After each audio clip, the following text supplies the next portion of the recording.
world's best are coming together.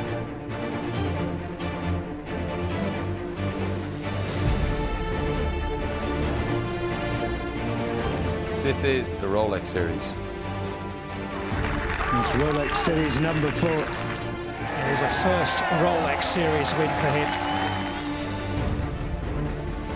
He's got it. The Scottish Open has its youngest winner. Shane Lowry, emotional win, emotional week. It's a second DP World title for Matthew Fitzpatrick.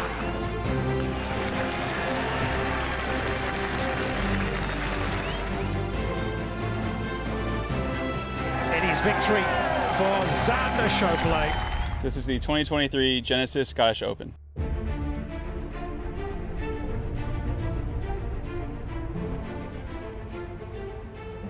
Hello and welcome to feature group coverage here on the final day of the 2023 Genesis Scottish Open from the Renaissance Club. The 5th time this beautiful golf course has played host. I'm Ewan Porter. I'm joined in commentary by 6-time DP World Tour winner Tony Johnstone. And Tony, they've moved tee times forward today in the final round. Threat of windy conditions throughout the day, certainly set to test the world's best. Yeah, it's been an exciting week too so far, but yeah, they've had to do that because they're anticipating later in the morning 40-mile-an-hour winds with harder gusts. So if you're asking questions why the greens are so slow, now you know why, because if they made these greens normal pace, 11, 12, there would be no play. The ball would be blowing all over the place.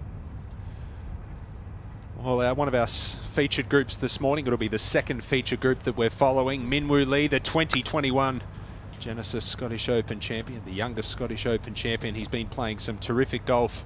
The young Australian, he was top 5 at the US Open Championship last month, currently 5th in the Race to Dubai rankings, and he's a fun player to watch. And I think you could add future major winner to that. He loves the big events. He's already been in contention a couple of times. Yep. He's not scared, is he? Not scared of anything. And what a group he'll be playing in. Justin Thomas, Matt Wallace. Of course, Justin Thomas, a multiple major champion. Matt Wallace, a winner on the PGA Tour this year. Incy Mehmet, former Ladies European Tour player, will be out following that trio. And we've been spoilt with the quality of golf that we've seen the first 3 days. In fact, I think we've seen a 62, a pair of 63s, a 64. But chances are we won't be seeing that today. No, I mean, you know, Rory McIlroy's leading at 13 under by a shot. You know, if the winds get to what they say, I mean, 10 under could win this. I mean, it can become brutal out there. And if you get to 40 miles an hour, it actually becomes a lottery. I think it's skill reduction when it gets to that speed, because it is a lottery. Everybody's guessing on putting lines, guessing on clubs. Not a lot of fun, but it'll be fun to watch. Our first feature group teeing off at 7:07 local time. You're looking at them right there at Joost Luiten, who's been having a terrific season. The Dutchman, Wyndham Clark, the US Open champion. And another player who's been playing really, really well on the DP World Tour this year, Romain Langasque from France. Starting off on the 10th, the par 5. One of 3 par 5s here at the Renaissance Club. And really this backside, Tony, where you need to make your score, because certainly the last few holes on the front 9, just hang on to your hat. Oh, 7, 8 and 9 I mean, they've been 3 of the toughest holes on the course all week. They were 1, 2 and 3 on day 2, and yeah, you've got to make a score on this front 9 if you're gonna make a big move. 6-time DP World Tour winner Joost Luiten, his last 2 starts runner-up at the BMW International in Germany and 8th at the Betfred British Masters. He's had 4 top 3s this year, currently 10th on the Race to Dubai. And vastly experienced caddy Martin Gray, lovely lad, great ornithologist by the way. He's my go-to man for British birds. We know how much you love your wildlife. Been a wealth of knowledge this week. There's the back 9 there, as I said, where you want to make your score. The front 9, so many difficult holes on the front side. 7, 8, 9, such a difficult stretch.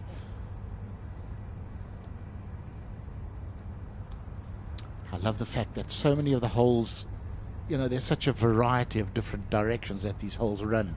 You know, it's not just side by side parallel and you've got a constant wind. You're having to shape the ball because of the different directions of holes. You're going to be able to draw it, fade it, fight the wind, use the wind. Links golf, oh my goodness, it's heaven. It's the best, isn't it? I really don't mind getting up at 4:30 to come and watch this stuff.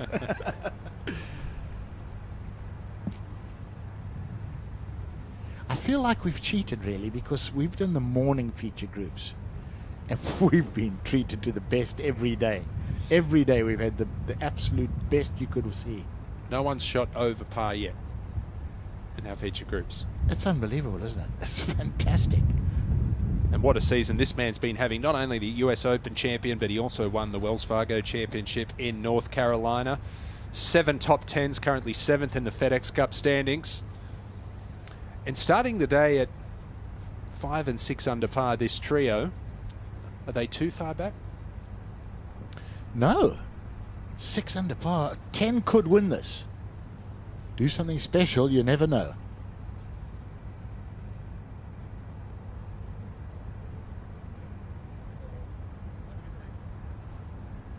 This is game number 3 on the tee from the USA, the current US Open champion, Wyndham Clark. That will never get old, hearing that. He is forever a US Open champion. It's got quite a nice ring to it. And absolutely destroys the golf ball, Wyndham Clark. Setting up for a fade, wind off the left.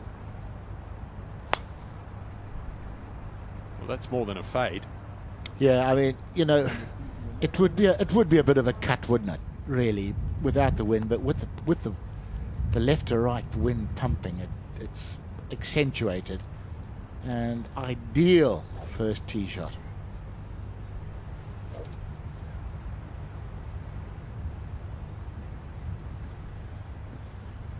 Hughes Loughton actually lost his full status last season for the DP World Tour and having a fantastic season 2023.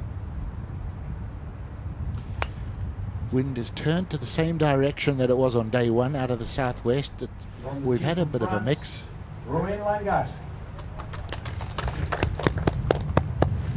Stop, stop, stop. Well, the Frenchman 5 top 10s this year. He was runner-up in the Italian Open to Adrian Meronk. Lone win. Came back in 2020 at the ISPS Hander Wales Open. 17th in the race to Dubai.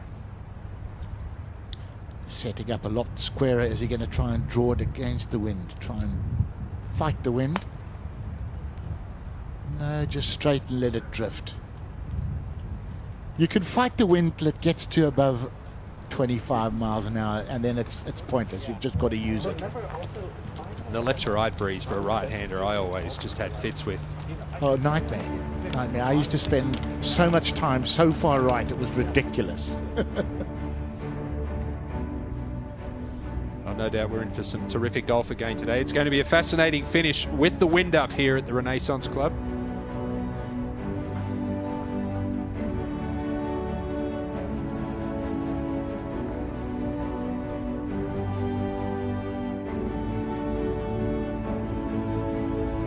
Were you a fader of the ball? I was with the woods. I used to like to hit a little bit of a draw with the irons, but with the driver in hand and a left to right breeze, I was aiming sideways left. Absolutely, and even then you'd get scared and then flip it left, and it would end up going 60 yards left. Just trying to avoid the 60 yards right. Yeah, I'm with you. Left to right on a powerful wind, nightmare. Well, the water out there in the Firth of Forth has been pretty glassy the last couple of days. It's been fairly calm by Scottish standards, not so much today. But it's going to be fun watching these players hit different style of shots, proper links golf. Yeah, and you know, if you get a wind this strong on a parkland course, it's a tenth as enjoyable as on a links course. You're exposed, you know, you're playing the ground game, you've got the undulating greens, tough pin positions. You better be able to control your golf ball or you're going nowhere. You're going backwards, actually.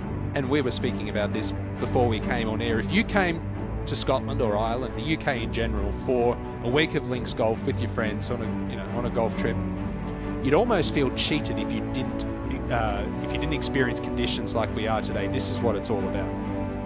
100%. It's gonna be fun. Don't go away, folks. And I think that's the great thing about the majority of links courses too, is that a hole that is generally fairly benign can easily just flick the switch and become a double or a triple bogey hole In the blink of an eye. Exactly. And a hole that can be a drive and a sandwich one day can be 2 woods the next. I think a lot of guys this week would have traded their hybrids for long irons, 2 irons and driving irons. It's pretty essential on a links course in the wind. Actually, Ben Arndt, who shot 61 the first day, he's carrying a 1 iron. Yeah, but you know what? Their 1 iron's a bit different. Slightly different to the butter knife, isn't it? Yeah, I took one out on the when it was the seniors tour, when I was playing the seniors tour in Europe, and I took it out the loft, and I thought, you've got to be. I could shave with that thing.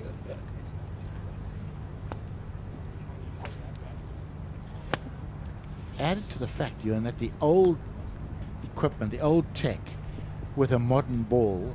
I mean, I tried to hit the 1 iron. I went down to Sunnydale one afternoon, and I swear I couldn't carry it more than 160 yards. It did this horrific nosedive every time I hit. I thought, no, that's going back. I can go and get some more rust in the loft. Bye.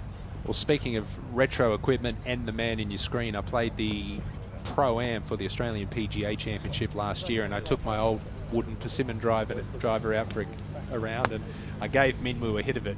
And first of all, comparing it to the Callaway driver that he's using, size-wise, it looked like nothing. It looked like there was just nothing on the end of a shaft. But he still flushed it. He absolutely flushed it. And I bet he loved the feel of it. Oh, he did. It went 50 yards shorter than his normal driver, but yeah, absolutely loved it. Rory McIlroy was hitting a persimmon earlier in the week, and every single guy that hits it goes, my God, that's the best feel I've ever had. And that's with a new ball. With the old Bellata, it was just, you know, when you got one right out the screws, oh, it was just heaven, wasn't it? Well, we know Wyndham Clark is one of the longest players in the world of golf, but look at that tee shot to begin the round. 384 yards, goodness me. Romain Langasque finding the fairway bunker there. That will be a layup, but the other 2 players certainly well within reach.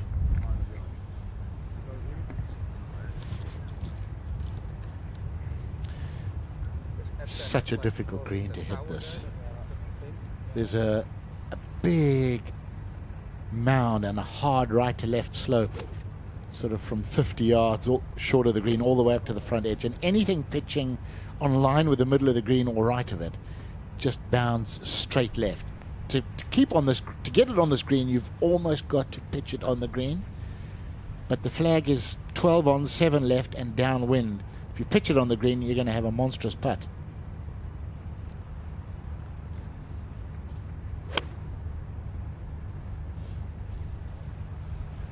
Oh, too far right. Will he get the kick?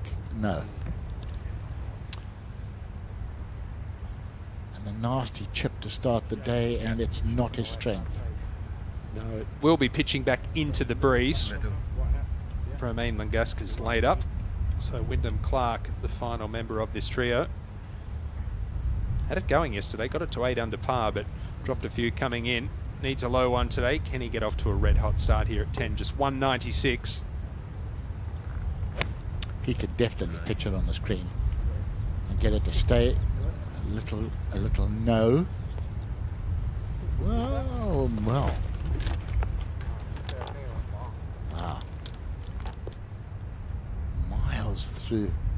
Miles from the hole.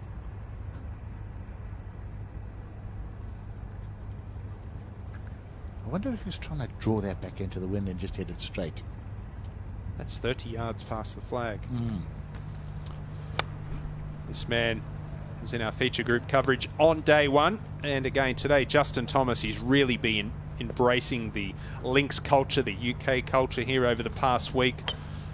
Staying over here with Ricky Fowler and Jordan Spieth. They played Sunningdale last week, attended Wimbledon, played North Berwick earlier this week.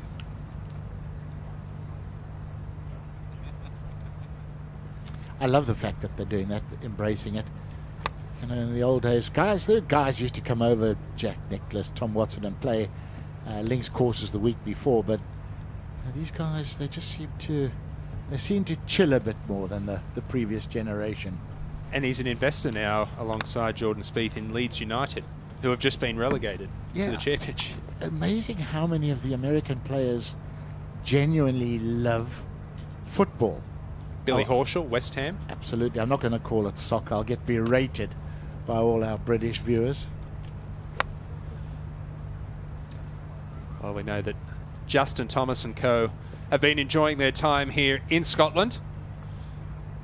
It's just an absolutely beautiful part of the world.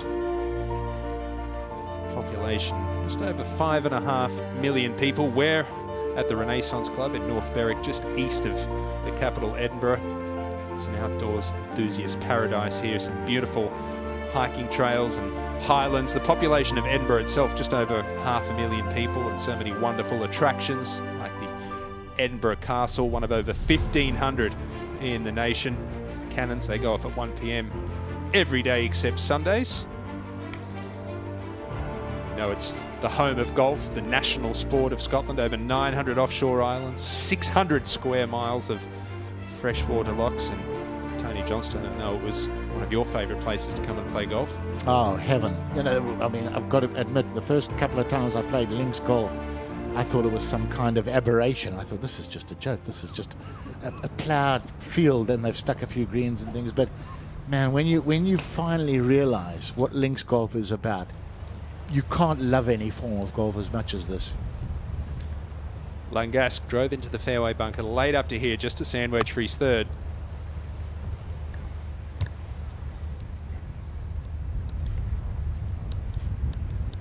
And well done. We know he likes links golf. He won the 2015 Amateur Championship just up the road at Carnoustie.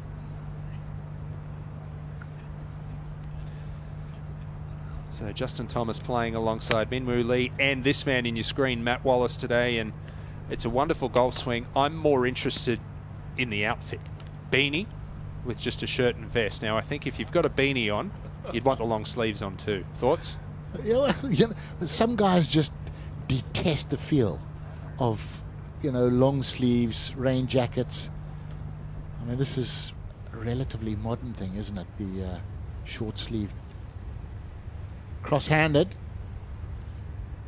Joost is quite open about the fact that he took 4 months off last year, 4 or 5 months off, just to go and learn to chip. And he says, I had full-blown chipping yips, and I had to walk away from it and find a way to chip half decently, and discovered cross-handed was the way to go.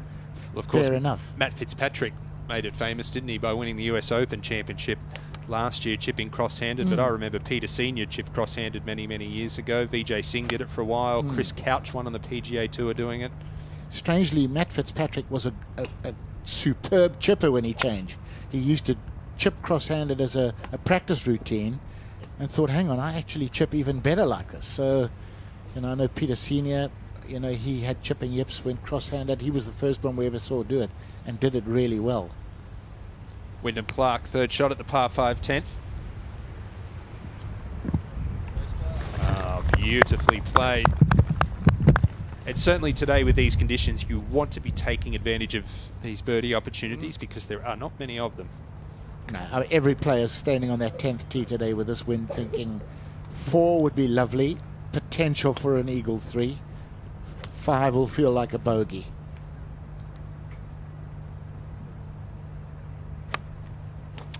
Justin Thomas will be hoping for a low one today and add to that list of American winners of Rolex Series events. No Frenchman. I was about to say no Frenchman has won, but that's incorrect because Victor Perez won earlier this year in Abu Dhabi, didn't he? Who am I to correct you? I mean, man of authority. You know, you get it right 99% of the time, and when I go with the stats, I get it that extra 1%. I throw in a correct answer every now and then. You just believe me because I say it with conviction. No, I say it because I know you know your stuff. So it is a par for Langask. Now this is the club. You talk about the chipping, but this year 4 top 3s, for Joost Luiten. He was 169th in putting last year. He's 48th this year. It's been a big, big improvement with the putter. Well, you know, I think when you've got a weakness like chipping yips, it infects the rest of your game. It gets into your mind. It starts putting a lot of pressure on the putting, and it takes its toll. That's a pity. The wind is just, I think, just about getting to the point now where it's going to start affecting the reads on putts. You listen to it on our mics, my goodness. When it gets to 30 miles an hour, I hated it, because really reading lines became a guess, and putting became a bit of a guess. And I think it detracts from the excellent putter's ability. It becomes a bit of a lottery.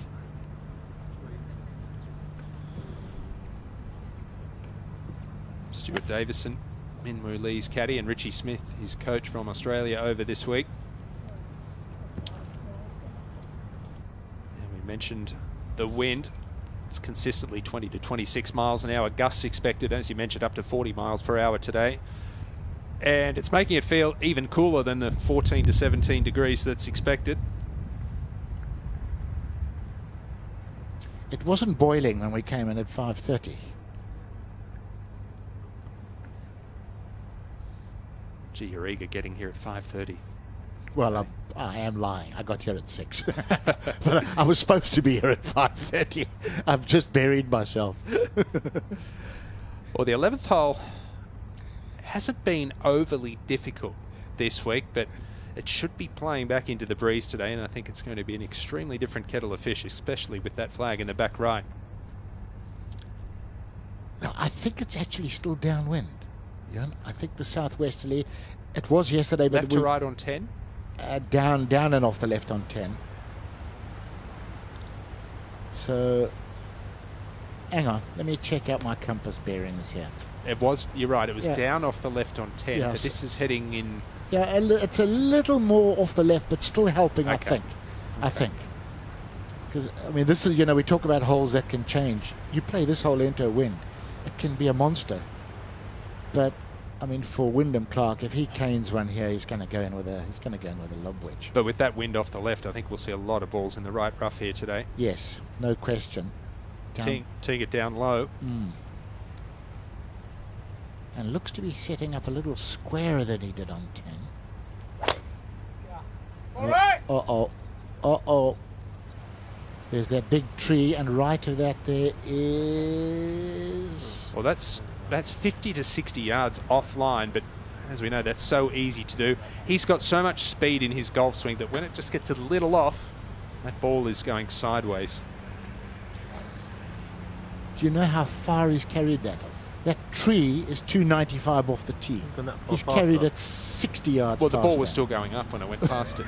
Just taking photos of the top of the tree. Wow. He'll have nothing left in there. But nothing out the long stuff is not as pleasant as something from the fairway.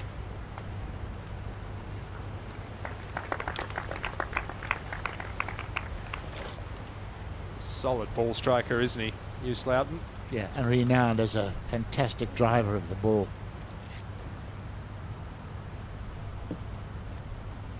That's just about ideal. Another man who's generally a very straight driver of the ball. Van Gask got that very brisk swing. Doesn't get it quite parallel at the top, slightly shorter parallel, but generates some speed. And also very nice. Good angle in for the left-hand pin with the left to right wind.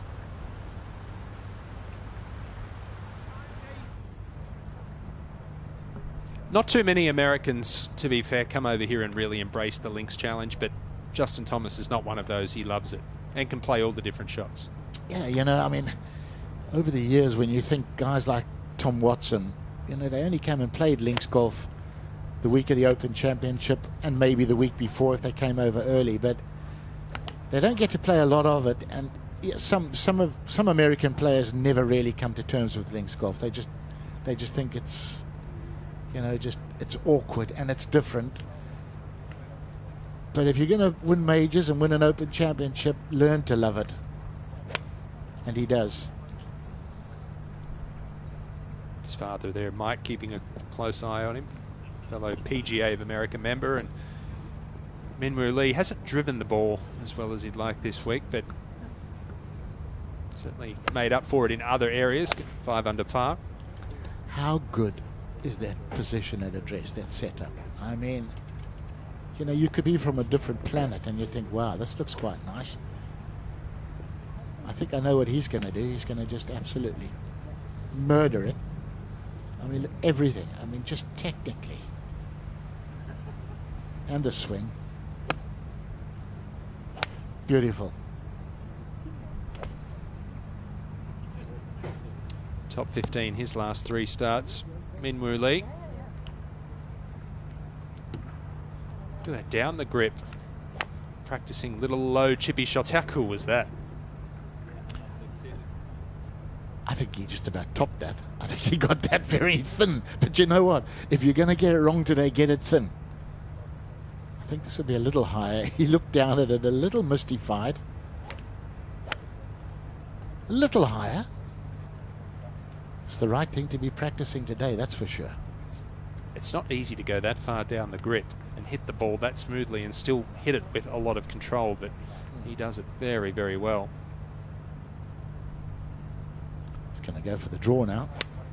There you go, try and move one right to left, move one left to right.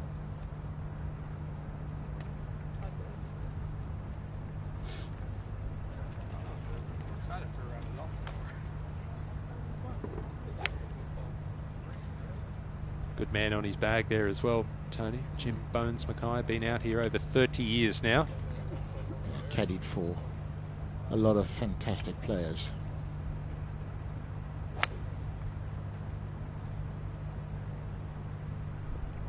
I think that's the thing that amazes the average middle handicapper when they go and watch these guys on the range, how they can vary the flight with the same club.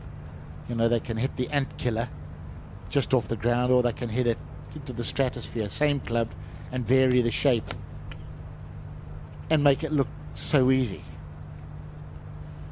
It's any sport when you watch the best, they make it look easy. You know, you watch guys at Wimbledon and the ladies. You think, how do they do it? Because we would never ever return one of those serves. We wouldn't see it actually. Goes over there a million miles an hour, doesn't it? Same in cricket, ball coming at you almost 100 miles an hour. Yeah, how do they do it? You know, you've got a 1/10 of a second to see the ball, work out what to do. And can judge how it's coming out of their fingers, with what spin, what absolutely. direction. And where you're going to hit it to, remember where the fielders are. The top sportsmen, any sport. Just, that's why we love it. We love watching sport. Matt Wallace, a 4-time winner on the DP World Tour, had his first PGA Tour victory earlier this year in Punta Cana in the Dominican Republic, but it's been a strange season for him. He's had 12 missed cuts as well. Here's our ball positions at the par 4 11th. Wyndham Clark losing it right on the breeze. Joost Luiten with a gentle little 352 pop out there. Yeah, they got it out there, didn't they? But I mean, they ran it. They ran it 60 yards. His pitched and stopped. So only 4 players have played this hole. 2 of them made birdie. Yeah. Langask does not mess about. Very fast player. Ah, there we go. That should come back a little. No, good shot though. I think with the flag on the back right and the breeze coming left to right, I think we will see a few balls close there today. Oh, this is... I like that. So 130, 35. Yeah. How big this should jump, right? It looks like it is. Yesterday it came out soft, but I had more stuff behind it. What do you got? 5'2" or 5'2". You think it's this? I do. I think it's perfect. But that's 123? 120, 125, yeah. Okay. Very hit or miss this long rough. He's obviously got a shot. His caddy John Ellis, former tour player as well, on the bag.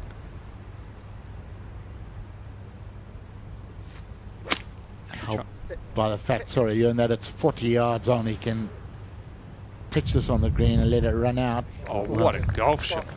Well, I thought he'd pitch and let it run out. I mean, he's hit that downwind out of that stuff and got some fizz on it. How? On earth do How? you do that? Is that a tour ballada? I think it's a marshmallow. Amazing. Loughton's second shot.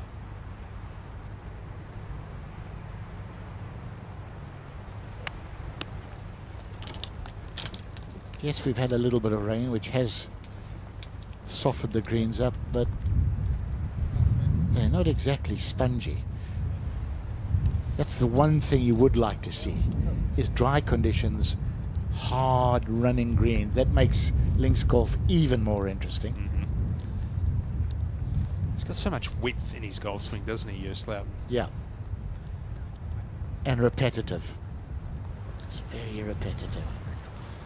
15th season on the DP World Tour for the Dutchman. Back-to-back third place finishes earlier this year in Thailand and India. Not got the rig on yet. Wyndham Clark. What a breakout season for the American. Let's take another look at this second shot. You have to think that he had a half-decent lie there. Actually, I don't care what kind of lie he had to hit that shot downwind. I mean, no, it's freaky. Don't ask me how he did it, because I'm not going to answer. Haven't got a clue. Well, yesterday we saw Tommy Fleetwood start 6 shots behind, and he's going out in the final group today. Wyndham Clark, 7 shots behind. He's got a good opportunity there to get to 7 under par, and with the wind getting up, I mean, a 10, 11 under par. There was somebody that said to me yesterday morning when Tommy Fleetwood teed off the 10th that one of his group would be in the final group today. And it was, yes, it was you. What a call. I thought, wow, that's ambitious, and you were spot on. Just had this inkling that either Schauffele or Fleetwood was going low, and they both were after 9 holes. Fleetwood continued the momentum the second 9, but yeah, incredible round 63, starting the day 2 behind. And Padraig Harrington, even par yesterday for the 53-year-old. As we go through a few pages of our Genesis Scottish Open leaderboard. Yannick Paul, he struggled yesterday. He got it round in 2 under par, but struggled tee to green.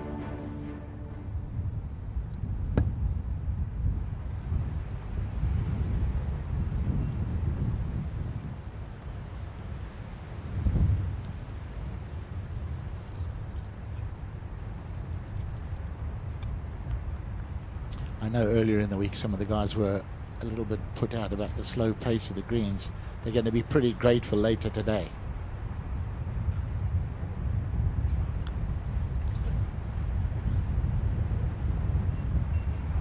We've seen so much of that. It is hard to adapt. You know, greens running at 9.5, 10 compared to the usual 11.5, 12, 13 a lot of weeks, especially over on the PGA Tour. It's a big adaptation, especially downhill where you're expecting the ball to run out. And Gask not messing about when he's ready. Oh, just having a little rethink, maybe. Little gust of wind. Will it move it? Cross-handed as well. Yep.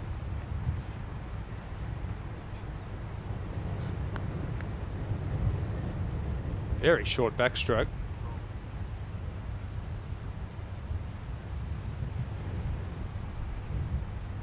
It's actually a really fun guy to watch play. Van Gas does things completely naturally. Yeah. Sort of reminds me of a shorter Victor Dubuisson. Fast player, you know, just does things his way. Yeah, that's what I was thinking. Like between edge and just outside. The wind is picking up.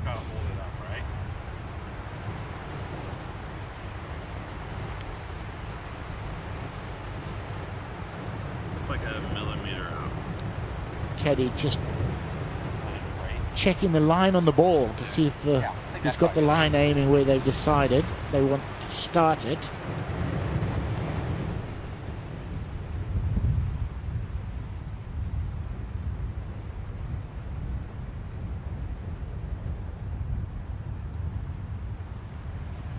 That's an excellent start for the US Open champion. Birdies at 10 and 11. 7 under par. He's got a very old school putting stroke, doesn't he? It's a little back in the stance and almost like a little pop. Yeah, which I think is wonderful in the wind. You know, in the wind, if you're giving it the metronome, the same length back, same length through, and the putter can get blown around in all sorts of directions. I think that stroke, and Langast's stroke, I think is very good for the wind. Genesis Scottish Open, the third of 5 Rolex Series events for 2023. It's our leaderboard heading into the final round. Rory McIlroy leading the way by 1 from Tom Kim, the 20-year-old who was third in this championship last year. Fleetwood with that 63 yesterday. Scotty Scheffler, the world #1, had a great second 9 yesterday. He starts the round only 3 shots back. And our first feature group make their way to the par 3 12th. I mean, they've got 5 par 3s on this course, and every single one of them is a gem. Wind is going to be helping, and a tiny bit out of the left today. Flag, as you see on the right-hand side. Quite a nice flag to get at with this breeze. And I like the fact that 12th comes this way, and the 14th, the next par 3, 2 holes time, comes in exactly the opposite direction, and the green is just, as we look at it here, just to the left of the screen, right to the 12th, separated by a stone wall, which we haven't seen come into play much this week. Not yet. Not yet. In the past years, we've seen quite a few guys up against that stone wall, and it's an integral part of the course. You get no free drop. Well, it goes to your point of the hole running in a different direction, that you've got to hit all the different shots. You'll use every club in the bag. This player's just waiting for the group ahead to clear, the group of Alexander Bjork, KH Lee and Will Gordon. Alexander Bjork started birdie, currently in a share of 18th. It's not missed a cut this year.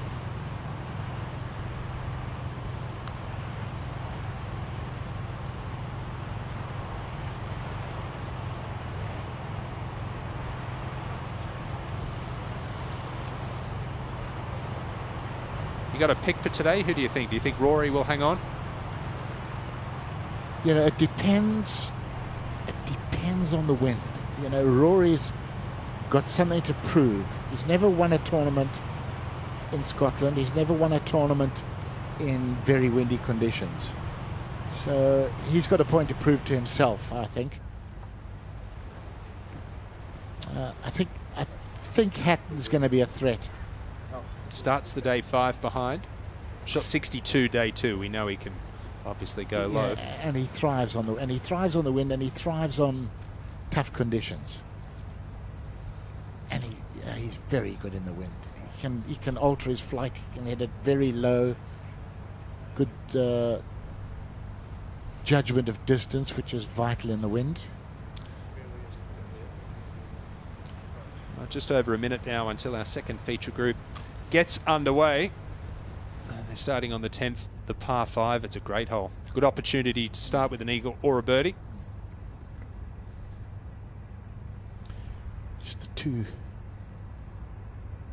bunkers down the left, nothing down the right. You don't want to be mixing it with those. We saw Langaskin, one of those. You're just going to wedge it out sideways. Maybe get it up there 50 or 60 yards if you're lucky.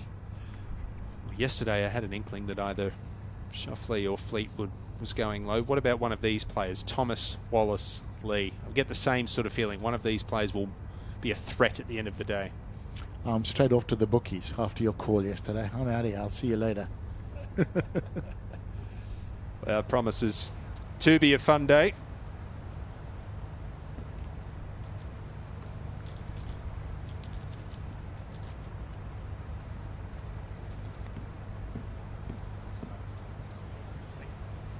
If you're going to pick somebody to go low today, game number it's 6 going to be someone on the tee from England, Matt Wallace.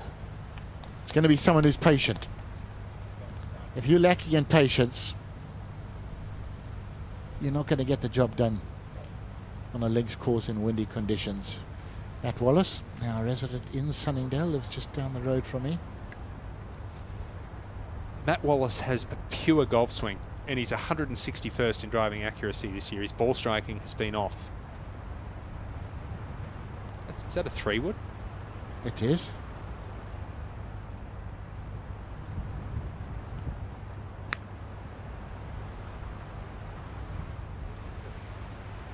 On the tee from the USA, Justin Thomas. 33 feet apex with a 3-wood.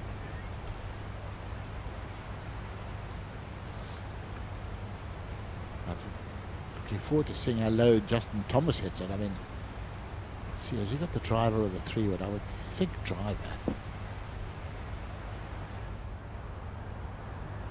Those fairway bunkers on the left, we saw Romain Langasque in there, so Wallace perhaps trying to take those out of play. Thomas aiming left of the fairway, trying to ride the breeze.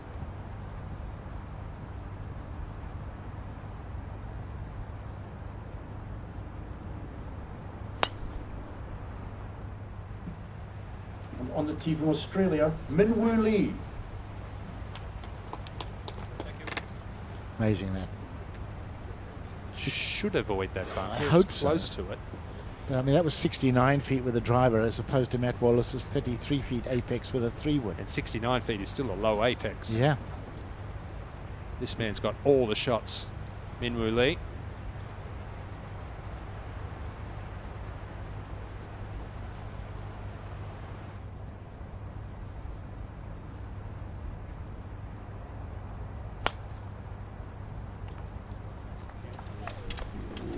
The wind's got it. Needs to get lucky. Whew, there's some brutally thick stuff on that mound.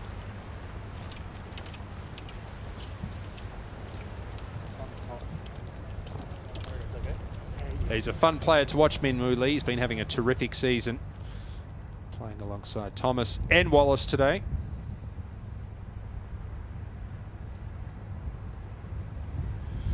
Look at those trees, Ewan. It's a coming. The winds are coming. I just hope that it doesn't get too windy that it forces delays. Oh no, we don't want that, do we? No, we're not for the players, not for us, and certainly not for our viewers. Terrific start for Wyndham Clark. Birdies 10 and 11. Here he is at the 190-yard par 3 12th. Boy, he teed that up really, really high for a short iron. Wow. I would be scared to tee it up that high with a short iron. I'd always feel like I'm going to catch it high on the club and it's going to go nowhere. But that is a peach. Front flag playing straight downwind. Not sure we'll see too many better results than that one today. Well, there are not too many people hitting a wedge, are there, from 190?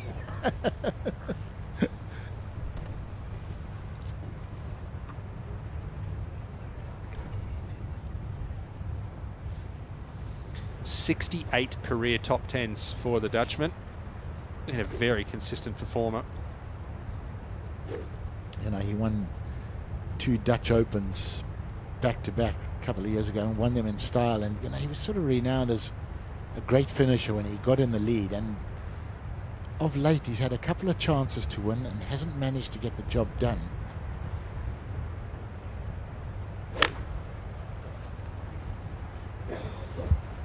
Really picks the ball very cleanly, doesn't he?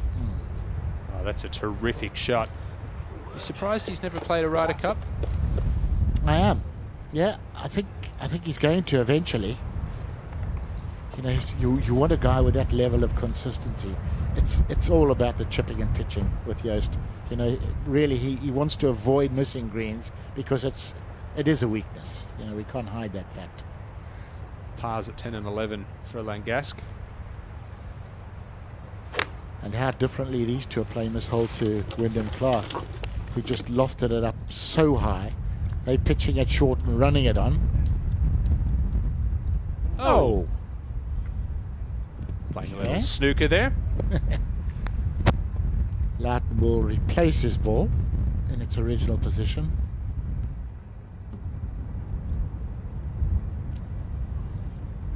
Boy, oh boy. They can walk quickly, can't they? Because he's already hitting his putt 5 seconds after the tee shot, Langasque. Right. Expecting it to go right to left. 3 pars for the Frenchman. absolutely no-nonsense player, is he? No, none at all. In fact, it was Wyndham's Clark's ball he bumped, wasn't it? Not loud. Sorry. Ooh, he's got to get lucky in here. Well, you've got to get lucky anytime you hit it in this rough.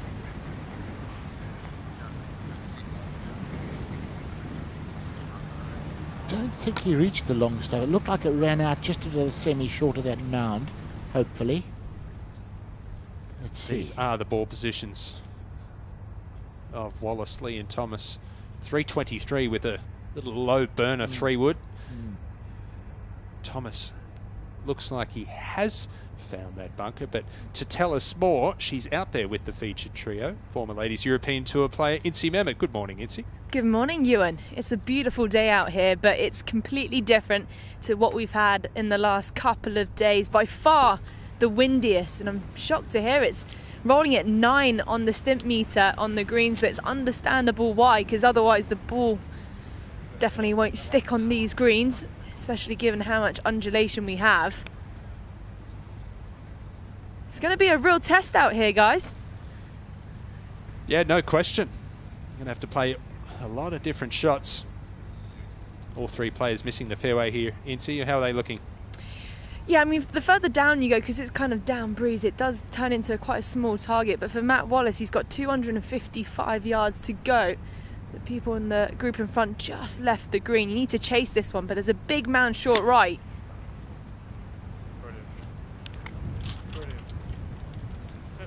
Just easy to tug it out that rough. A little bit of sarcasm there. Brilliant.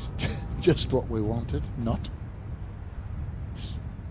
So easy to do though. This fescue rough just wraps itself around the shaft and the hosel of the club, shuts the face down, and it just flies off straight left. How's this lie, Incy?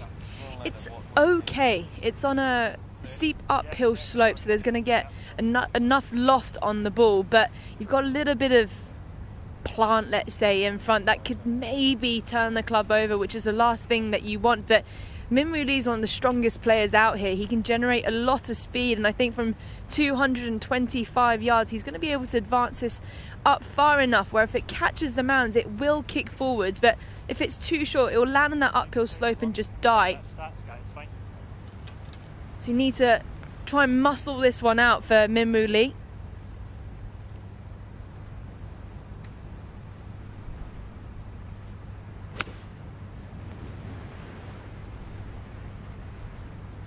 Let's see how close he can get this to the green. 225. That was a pitching. This is ridiculous. Look at this, Tony.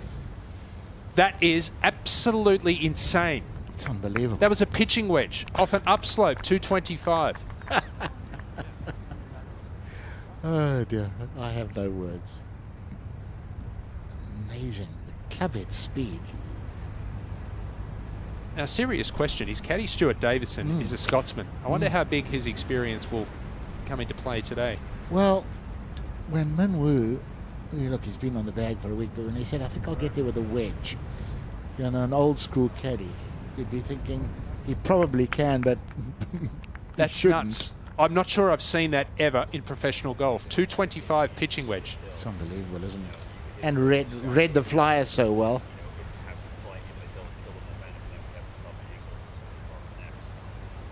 Well, just to give you guys a little bit of insight, Minwoo Lee does carry his pitching wedge 154 yards, so you can just tell how strong that breeze is. Yes, he carried that about 170, but he got that kick that he wanted. Now, Justin Thomas from 202 yards, you just about see the top of the flag here. It's just located in that front left section, and you do not want to miss this left. There's a huge runoff area. It will leave you with a really tough up and down. So looking to take the mound out of play, but down breeze, it might be quite tough to stop this. I would like it with the 8. Like that, like just right at the tower? Yes. Strike's going to be absolutely crucial here because you need to generate that spin to get this to stick. Well, Itzy, you get an idea of just how big a flyer Minwoo Lee got. Justin Thomas 20 yards closer, and he's got 2 clubs more, 8 iron.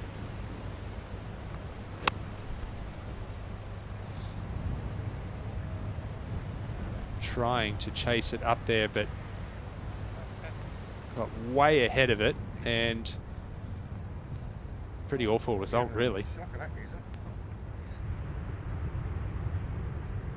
US Open champion Wyndham Clark has got off to a hot start. Birdies at 10 and 11. This for another one at 12. Got a good read from Langasque.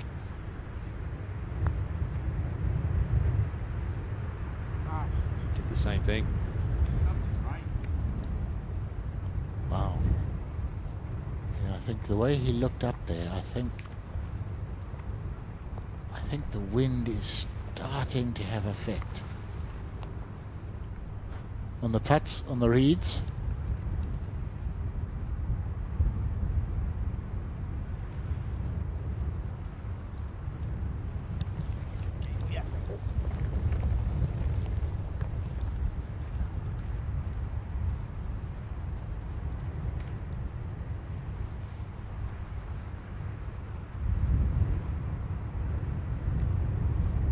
To open.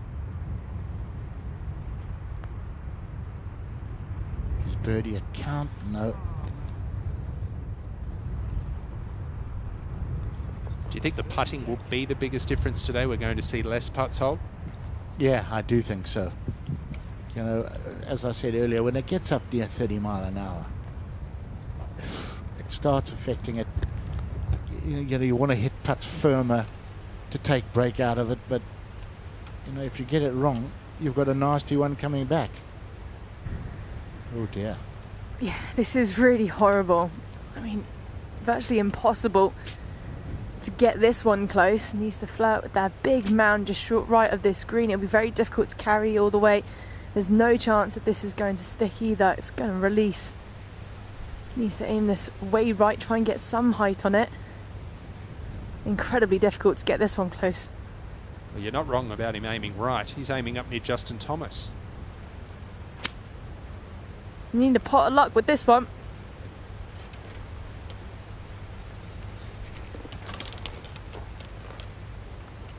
The best he could have done.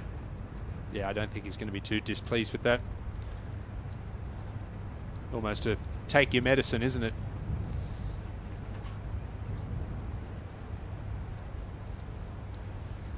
Yeah, I think that was a pretty smart play, to be honest. Against his right, couldn't have done much better.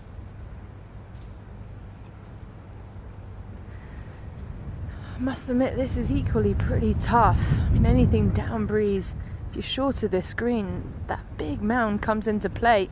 You land this short, it's going to take a big kick forwards, but looking to probably carry most of it.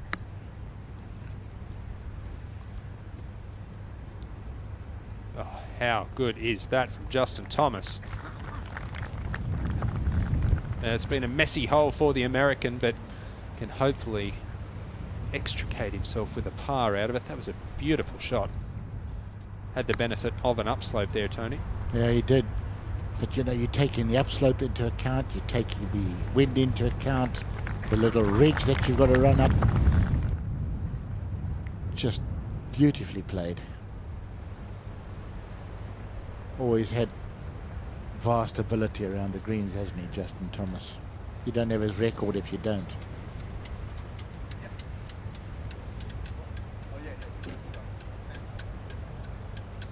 Still flabbergasted by Minwoo Lee's second shot. Pitching wedge, 225 yards, and it was a steep upslope. I don't care how big a flyer it was.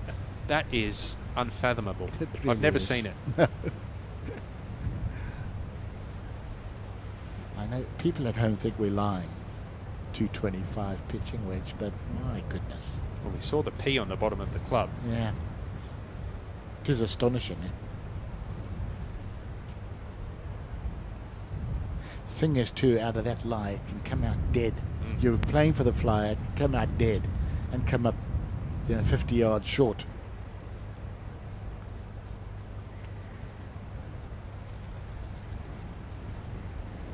Potting back into the breeze. Off the right all the way. Need to hit this one.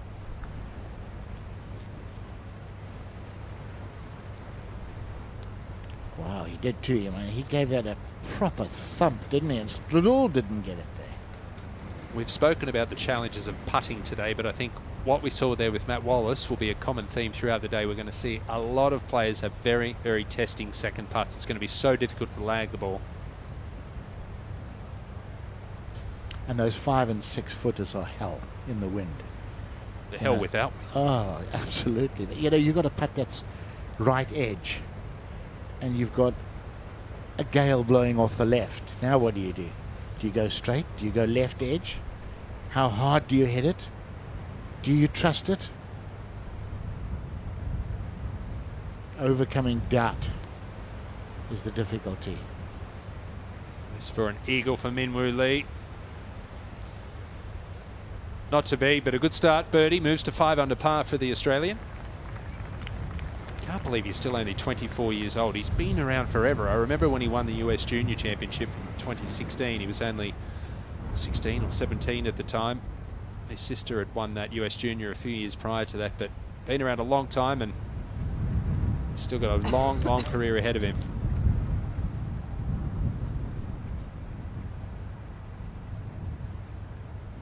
Par putt for Thomas. This would be a fabulous up and down.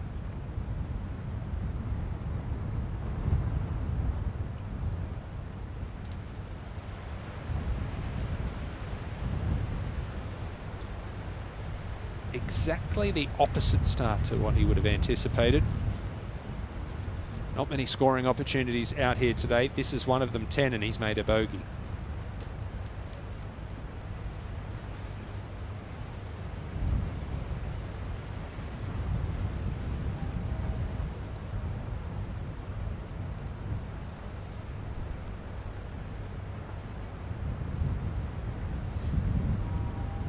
Mentioned Matt Wallace, a winner on the PGA Tour this year, but 12 missed cuts. He's had 10 rounds of 75 or worse this season.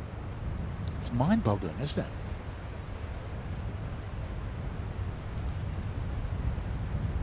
How the game can just desert you so quickly and then come back just as quickly.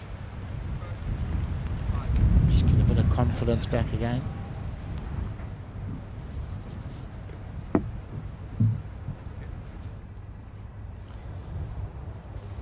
Up ahead to 13, par 4. They've pushed the tee up. Favourable wind conditions.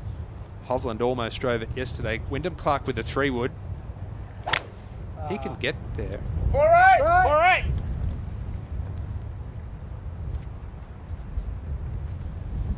Oh, and nobody saw it. Gotcha, okay. Marshalls didn't see it, and it went into... Oh, it's a field of hay up there. Well, that's the second tee shot in 4 holes that he's come out of, and I said that he could get there with 3-wood. He's probably 100 yards short of the green there, but if you turn it over and land it in the right portion of the fairway, it will kick on and on and on. Absolutely. It's a 340 front edge, downwind. Definitely. It's definitely on. And you know what? If you're 8 shots behind, you would have a go. If you're leading, maybe not. Big slope from right to left in this fairway. Just drill it down the right side with a draw and a rudder.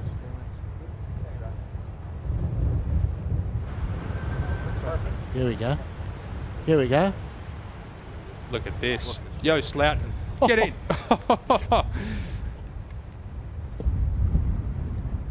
Now it's got to stay on the correct tee. I think we're going to see plenty of that today. Yeah. Yeah, no doubt.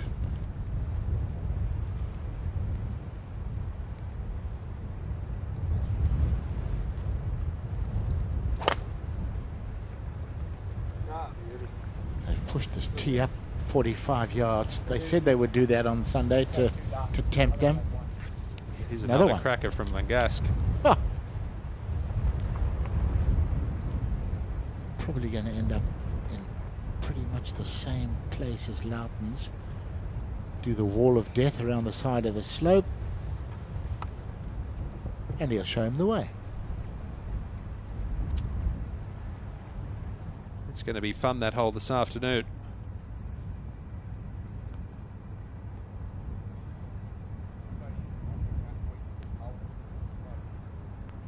You don't see too many visors these days. Good to see the fan there donning one. 11th hole, par 4, Wallace on the tee. Minwoo Lee has already hit and found the fairway.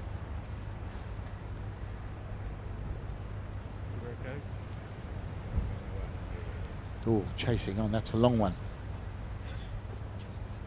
Both of those massive drives and excellent drives.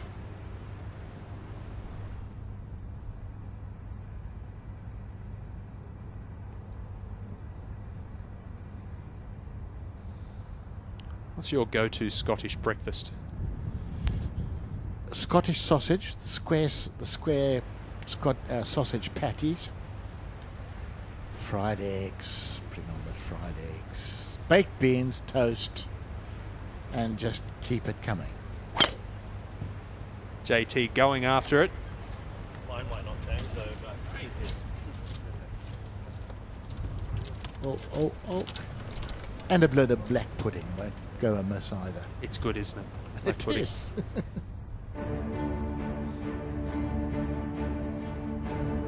Testing conditions here on day 4 of the Genesis Scottish Open. Already seen Wyndham Clark get off to a hot start. Birdies at 10 and 11. Leaders will be going out in and around an hour from now. 9 AM local time. Rory McIlroy leading the way at 13 under par.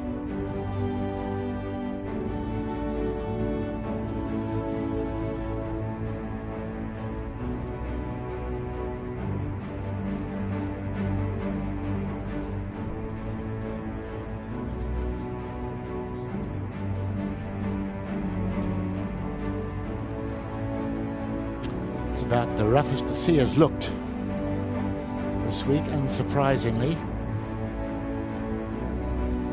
What would Scotland be without the thistle? Alexander Bjork, couple under par through 4 holes, 7 under, has been top 10 in 6 of his last 7 starts. Ricky Fowler just getting his round underway. Winner a couple of weeks ago at the Rocket Mortgage Classic.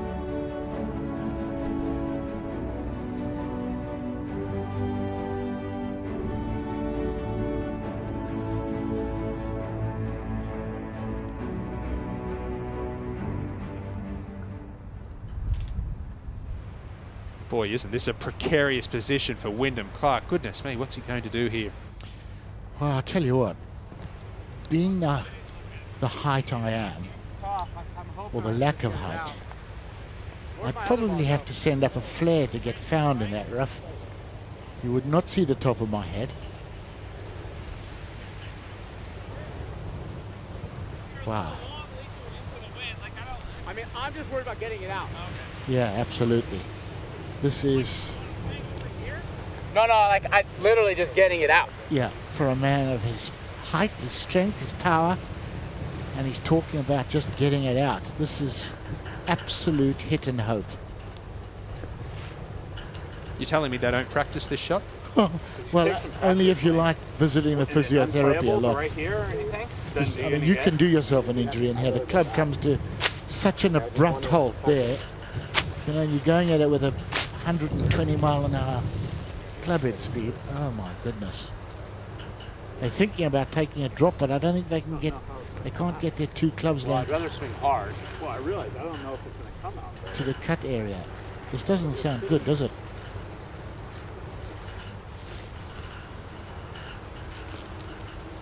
Have you ever seen that? Have you ever seen the... Get to the ball. It's just a matter if it goes going through. That's my worry. Have you ever seen the player hand their caddy the club to take a look at the address position? No, Drop. that's when you know you're desperate. And as you heard him say, he's scared that The lie is... Let's have a I'm listen. not worried about the lie. I'm just worried about... Well, what if we go backwards? Well, that's just in that crap, right? He's worried about if he has a go at this and does get a contact and it comes out with a little bit of speed and just comes out airmailing the green. There's out of bounds. There's a beach down there. This is quite scary. Drop right here. Oh, we'll come back to that. He could be there a little while, Wyndham Clark. Well, Justin Thomas in the left thick rough from 157 yards away needs to favour the left half of this green. Easy to miss a short right. It all cambers left to right.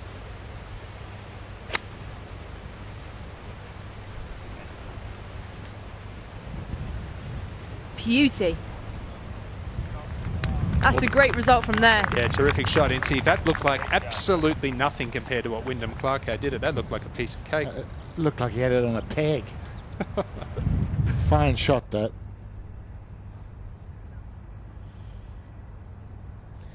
Shows the difference. You miss the fairway, average 4.01. Hit the fairway, average 3.84. It's vital to keep it on the short grass if you can. Matt Wallace is on a slightly uphill slope from 114 yards. It's straight down breeze from this angle as well.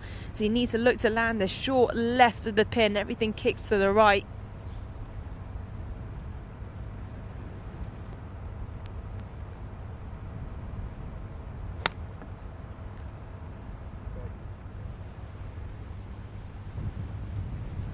That's quite a severe misjudgment. Out of the first 15 players that have played this hole, 5 birdies.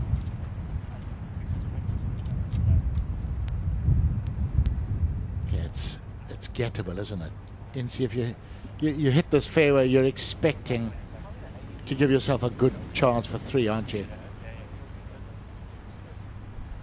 Yeah, that's well where Matt Wallace just got caught up, was what I was trying to describe, which is why you need to play way left of this flag, especially because you're having to land it short. You don't want that initial kick to the right.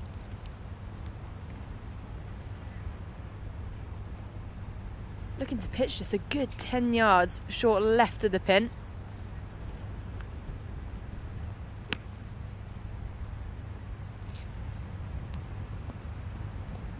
Oh, beauty, beauty. Bumped into him in the Pro-Am on Wednesday, and he was doing a lot of homework, just checking out pin positions, slopes he could use.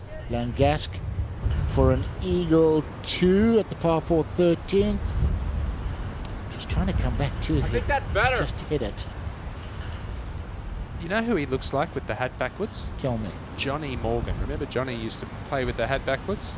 A good point. But under the hat, the hair would have been blue. and probably a blue beard. What a wonderful man John Morgan is. Well, Joost Luiten, exactly the same scenario here. If the greens are rolling at 9 on the stimp meter, what's this one? 3.5, 4? Ridiculously slow. You're right. Up that tier, it's almost, I mean, you haven't even got a thought in your mind about the official pace of the greens, have you? It's all about feel, and you're going to need a lot of it.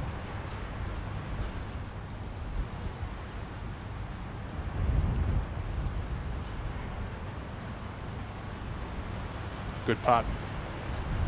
Nicely done from the Dutchman. That will open his birdie account. Move to 6 under par. Making a mark of. Well, we think Wyndham Clark's still with that trio, I think. I think maybe he's hoping there'll be a drought and the grass will die before he plays. Must admit, that was quite a poor pitch shot for Matt Wallace there, coming up short on the right hand side. Chosen the putter, could pretty much hit anything you like. You can chip and run a wedge if you wanted, putt with a hybrid. Incy, I need help here. What Matt Wallace is wearing, is that a gilet? I think so. Does that qualify as a gilet? I mean, yeah, you know, keeps the body warm. You're talking to somebody here who was born 2 centuries ago. Exactly, keeps your body warm but gives you the freedom in your arms. This is uphill, quite steep as well, but down breeze. It's breaking off the right at the very end.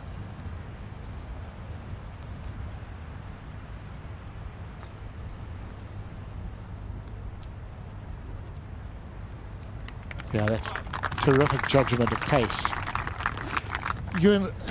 All those high scores he's been shooting on the PGA Tour, any idea what that's been down to? I haven't had a chance to catch up with Matt Wallace for ages. He's a great fella, Matt Wallace, but I would say on a hunch over analysis. To me, Matt Wallace overthinks a lot of stuff when he's got a great game, great technique, and would do better to me just playing a lot more naturally as Wyndham Clark plays his third shot. Where was he? Was he playing from the 14th tee there? He was. He's dropped back, way back on the 14th tee, line of sight. Mightn't have been a bad play. That might have been a smart option. I think it might have been. I think might have been his only option. Wow. Well, this is a fun putt. Definitely moving off his right to start off with, but most of it is off his left.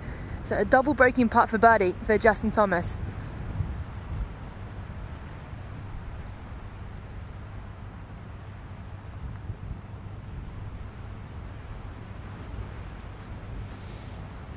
Yeah, that's just that description there, NC, is just an indicator of how tricky these greens are, how crumpled the surfaces are when you've got an 18-footer and you're having a double breaker.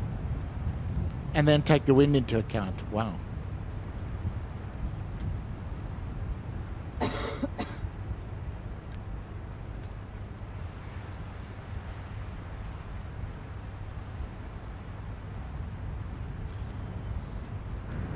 This is just a tremendous chance for birdie for Min Woo Lee. The wind's just seriously picking up. It's got to be at least 25 miles an hour here.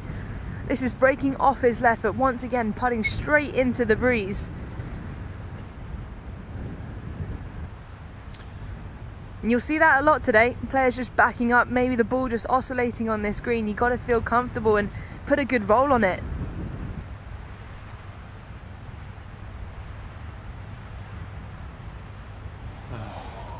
Yeah, it's so difficult, and it's buffeting you. You know, it's knocking you. You're rocking backwards and forwards, and sometimes you just don't feel comfortable. When are you going to pull the trigger? And it ain't going to get any easier. No, it's not.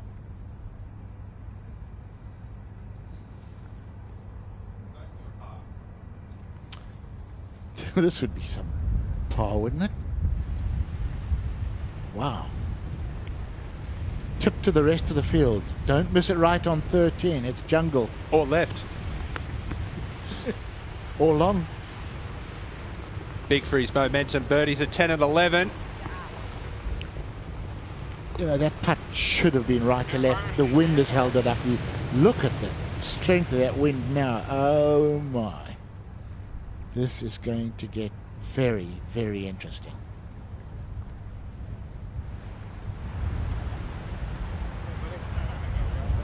Winning score prediction. We know it's windy all day. I'm going to say 11 under par. I was going to say 4 over par. Yeah, I think 11 I would think definitely wins this.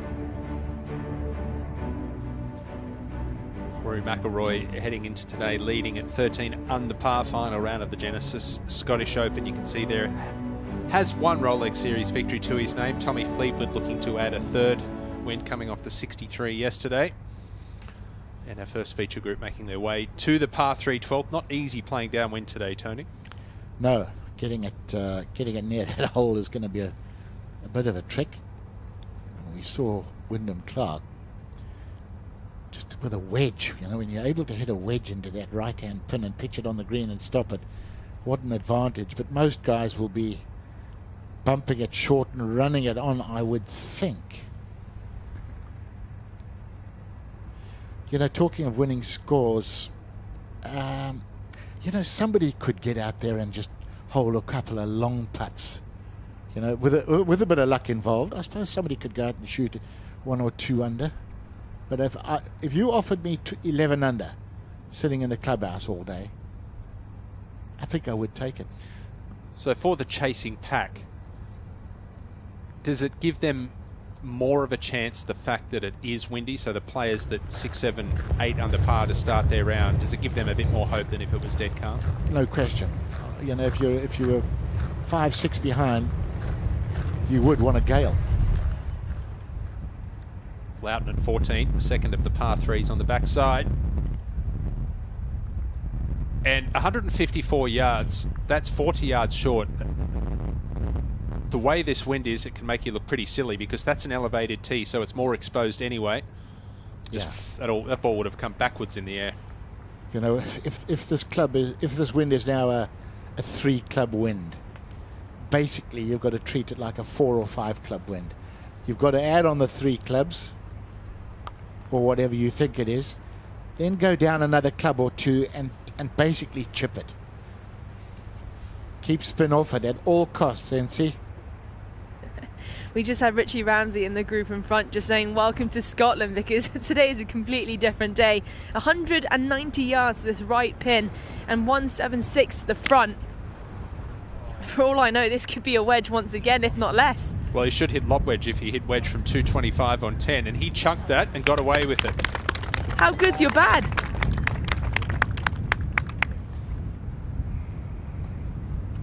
It's actually quite a challenging flag to get to. I'd imagine this is probably one of the best finishes where Minwoo Lee Bull has ended up, because you need to land this short of the green, but there's so many humps and hollows, you can quite easily get a bad bounce.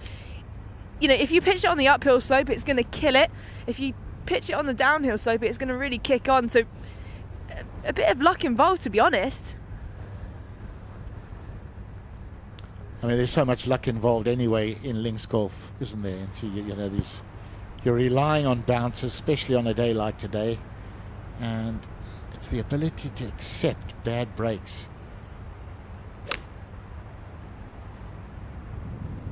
And rejoice in the good ones. Oh. Thought we were half a chance to see the stone wall come into play there. Water hazard. I don't think even the water hazard there. My eyes are just tearing up because it's so windy out here, but it's too cloudy to the point I can't put shades on either. Now, Justin Thomas, what can you do? I mean, when you land it short right, there are 2 pot bunkers just right of that as well. And it sounds crazy, but you've got to be watchful for them.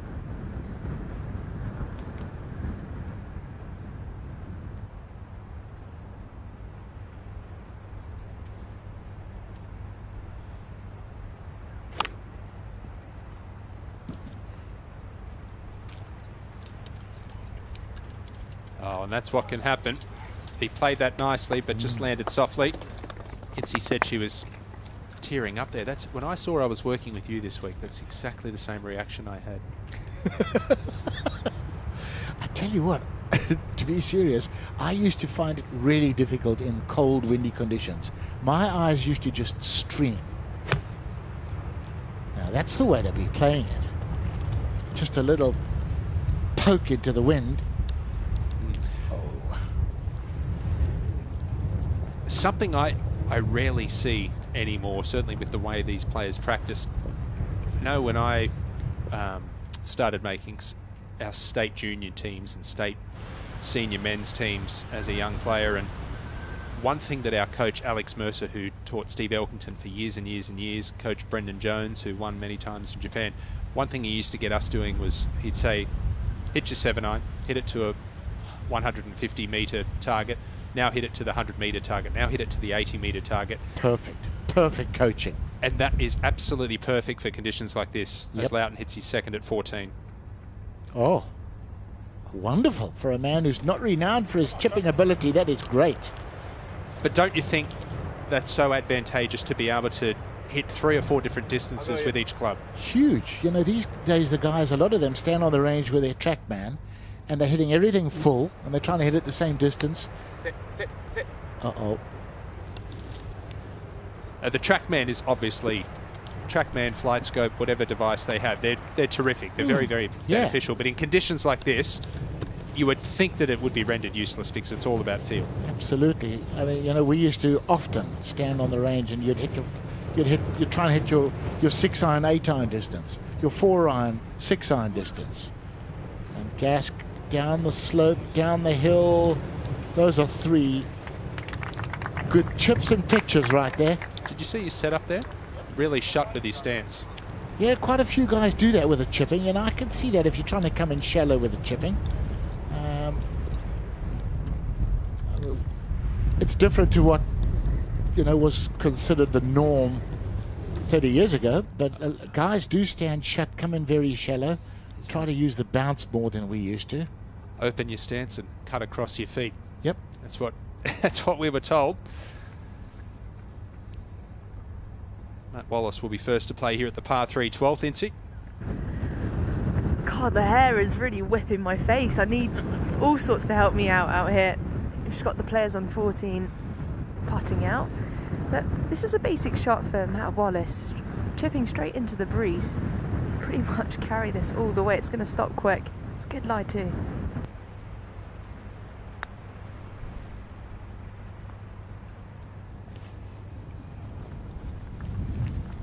Yeah, opting to play the little bump and run rather, try and keep it under the wind. Try and keep the wind off it. Not a bad effort.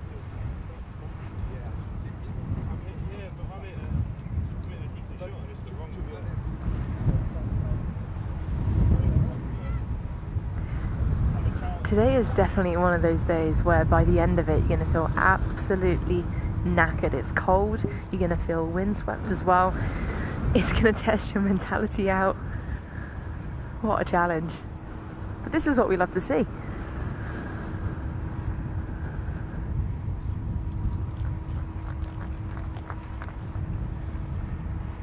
Justin Thomas just waiting for the players on 14 green. It's his turn now.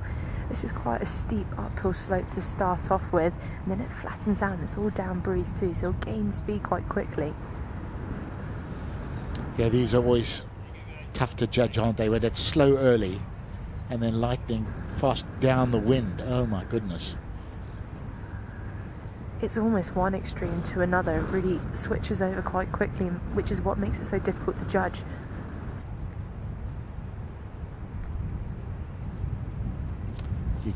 You get scared. You get scared of running at 10 feet by, and then you end up doing that. Red hot start for Wyndham Clark. Birdies at 10 and 11. He's just given one back at 13. This to save par now at 14, moving to his right. Well done. That was a good putt, hit with a lot of authority.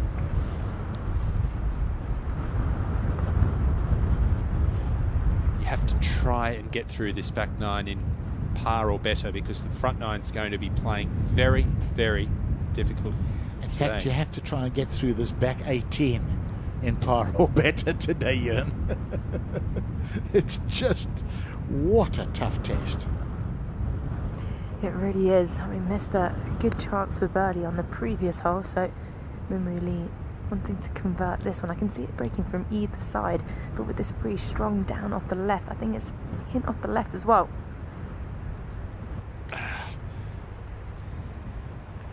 Well, he'd be relishing these conditions, Min Woo Lee, growing up in Perth in Western Australia. Very, very windy city. We know he's got all the shots.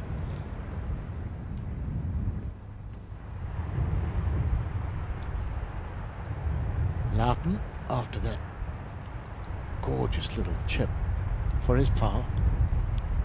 Well done. Loughton and Clark both 1 under par for the round through 5 holes. KLM and Audi are his sponsors. It's pretty handy, isn't it? Fly for free, drive for free. Get a good hotel sponsor. Costs you nothing. Par putt for Thomas. He's already dropped one on 10. And putting down the wind. Oh, that's really good second putt. Good stroke, wasn't it? Gask, par putt. 5 pars to begin his account at the final round for the Frenchman. Those were 3 great pars, weren't they? Because chipping becomes so difficult too. Well, everything becomes difficult. Standing upright becomes difficult.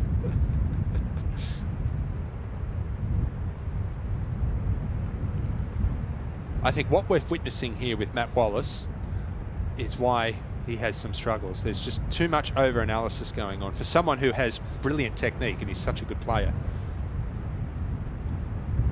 Yeah, it's almost self-confusion, isn't it?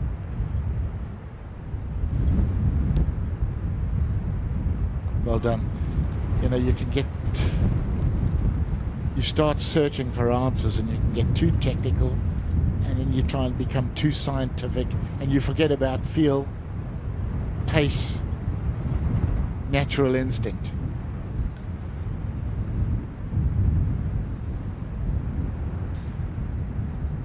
normally knock this in with your eyes closed, but anything can happen with conditions like this. Minwoo Lee, par putt, birdie at 10, par at 11.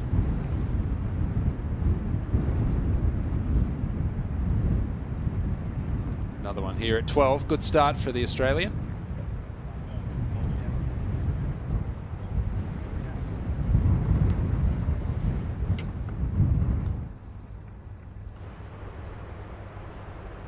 $15. 488-yard par 4.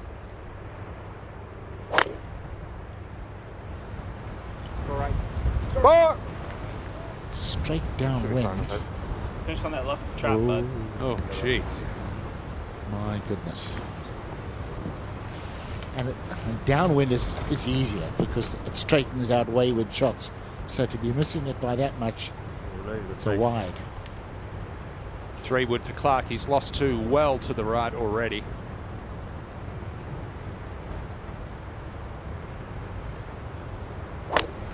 You've got the nest of 4 bunkers down the right, but that lone one down the left is 380, which he could reach downwind with a driver. So smart play with a 3 wood.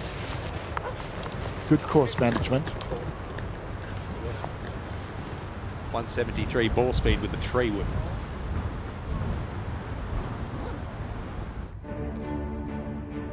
Yeah. We've been on air for an hour and a half and it's already been a lot of fun. It's going to be more and more fun throughout the day. Tyrrell Hatton, a 4-time Rolex Series winner, has just made a birdie at the opening hole to move inside the top 10. And I know you think he's one to watch today. Yeah, I do. He's very good in the wind. Got the ability to really change his flight and his shape. It's going to be very interesting to see how Rory McIlroy copes with these high winds. Can he win back-to-back Rolex events? Well, I think the other interesting story today will be Scotty Scheffler, the world #1. How will he handle these really windy conditions? We know he can play well anywhere, but he's not really played gale force links conditions like this. No, not a lot of experience of it. You'd have to say it favours the Europeans, theoretically. No question. Alexander Bjork, you saw on your previous page there, he's looking for his 7th top 10 in his last 8 starts, currently just 1 stroke outside the top 10. Olesen and Hovland playing together. They played together yesterday.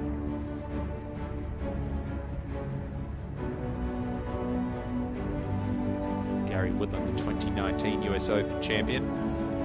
Level par through 7 holes today.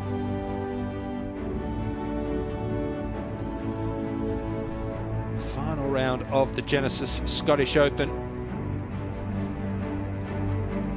Ryan Fox on over par through 2 holes. Tom McKibben, 20-year-old Northern Irishman, got his first win last month at the Porsche European Open. Jorge Campillo, a winner earlier this season. Victor Perez as well in Abu Dhabi.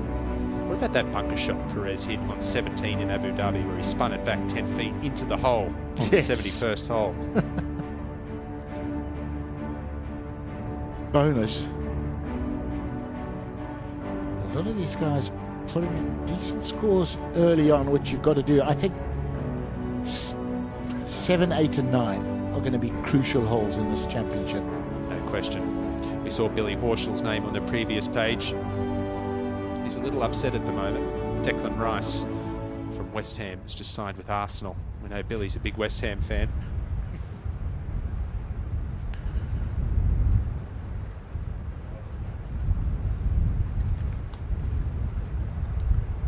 Well, the group in front all opting to go safe off the tee. What will our 3-ball do? Going to have a long wait if they're going for the green. They might have a call-up actually in play on 13, or it could be a long delay. Well, while these players wait, we know Justin Thomas will be a feature at the Ryder Cup in a couple of months' time in Rome. It's sure to be another fantastic edition of this great event. The Ryder Cup.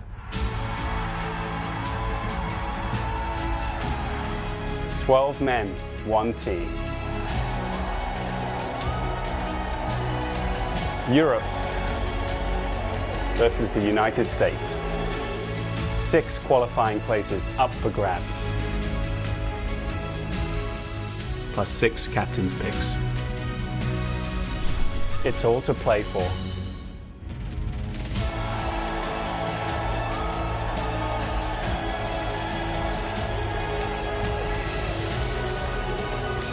The 2023 Ryder Cup. Who will join me? Well, I think that's the big question, isn't it? The top 3 players from the European points list will automatically qualify, as too will the next 3 leading players from the world points list. But the big change this season, 6 captain's picks for Luke Donald. It's been 3 and 4 in years gone by. John Rahm, Rory McIlroy, they'll be there in Rome. Yannick Paul currently looking good to play his first Ryder Cup. The world points list, Hovland, Hatton and Fitzpatrick, they will all be there. Quick glance at the top 6 in the US standings. Scheffler, Clark, Koepka, Schauffele, Cantlay, Homer. That is a very strong side, but they will both field very, very strong teams. And, well, I think it's going to be a very close one, Tony. Yeah, I agree. You know, the European team looking like a lot of youngsters, Ryder Cup rookies might make that side. I suspect Luke Donald will try and throw in a bit of experience there with his picks. I think you need a bit of experience in there. Well, that begs the question, does a 53-year-old Irishman make the team? Padraig Harrington been playing some terrific golf. Joost Luiten second at 15. Downwind, left to right, out of the long grass, landing at 15, 20 yards short, releasing it up. That's a good result.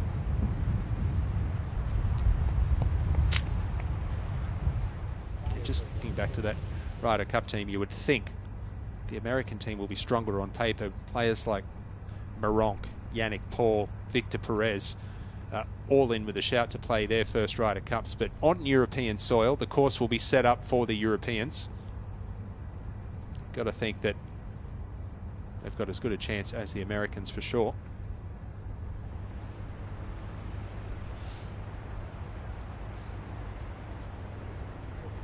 Well, it's 350 yards here on the 13th hole. It's playing as a short par 4 today.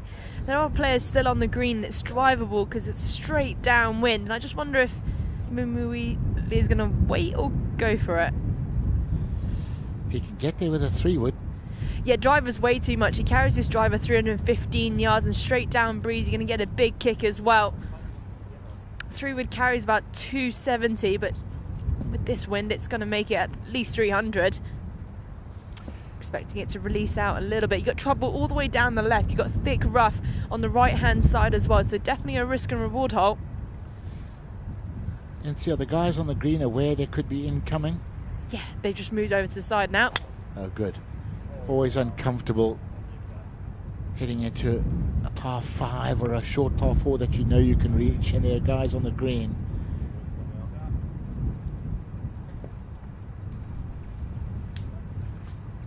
Not sure where that finished.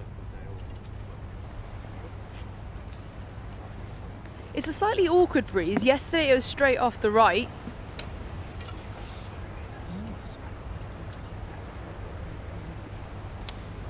As part of the DP World Tour's green drive, for every player that drives the 13th green this weekend, 100 trees will be planted in collaboration with One Tree Planted, and Matt Wallace will be looking to do just that.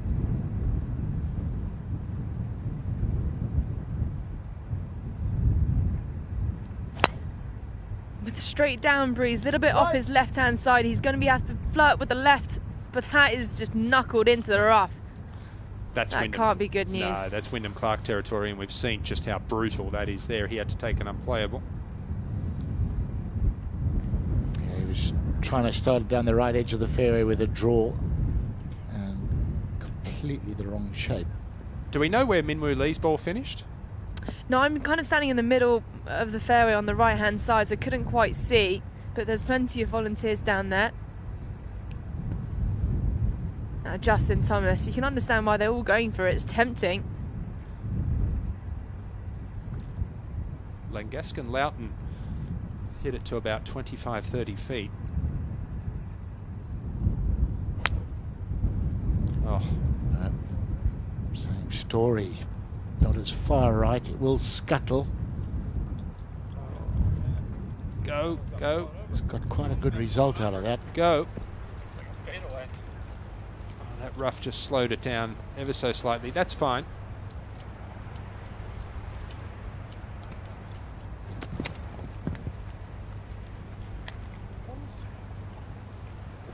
Perfect 3-wood off 15 for Wyndham Clark. Second shot, just gap wedge in hand.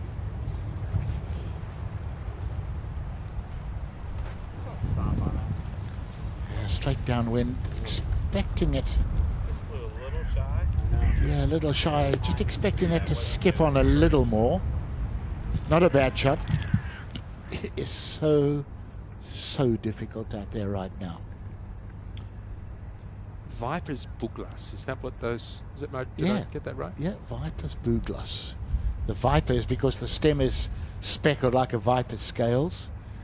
And the Buglas is, it's actually Old English for ox's tongue. The leaves are shaped like an ox's tongue, and it's rough like an ox's tongue. Beautiful plant. Langasque, lofting it up, doesn't look particularly happy. It's not a bad result really, but that was his third shot. Tough par putt upcoming for the Frenchman.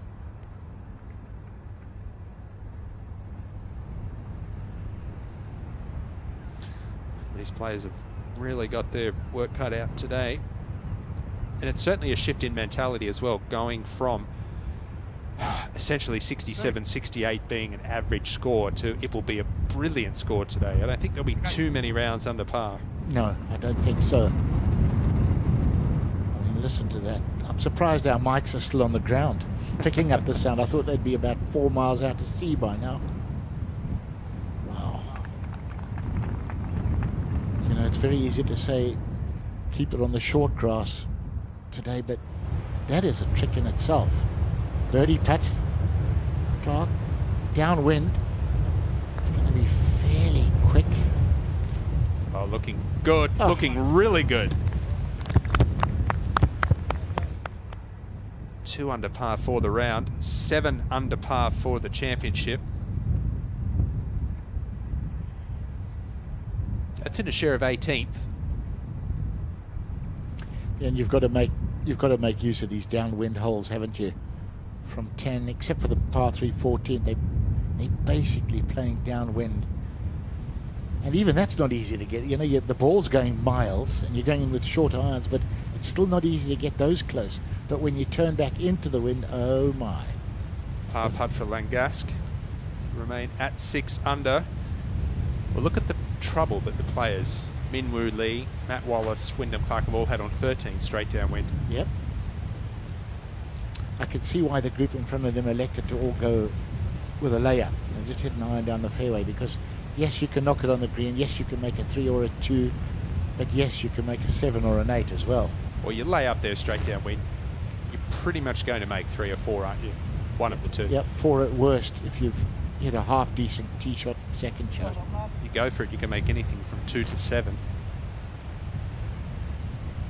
Yeah, I remember last year, I think we had a couple of 8s, was it last year, where guys had to go with driver, lost ball or out of bounds, and then you feel, well, I've got to have another go. I've got to try and make up for that.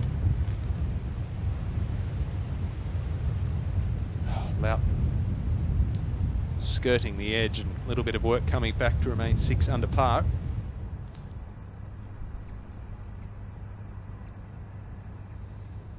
We've already seen a little bit of everything here at 13. Minwoo Lee. On the green? I thought it was down to the left. Ooh. Anyway, we'll soon find out. Matt Wallace, second shot. Wyndham Clark had to take unplayable here. Matt Wallace not doing that, but that looks awful. This could easily just go straight left, couldn't it? Yeah, look how far right he's aiming. He's just going to try and use that big slope right at the green. Gouge it out and hope it pitches up on the right and works its way back down. But you know, you're right. The club face can shut down and go straight left. Got a bit of a strike on it too. That's good news. Whoa, whoa, whoa. Oh. Oh, that's bad news. Oh.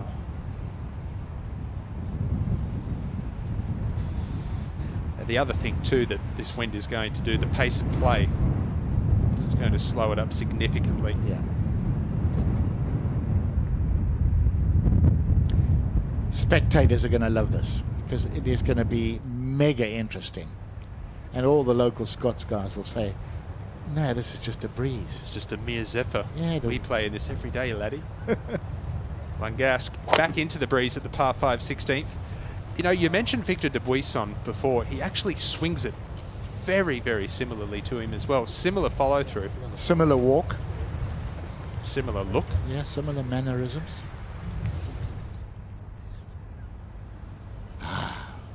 Fidra Island.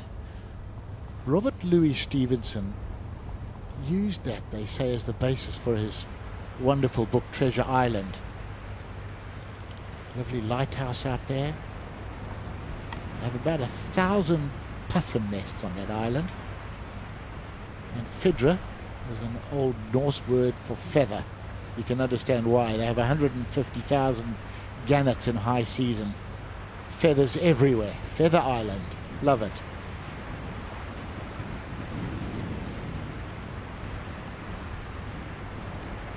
I'm just standing behind the TV tower. It's quite nice to have a break from the wind. JT, just short of this green, he's going to have to pitch this and land it on a downhill slope, and it will kick to his left. You've got to land this short of the green, that's for sure.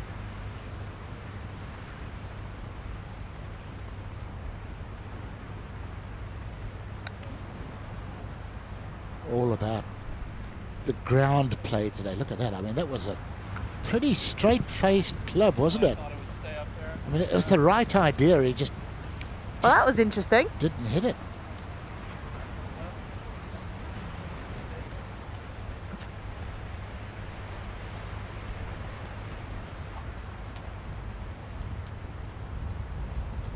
Trying to play the required shot.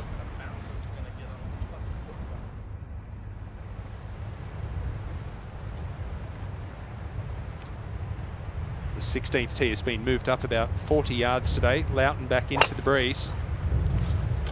Yeah, they love it from the tee. He's got a wonderful lower half move, Bruce Loughton. I thought they might go up one more.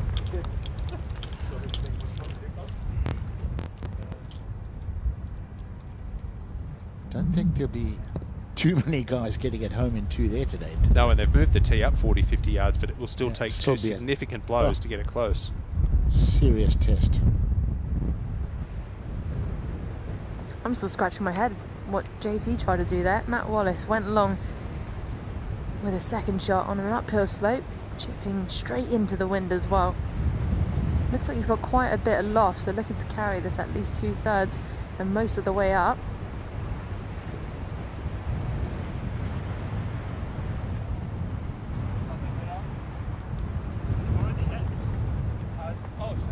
Coming back into that wind, it's running into a wall of air.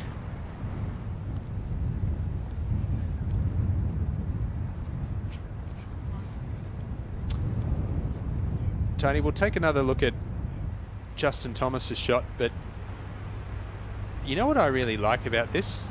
He was not scared to try the shot. That's right. Most people would have pulled out the sand wedge or the lob wedge, and he really wasn't that far off. No. Playing it really, really well. A little further right and a little firmer. And you know what? This is just great practice for Royal Liverpool in the Open Championship next week. Practice these shots in play. It's one thing doing it in a practice round or around the chipping green, but you're going to learn twice as much doing it in play and see what it does. Absolutely. Incy, is this where Min Woo Lee's tee shot finished? It is. Yeah, it was quite the drive. I was halfway up, so I couldn't quite see how it finished up, but it's in prime position now. And the great thing is, Min Woo Lee has given himself a chance for birdie every single hole. A 364-yard tee shot, how about that? With a 3-wood as well. He's hit a 364 3-wood and a 225 pitching wedge so far, and on the next hole he'll probably hit a 5-iron 130. It's just a complete different ball game. I mean, apart for eagle, he's had 2 great eagle chances in just 4 holes. Yeah, we all thought he looked a little perturbed on the tee. Do it. Oh, Do it. Oh, oh. Lovely putt. That's the best start we've seen through 4 holes. 2 under par for Min Woo Lee, and he moves to 6 under par for the championship. He's on cruise control. Yeah, he's making it look pretty simple out here, isn't he? 2 under through 4, could have easily been 3 or 4 under.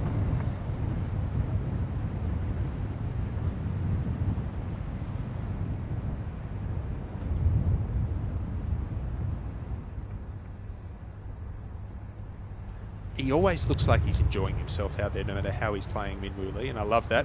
Loughton with the chief off the deck. Well, if he gets this low and chasing, how far down there can he get it? How good's his swing plane? It just does not leave the plane at any point. Yeah. Where's that finished? Left rough, just in the second cut, but that's 2 good drivers and he's still 40 yards short of the green. It's a beast today. It's a par 5, it's a 3-shotter. I used to love hitting the driver off the deck 20 years ago, but I just don't know how advantageous it is now because of the size of the driver head. 3rd shot for Thomas. Yeah, the only thing that helps is the really low center of gravity they have now, those shoebox-sized heads. I'm with you. I loved hitting a driver off the deck with a Bellata and a persimmon. It was an art form, and you had to hit it with a fade. Squeezer. Par putt for Wallace.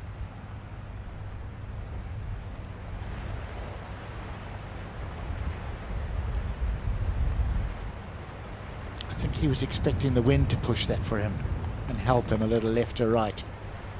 But on a hole that you can drive with a 3-wood and you walk off with a 5, you'll feel slightly disgruntled.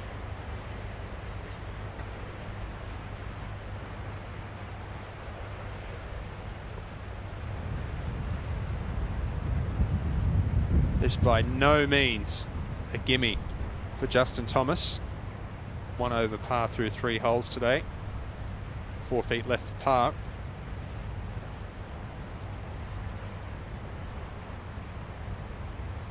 Good putt. He looks very close to the ball, more over the ball than I've seen him in a long time, Justin Thomas.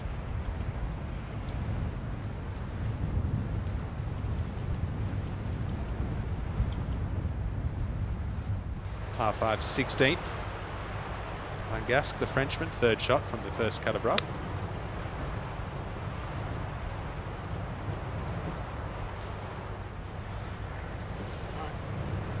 Thought that might have come down just a little bit from there. Yeah, he was too. He looked pretty disappointed. I think that was the plan. Use the backstop. No, he left that way.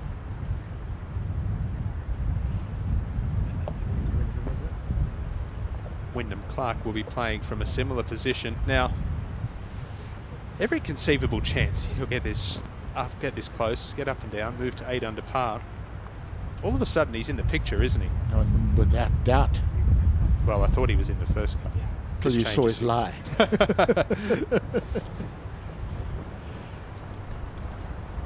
It might be sitting okay, and if it is, he can get this relatively close.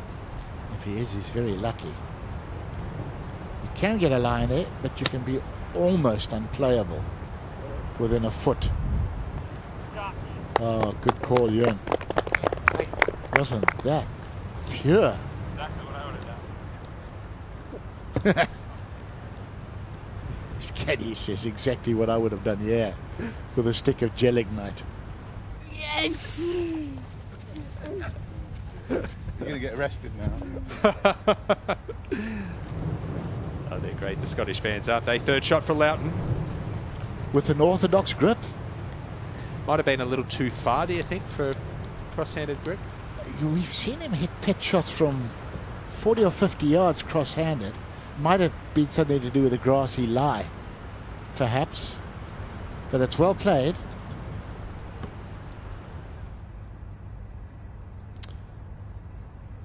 Well, the first 4 holes On the back nine have played predominantly straight downwind. Different story, the par 3 14th. Not only is it straight back into the breeze, but you've got an elevated tee, certainly one of the most exposed points of the golf course. And it's been wreaking havoc with the ball flight of the players. We saw Joost Luiten come up about 30 or 40 yards short here. It can make you look pretty silly.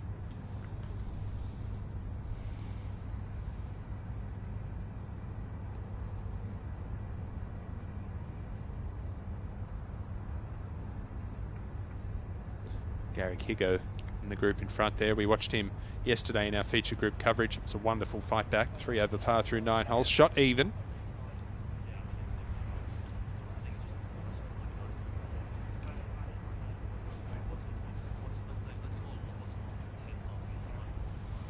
Yeah, well, the tee just went up a little bit. 154 today. But whew, what a tough pin to get at. 17 on, just 4 off the left. Big left to right slope left of the screen, but if you use that, it's going to feed off away from the flag.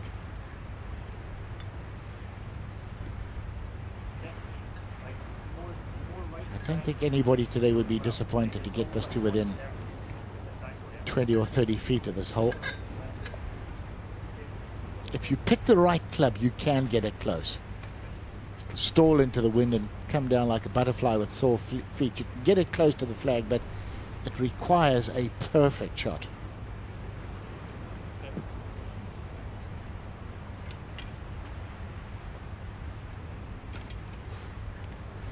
I mean, seriously, where do I start? It's 154 yards to this pin, elevated tee box, all downhill, but the group in front hit a 5-iron. I mean, Minwoo Lee hits a 5-iron at least 220 yards. It's got to be a 6. The playing yardage is ridiculous.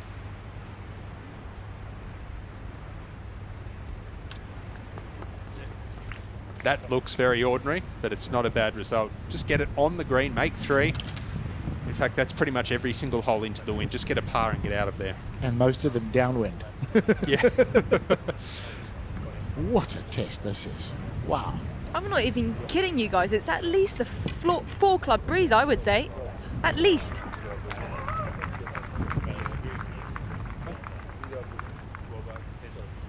And then when you turn into the wind, NC, you're trying to keep the wind off it. I mean, take an extra club or 2, so it's almost, you can almost add on 5 or 6, can't you? Exactly. You're so much better off having too much club in your hand than not, because you do have quite a lot of room beyond this pin. You pitch it short, it's going to kick on a little bit, which would be okay.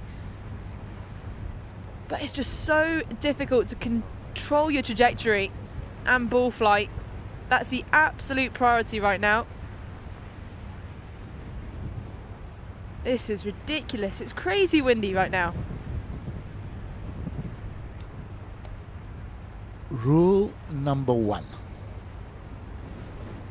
Spin is your enemy. In this wind, backspin or side spin. Oh! Oh. Oh, goodness me. Goodness. I mean, you will never, ever see a player of his caliber that's twice today from a similar distance miss the green by 50 yards. And good luck with the chip. Van Gask, so unlucky. Look how steep that slope is that he's standing on. It should have backtracked, and it's going to be quick. Oh, nicely done. Back to even par for the round for the Frenchman. Excuse me, 1 under on the round. So he's 6 under par. Well, let's see if one player can go beyond this pin today. It's 154 yards, playing at least 200 into this very strong breeze.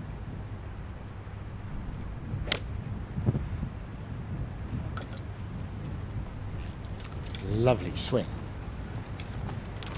Oh, you're not going to see too many, if any, better than that today. Matt Wallace, take a bow.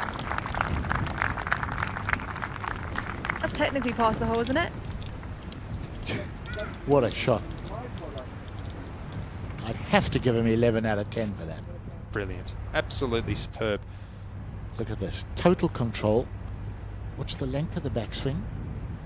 the length of the follow-through. Almost identical. Just squeeze it in there. I mean, just brilliant. That is a proper links shot. He's got a terrific, it's just a beautiful looking golf swing, isn't it, Matt Wallace? Yeah. It should produce a little better results. Yeah, and I mean, I sort of scratch my head when I think about his results. He had the win this year over on the PGA Tour, but for the rest of it, you know, where did it go? Great swing, a lot of talent, good attitude, just confidence. Loudon for his birdie. Yeah, when you're downwind, you can't really hit those with any conviction. I feel like Loudon does that all the time. I feel like he burns edges and still goes around in 67, 68 all the time. Just kind of wind. Yeah. I feel like it has to come in here to the right. Wind. So where would you play? No wind. No wind, I'd play it right here. I mean, I think it's blocked a little bit. I feel like it's going to do something. Yeah. I mean, it might go left. You spoke earlier about the putting in these conditions.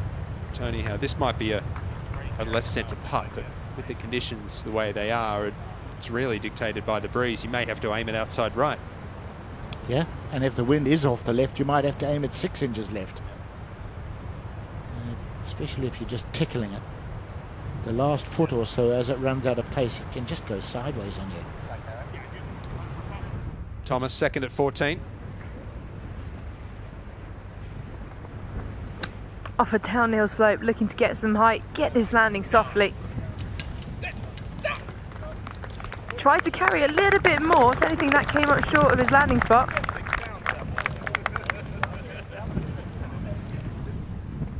Well, birdie putt at 16 for Wyndham Clark. This for his 4th birdie in 7 holes to move to 8 under. Just a stroke outside the top 10. And the US Open champion is making a big move here on Sunday.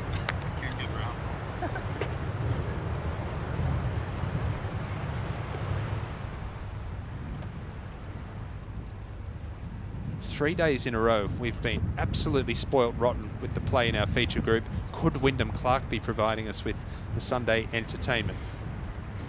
He is so far. Started 8 behind. He's now only 5 back. Minwoo Lee, long birdie putt in at 14.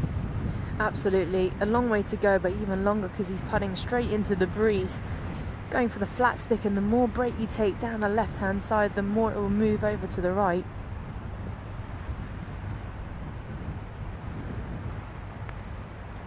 That's a good camera angle there. I'm not sure he could have started that far enough left. Stay there. Uh-oh, stay there.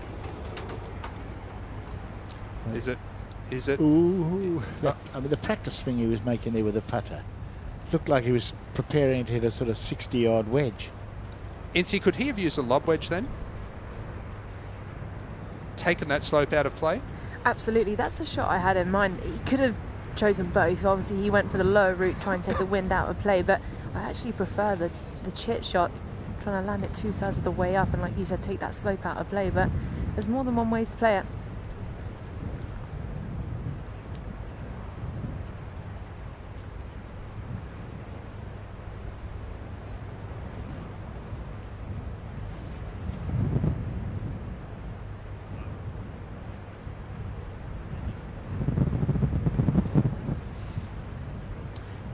These greens are tough to read, line and pace, in flat, calm conditions. I also think it's pretty tough because on day one it was 10-6 and today it's rolling at 9, so a huge difference in between just 4 days. Back up the hill for Minwoo Lee. Missed to save his par. They've been stress-free pars up till now.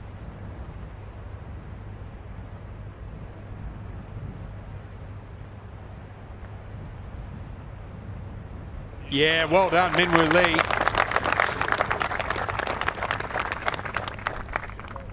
huge putt, and I'm sure if you asked him later in the day what was a key moment, that putt right there would be key.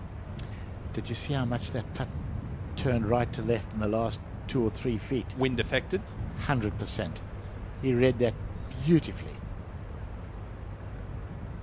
Par putt for Thomas.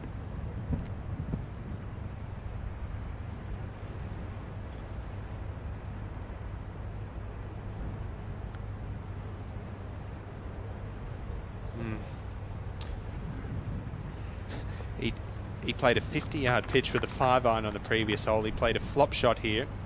We saw him try and chip an 8-iron back at the 10th hole. Yeah, I like the fact that he's doing that.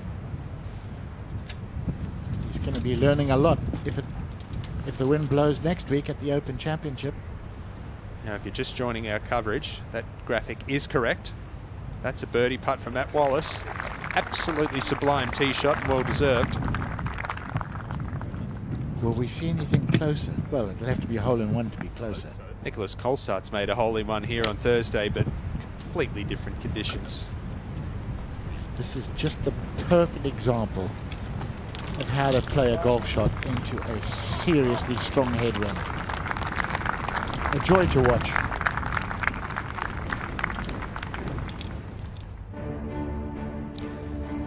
This is how things stand. Final day of the Genesis Scottish Open, the third of 5 Rolex Series events on the season. Xander Schauffele, the defending champion, 2 under through 3 holes. Could he go back-to-back? He was 11 behind after 2 rounds last year. What a rookie season from American Eric Cole. 10 under par. Bob McIntyre, the leading Scotsman there at 8 under par. Shane Lowry, obviously another one to watch. You know, he plays with such feel and panache. He'll be able to feel the wind and feel how much the putts are going to break in this wind. Panache. Love that word. Nikolai Højgaard, disappointing weekend. His twin brother Rasmus, of course, victorious in their homeland last week. Yannick Paul, level par through 6 holes today. For a guy like Yannick Paul, this will, you would think, be a brand new experience. Links golf in this wind, it has to be. No question. He's been based in the US for the last 10 years, and the golf that he has played has typically been in warmer, calmer climates. The 15th hole downwind and averaging well over its par of 4. Imagine it was the other way. It's just such a hard fairway to hit.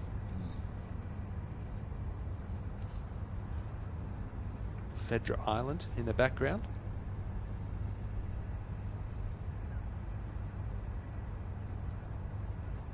Nature reserve. I think you've got to get special permission to go out there.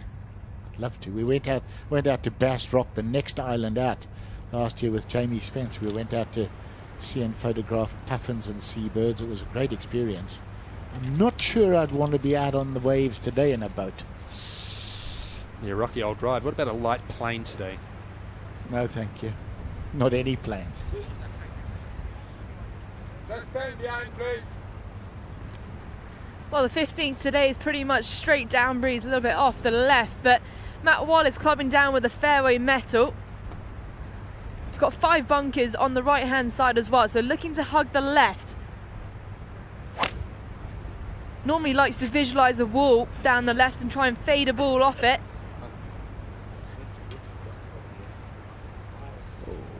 Oh dear, is it down in one of those bunkers? Or right of them, or short of them. Looked like something might have just put him off on the downswing. Same club NC for Minwoo Lee. Yeah, makes a lot more sense for Min because you've got a secondary bunker just down that left on its own, which is 389 yards to reach. It sounds like it's a long way away, but he carries his driver 315, and down breeze it's going to carry him further and roll out, which is why he's clubbing down. Yeah, quickly down for the peg. He loves it. Look at this thing run. My goodness. That is huge. Absolutely enormous.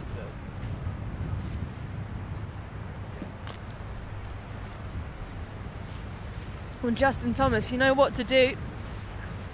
had a couple of off swings, so looking to find some sort of rhythm, which is crucial in these sort of conditions. It's easy to get quick at it and jump at it. Little baby fade would be perfect.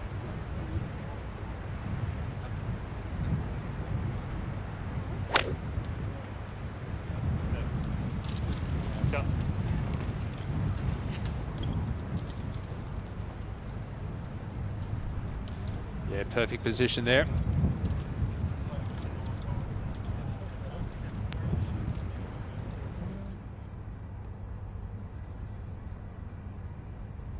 Three under par through 7 holes. Wyndham Clark has made his way to the par 3 17th. Genesis vehicles up for grabs for the first player to make a hole in one. The player and caddy. And that's a terrific shot. If you're going to get a hole in one, today is the day with where the flag is, because really, hit it on the green the first 3 days, you're doing well. Yeah. 3 flags up on the right this week made it really tough. But today, sensible down in that big bowl. Everything wants to finish in that bowl. You're right. You're going to make a hole in one. They've been kind. They're hoping to give away 2 wonderful Genesis cars.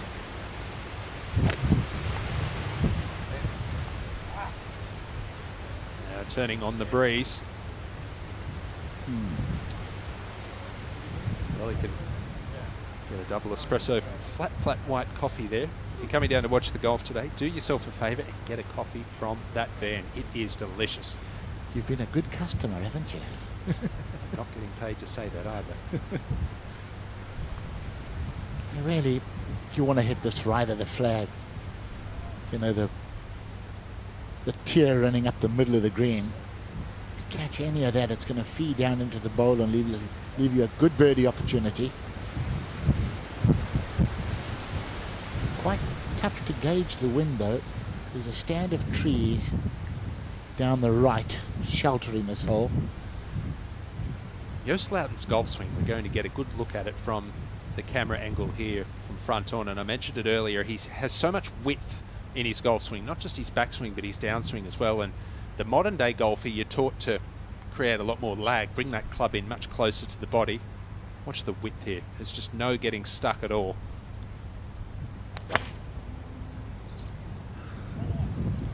Everything in sync. It's a beautiful golf swing and a beautiful shot.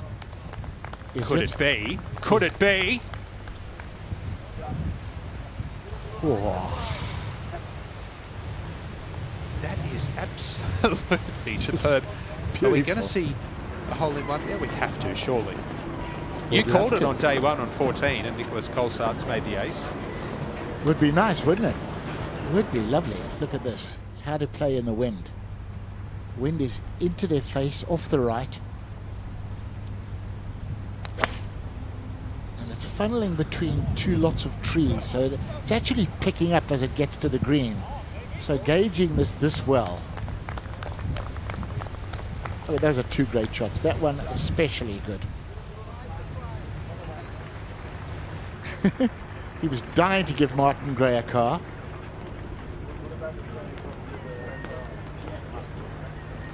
What a leaderboard. The world #1, Rory McIlroy, Tommy Fleetwood, Tom Kim, the young superstar. Grant Forrest, the Scotsman, he's 8 under par now as well. Had a hole in one on Sunday last week at Made in Himmerland. Ball positions there at the par 4 15th. Matt Wallace finding the fairway bunker on the right-hand side. Yeah, 174 yards to go for Matt Wallace, out of a good lie, in fact. Shouldn't need more than a 9-iron. I don't think the face is tall enough to be in the way. As long as he catches this clean, shouldn't be a problem. Just aiming a few yards left of this pin.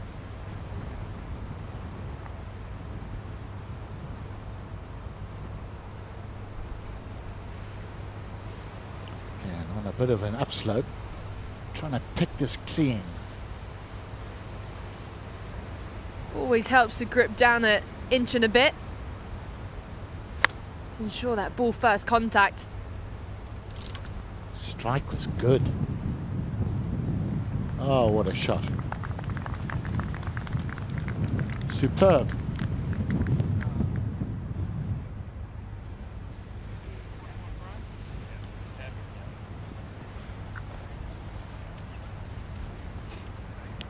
We've got 159 yards to go. Pins not far off the heart of the green, I would say. Once again, looking a few yards left of this flag. Should be no more than a pitching wedge straight down breeze. It's going to take one big hop and then just trickle down. Virtually impossible to get this stopping straight away.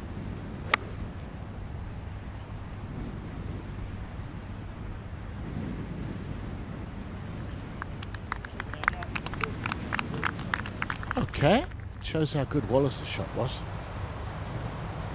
Missing the green way long and left at 17, the par 3, Langasque. That's very poor. Back into the breeze, wasn't a difficult shot.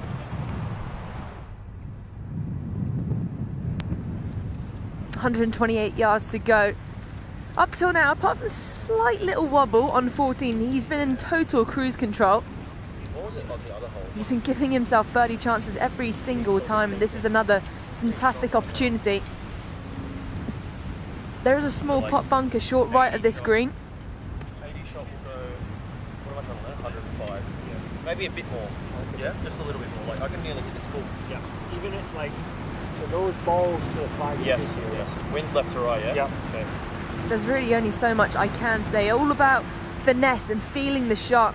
So once again, important to pitch this short left of the green. Do you think that definitely gets there? Yeah. Yeah, I mean the wind's so strong. Yeah. 105, yeah.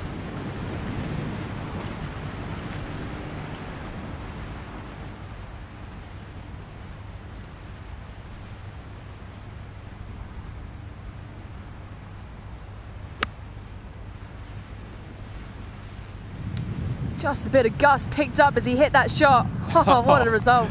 Yeah, you're not wrong, Incy. Absolutely fabulous from Minwoo Lee.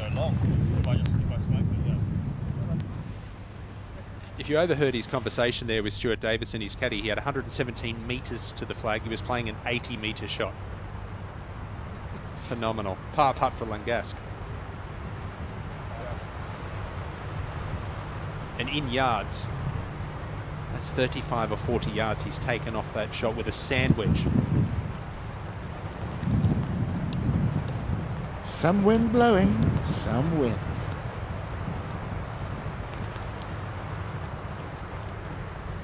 Actually, I don't think the television screens are really doing it justice, just how windy it is out there.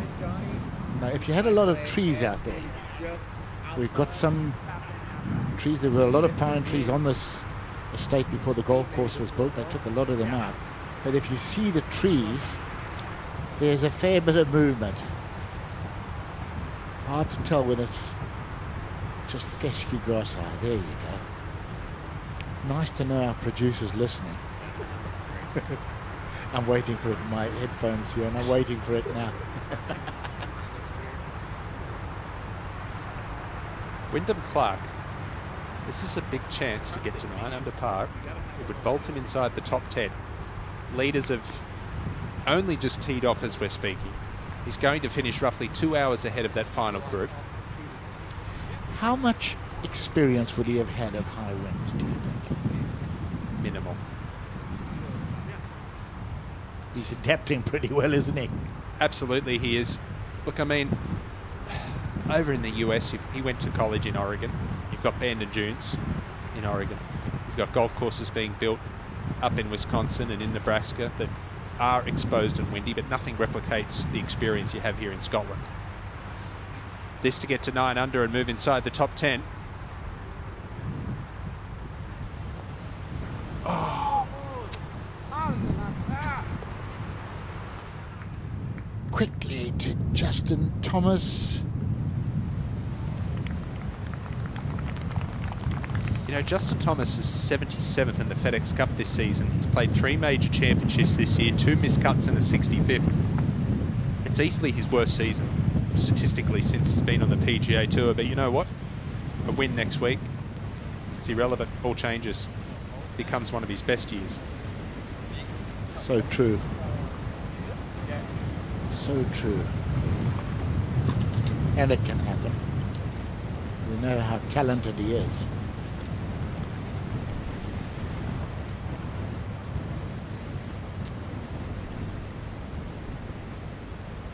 When he saw his ball roll in the fairway bunker off the tee, Matt Wallace, he would have been thinking par.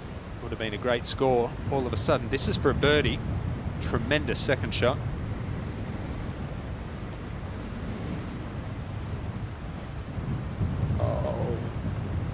Oh, it did get there. I think that got a lot closer than he anticipated. Yeah, I think the wind gave it a mighty shove from behind.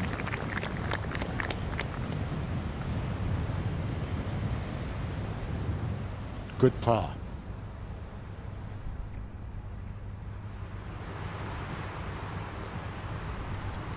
Yes, Loughton. Off that fantastic tee shot at 17. Beautiful birdie. Gets him to 2 under for the day. No bogeys.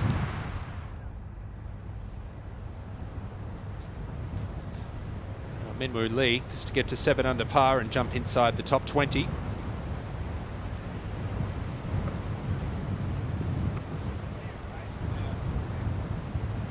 Were you one to widen your stance to brace yourself in the breeze when putting? No. I used to stand with a very narrow stance, feet together, and basically I used to just lock my knees a little more. But also try and remember that I was actually below wind level because I'm vertically challenged.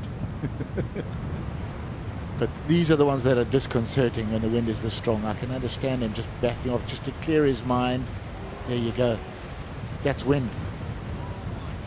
That is absolutely the wind has knocked that offline. That's all wind, and I mean, bear in mind too, when you take the putter back, it feels like the putter's doing a figure 8 as well in the wind.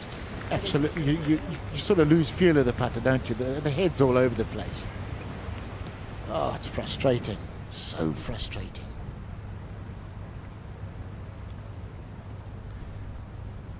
It's in wind like this that I'd like to be using a bullseye or something with a really narrow head. I wouldn't want to be using a mallet putter in this wind. Our leading group has just got underway and they've all made pars on the opening hole. McIlroy, Kim, Fleetwood, Tyrrell Hatton. Tough day yesterday. 4 Rolex Series victories. He's 2 under through 4 holes for the round, 10 under and only 3 back. That 18th tee. Brutally difficult par 4.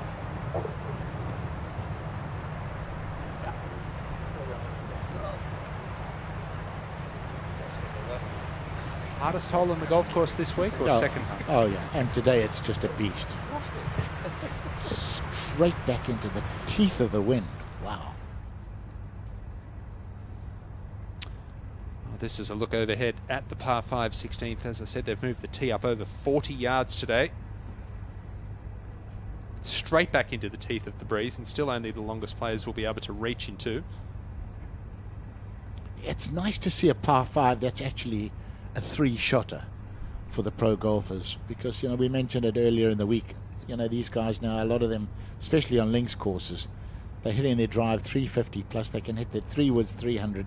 So to make it a proper 3-shotter, you've got to go at least 700 yards in this day and age.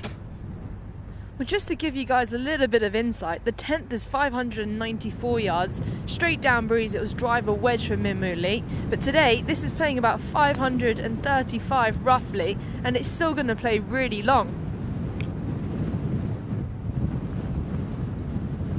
We saw on Incy's point there, we saw Minwoo hit that pitching wedge 225 on 10 and 5 iron or 6 iron about 130 on 14. Yeah.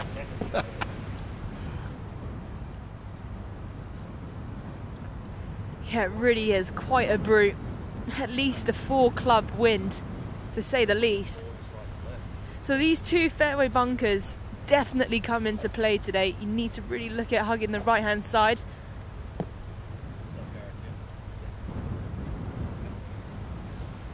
Wood 364 yards at 13. And the driver will probably go 260, 270 max here. And that's if he catches it. I'm getting ready, Tony. I'm on my toes. I'm on the move.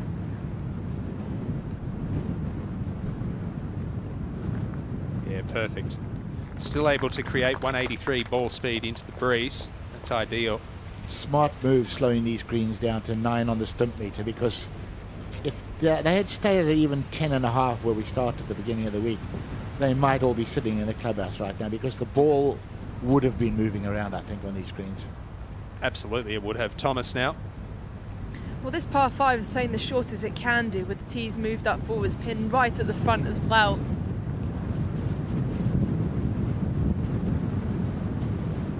Flat flighted draws perfect here on 16.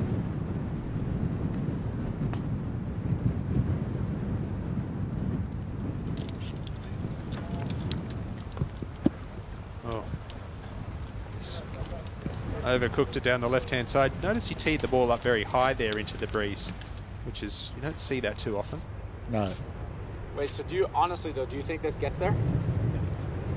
Well, I don't want to hit 3-iron out of that stuff. You just think 3-iron's not good out of it? Yeah, I just don't. I know your lie's great, and maybe I just. Okay. Can you get it up? Well, that's fine. Well, as long as you think it's really going to jump, I mean, it's been all week, so. It's jumped every time I see. Perfect. Tony's caddy, John Ellis, that's there. I mean, if it came up 50 yards short, I guess it's not terrible. If you're into the wind, you're fine, right? You could pitch it all the way to the hole. I mean, if you want to hit 3-iron. No, I mean, it's all right. If you well, really it's don't 224 and it's 240 to the hole, so I realize. That's the only thing I'm saying. Is I just don't want this to not really jump. But if we pitch it, I don't think it's going to roll as much as you think. No, I know, but if it gets going, like your 7-iron went 200 yards yesterday from. Yeah. Here, feel the 3. Because I realize the lie's pretty good. Yeah, the lie's good, but. I was just thinking maybe a little off. But So, yeah, now, so what I'm wondering is if this jumps, do you think this has a chance to be too much? Yeah, I do. I mean, essentially, I know there's blowing 1,000, but there's no wind out of there. Right? I'll hit the foot. Yeah. If it comes up 50 short in the fairway, you're fine. Then you fly it 50 right to the flag. Well, we don't need to commentate, do we? No. And John Ellis was desperate for him to hit the 4-iron there, wasn't he? Didn't like the 3-iron. I don't think he was convinced it would get up fast enough to not catch the grass and do a knuckle diver.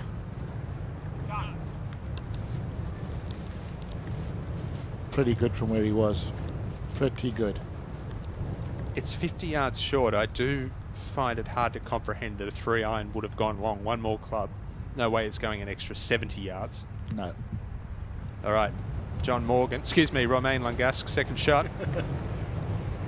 Not too often we see somebody going in these days, in this day and age, with a metal wood into a par 4 and still coming up short. I like it. Just trust it. It's going to come out a little bit top spin, a little bit runny. Just a little doffy special. Let's be honest, these players generally play in excellent conditions. Golf courses are pristine, they're perfect. So to see them having to fight, scrap, it's good, it's fun for us.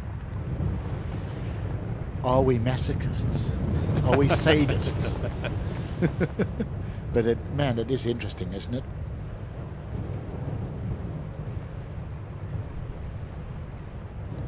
Gonna give it a low driller here. Chaser. That's Ooh. exactly the shot that he played, Tony. Nice How little cool sandy is bounce that? as well, Ewan. That's a great shot. Yeah, that was fun to watch.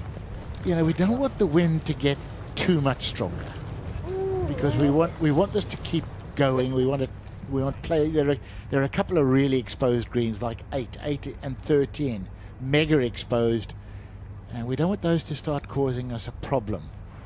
Thomas, just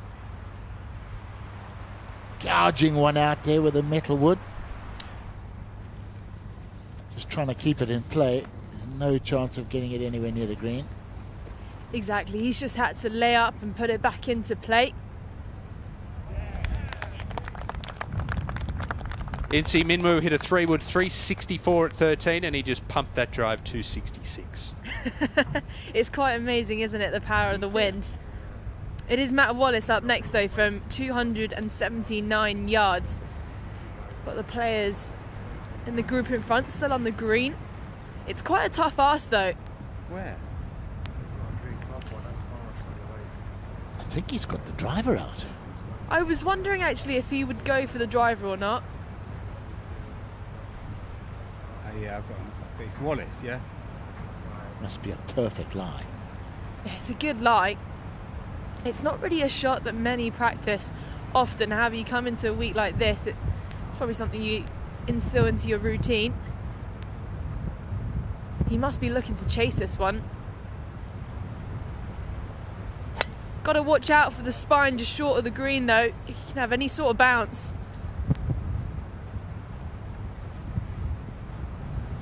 You know what, if he got that straight landing on that downslope, it wouldn't have been too far away.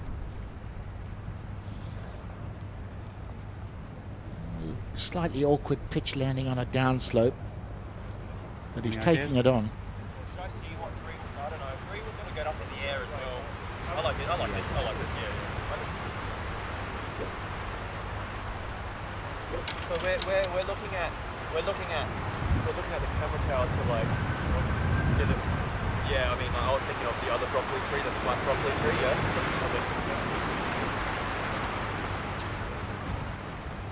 Well, the green in front is just clearing up. Minwoo Lee from 254 yards straight into the wind. It's a little bit downhill with your second shot, but still, it's a strong breeze out here. I'd imagine fairway metal, looking to hug the right-hand side. Incy, he's got an iron out. This is going to be one of those famous Minwoo Lee stingers. Oh, he got ahead of it. Spun out of it. I think that was... We know he plays those shots really, really well, and even before he became a DP World Tour winner, that's the shot that made him famous via social media. But even then, he just tried to hit it a little bit too hard. I think he would have been better served using a wood. He was in two minds, wasn't he? You know, we heard him say 3 it'll get up too quickly. Clark did very well out of that rough to get it to here. Pitching back straight into the wind. Skip and bite on the second bounce. Nice. Very nice. Just received a text message. A friend of mine, an Australian cricketer, Matt Renshaw, is out here watching today. And he's an avid golfer, plays off 1 or 2 handicap himself. He said, how good is this watching the players struggle? He was out here. He's now down at North Berwick. got caught by a gust. Big shut stance for Langasque.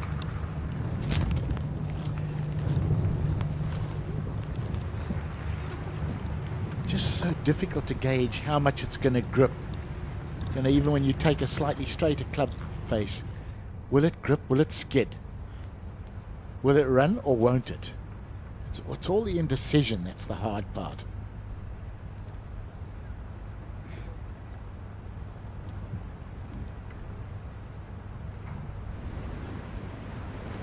It was a good layup for Justin Thomas. He's got 2 clubs in his hands, just trying to figure out what feels better.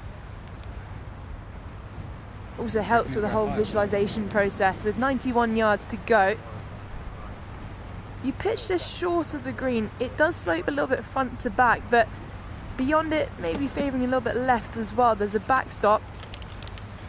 But in this breeze, playing from a slightly more elevated position, you can look to carry this all the way.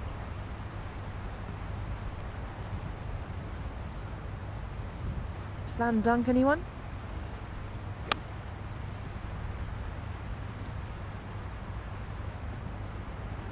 Really well played.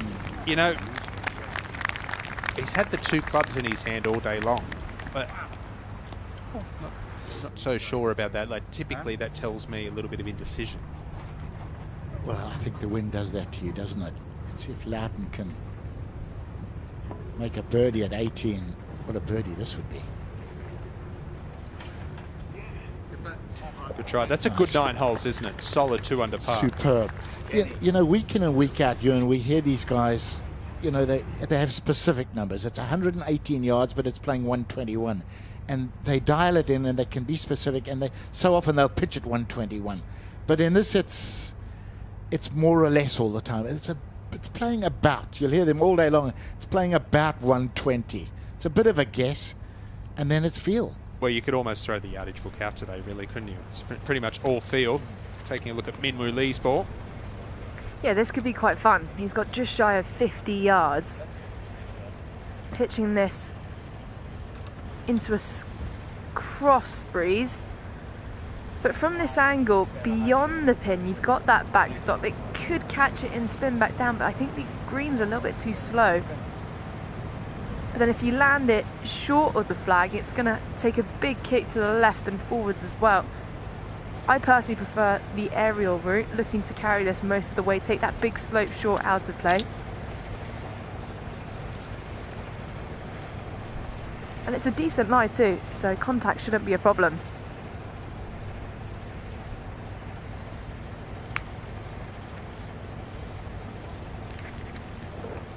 He doesn't want to listen to me, does he? Fair enough. Whatever he's done, it's worked. He's played that absolutely beautifully, and a chance to make up for that short miss at the previous hole. Par putt ahead at the 18th hole for the US Open champion, Wyndham Clark. This to be out in 3 under par 32. Fabulous par and an excellent 9 holes for Wyndham Clark. Third shot for Wallace. Not inspired by Min Woo Lee's tactics. Like I said, there's 2 ways to play it, and that's an awesome result. Isn't it ever, Incy? What a great shot, just a kick-in birdie from Matt Wallace. That'll get him to under par for the round.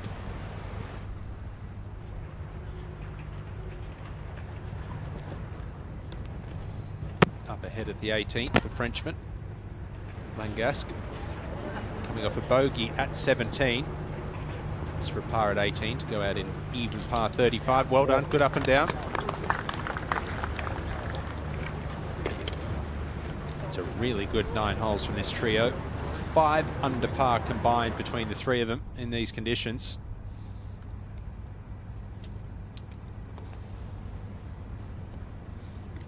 Well, that leaderboard, look at it. It is getting very, very bunched. A drop shot at 2 for our leader, McIlroy, and he is in a share with Tom Kim at 12 under par, and Tyrrell Hatton, the big mover today, 3 under par for the round through 5 holes. 6 players within a stroke of the lead.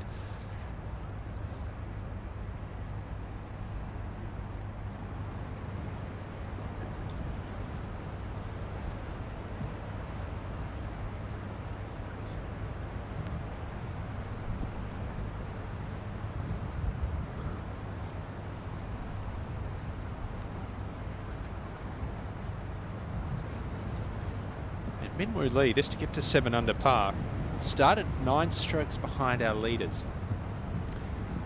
Knocks this in, he's only 5 back. Oh, that's 2 great opportunities in a row gone a begging for the Aussie.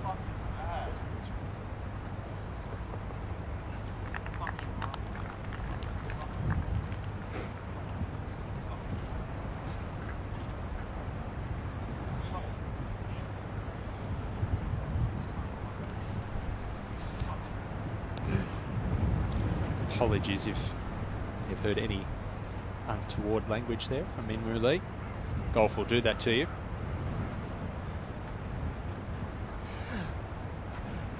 I have to be honest. I've never made an apology for players' language because I was a terrible potty mouth, and I just feel like it would be, I would just be too much of a hypocrite. So I'll leave that to you because you're much more polite than I am when it comes to angry golfers. Well, no, let's just say it's pot calling kettle black, me apologising. Justin Thomas birdie putt. Trying to start this, what would you say, 4 inches left of the hole? And just too much pace. Yeah. And there it is. That was a good stroke. A beautiful stroke. But you're expecting the wind to push it, because it has done on the last few, and suddenly it doesn't do what you're thinking. Oh, it can drive you around the twist. If I'd have had this many cameras on me when I was playing, I would have been broke very early on. It'd be quite a thick file of fines in the archives, wouldn't they? A lot of changes there, Tony. 6 players within 1 stroke of the lead now. Anyone on that first page could win it.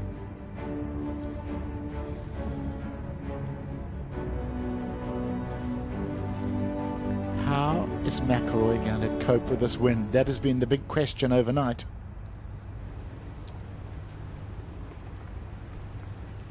You got to think it's a mental test more than anything, because he has the game. I know he hits it hard, I know he hits it high, but he grew up in these type of conditions. I mean, he should be able to cope with it. Loughton, it's been a clinic through 9 holes for Loughton. 2 under par, and it could have been a lot better. It's just been rock solid. As long as it's hit, you know? Yeah.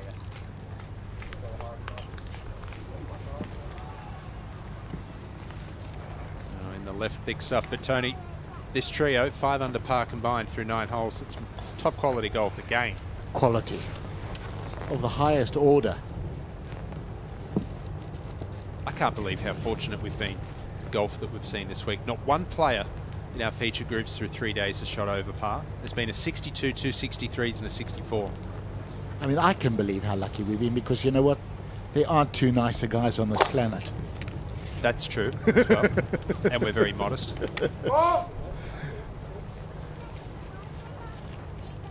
I remember I was inducted into the South African Hall of Fame, Golf Hall of Fame, on the same night as Simon Hobday, who hated making speeches, and he went up to say his speech, and he had this piece of paper the size of a postage stamp and started unfolding it and just looked around and looked, and eventually he started his speech and said, "I'd like to start this by saying it couldn't have happened to a nicer guy."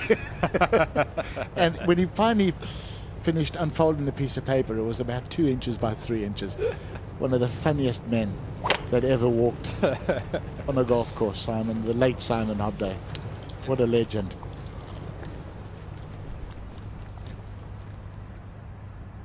Perfect tee shot there from Langask. Simon Hobday won senior major championship? US Seniors Open. US Senior Open. And he had about a 3-footer on the last hole, and they said, "How did he feel?" He said, "I was too nervous to choke." Scotty Scheffler, the world #1. He was treading water for 9 holes yesterday, and look at this, he's just 1 shot behind. He's finished in the top 10 in 78% of his starts this year, and that's only going to go up this week. Bob McIntyre, Grant Forrest, a couple of Scotsmen 3 and 4 strokes behind, respectively. Wouldn't they be hugely popular victories? Harry Hall, the Englishman, rookie season on the PGA Tour, he's just 3 back. So many good storylines developing. Padraig Harrington, the 53-year-old.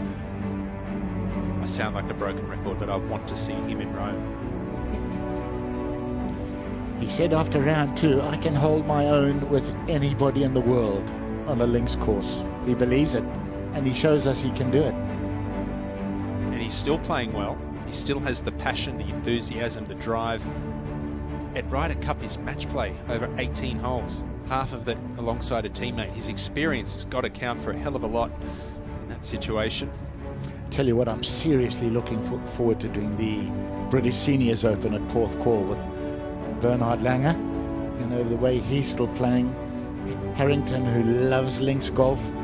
It's going to be a treat as well. Did Harrington win there a few years ago at Porthcawl?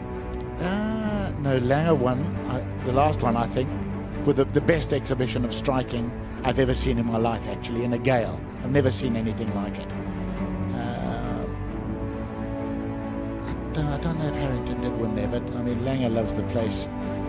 We need guys like Harrington to keep him on the straight and narrow because he's too good. Eric van Rooyen, 2 under. Nice to see Eric coming back into some kind of form as well. Dan Bradbury, what a story he's been. Missed at second stage of Q School in Spain in October last year. The following week, got an invite to play in Joburg and won it to earn his DP World Tour card. You don't see that too often, do you? No. And here's a thoughtful player. Unless he's a coffee guzzler, he's bringing one of those along for John Ellis, who's going to be very grateful. Now that's a nice gesture, isn't it? And why not? The man's a part of the team, a vital part of your team. I'm going to give him give them another little plug here. Flat White. They've got a coffee van right near the clubhouse as well. That's got to be from there. Coffee is excellent. That's beautiful, isn't it? That's classic. Now watch this man's face light up when he hands that over. Because one thing you do need out there at the moment is a warm drink. No lid on the coffee either.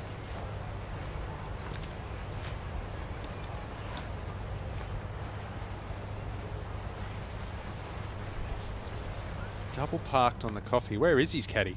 Be hard to see him in there. The grass is that long. You know, he's 3 under par through 9 holes, Wyndham Clark, and he's been in this long grass more often than not. Oh. That was a strange move.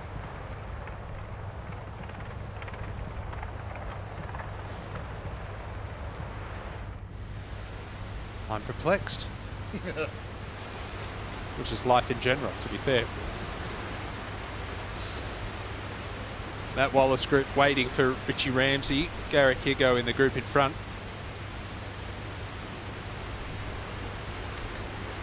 '17th hole, the par 3. Of course, the Genesis vehicles up for grabs for the first player to make a hole in one here this week for the player and caddy. A great gesture from our title sponsor, and of course Joe Slouten about half an hour ago almost made an ace. Not bad when you consider that the average proximity to a hole is 47 feet, Tony Johnstone. No, and I tell you, the one place you don't want to be in, see, that front left bunker is so deep, it's ludicrous. I had a look at it the other day, and I mean, my head only comes halfway up the wall of the bunker. Yeah, I can believe that. No, it's definitely not a trap that you want to fall into. Got 190 yards and it's a perfect cross breeze straight across the right, and it's strong as well. You need to start this in the right half of the green. Everything slopes right to left.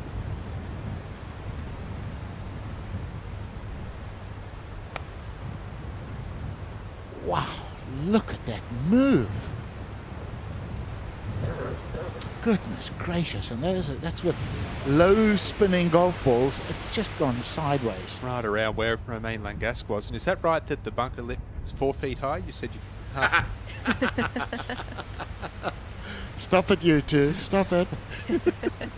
You must be getting sick of it, Tony, for you.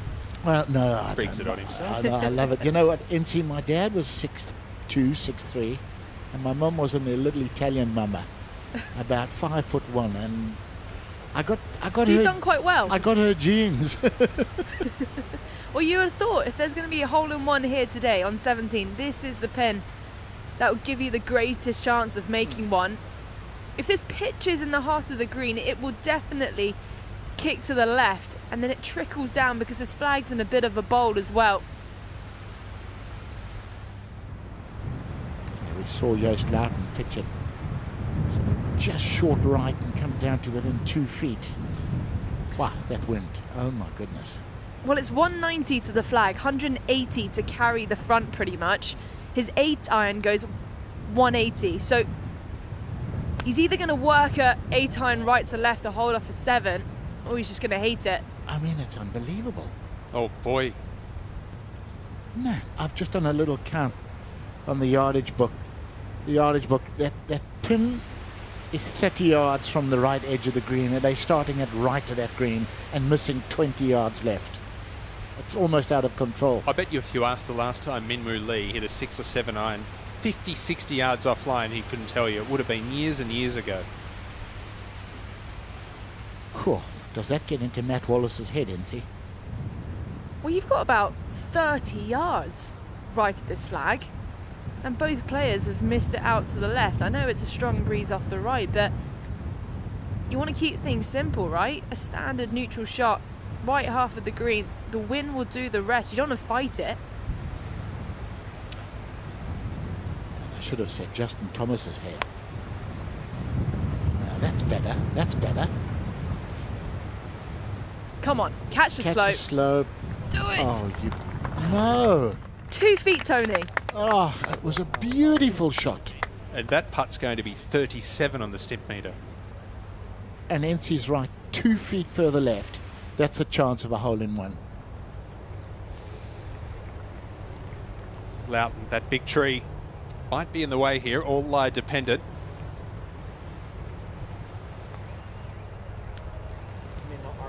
Well, obviously had a good lie, hoisting it up over it. Right at the flag, yeah. Stay out of it. The full normal one. It's like the old wall of death they used to do in the circus, isn't it? With the motorbike around the cage. Just goes round and round, like water going down a plug hole and then finds the bunker, I think. Well, Wyndham Clark's hit it a country mile, both in length and offline here. He's far enough away from the tree. Come down. This could be good.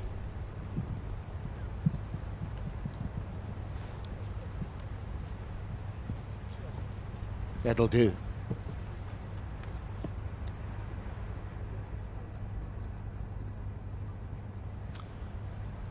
Well, he's walked up the middle of the fairway and now he's going off at a tangent.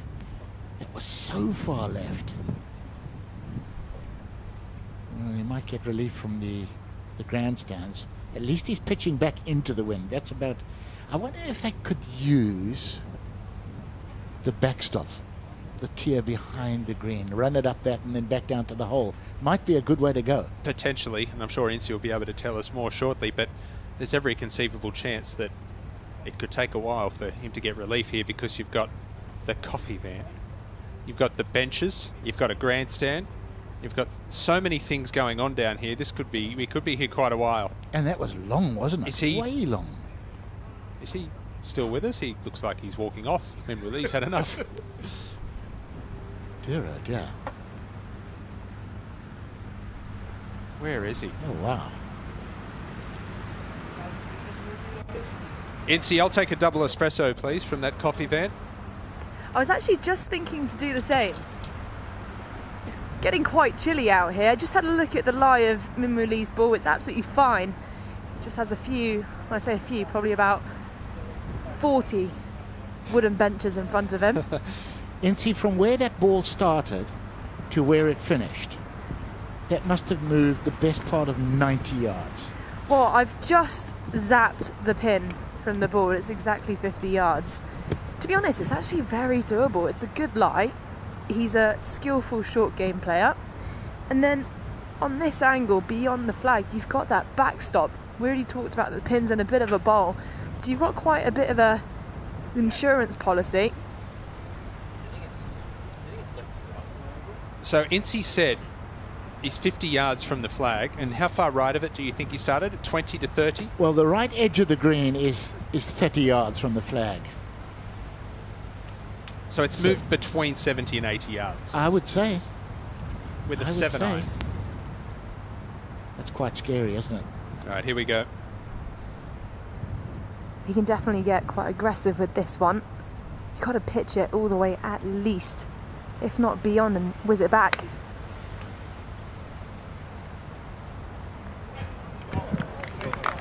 Excellent shot. Oh.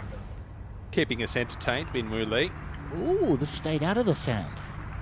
I was convinced it had wiggled its way back down into the pot bunker. That's a good break. Speaking of break, watch this once it gets over the hill.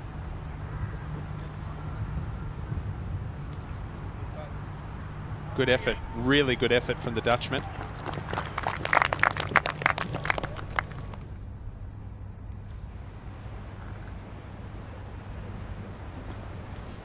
A good lie for Matt Wallace.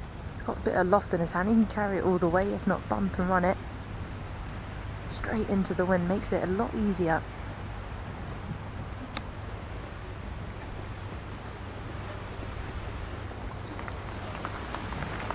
I think you'd be disappointed with that.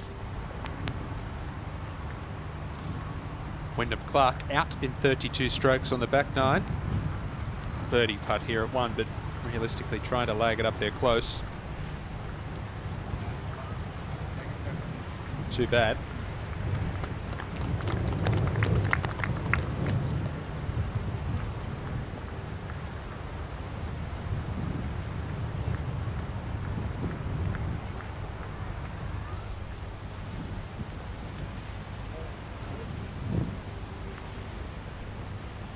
And see, once they hit that front nine, it's going to be a search for survival, isn't it? It really is. It's only going to get tougher from here. 18's got to be, if not the hardest hole out on the golf course. But first things first, this putt for birdie for Justin Thomas. I reckon it's impossible to leave this one short. It's going to be absolutely rapid.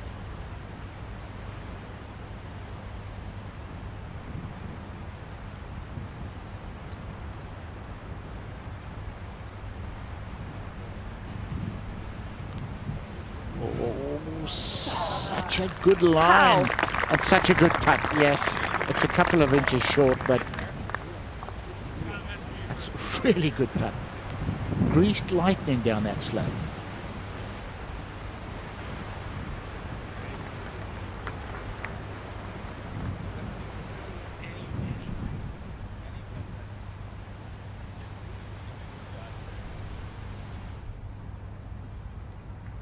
Birdie putt, birdie putt up the hill for a mate like Gas.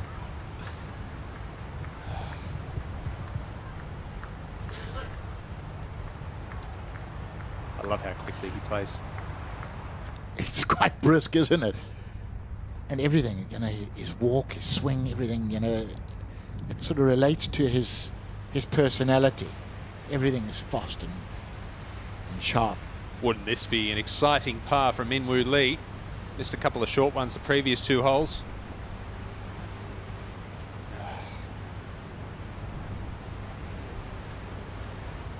I'll tell you what, 17th is playing the toughest hole on the golf course today. Not for Joost Luiten. No, but a par, that shows you how good a par is. And a birdie is a miracle. Averaging 3.41. Wow. And it's the easiest pin position on the green as well. By far. By far.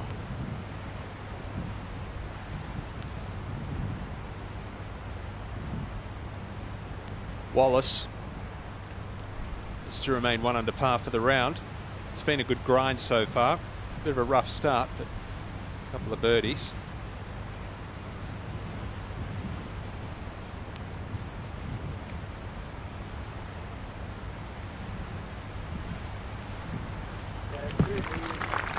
Beautifully done. Just gained 0.38 on the field. Up! Right, up! Here's the wind. Oi! Should be here.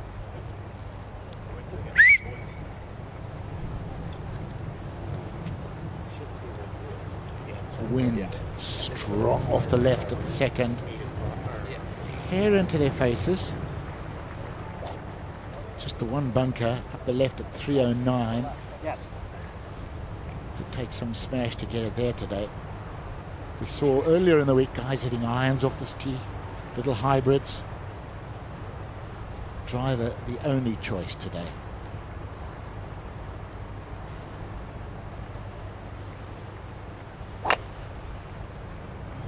Our leader Rory McIlroy made a bogey here earlier. Not his best, but that shouldn't be too bad there.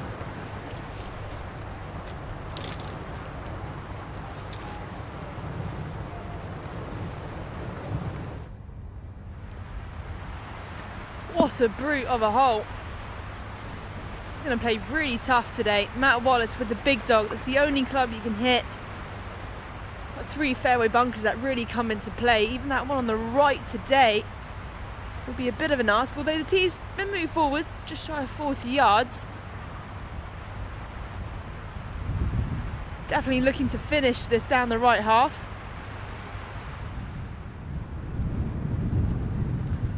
Listen to that wind. It sounds like an F-14 fighter jet going over our heads.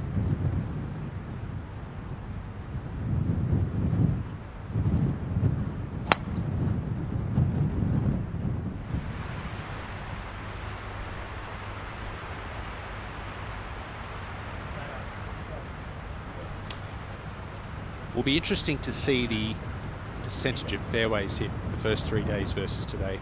I would say 10 to 15% lower today. Minimum, I would say. It's just so hard on these crosswinds to find the short grass. Well, you can understand why they've moved the tees up. I mean, if they didn't, it literally would be a par 5. It's an absolute monster of a golf hole. Absolutely crucial to hit the fairway. The further down you go, the wider it gets.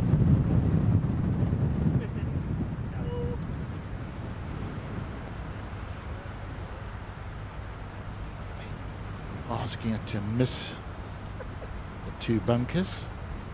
Did he? Not sure he did.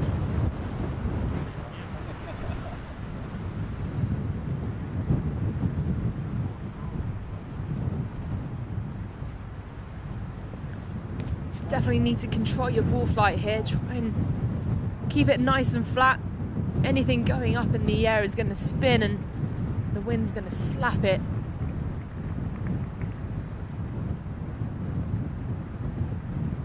If anyone's good at keeping the ball low, it's this man.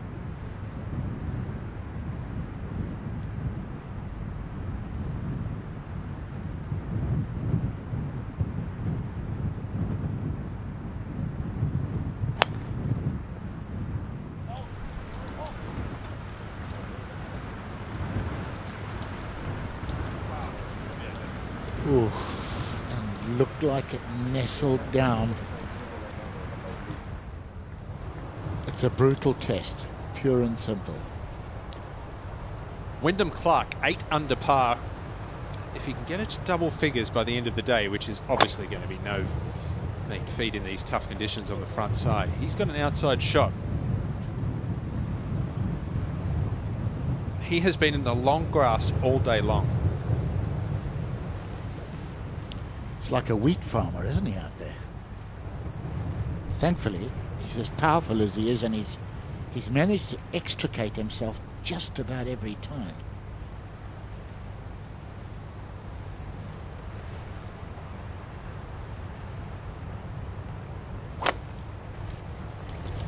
Good swing there from Langask. How hard would it be today with the Simmons and Baladas? Like, can it be, in comparison to the equipment, what do you think? Today's equipment, 3 shots harder? 4 shots harder? Oh, easy. I mean, if you were out there with a Balata today, you'd be pleased with the 77. McIlroy and Kim have both made birdies on the par 5 third. Final day here at the Genesis Scottish Open. They lead the way at 13 under par. Hat 3 under through 6 holes. You picked him at the start of the day, Tony. He was 5 shots behind. Bob McIntyre, the Scotsman, making a run. He's only 3 behind. Expecting Lowry to produce something today. He loves the wind, loves the challenge of it.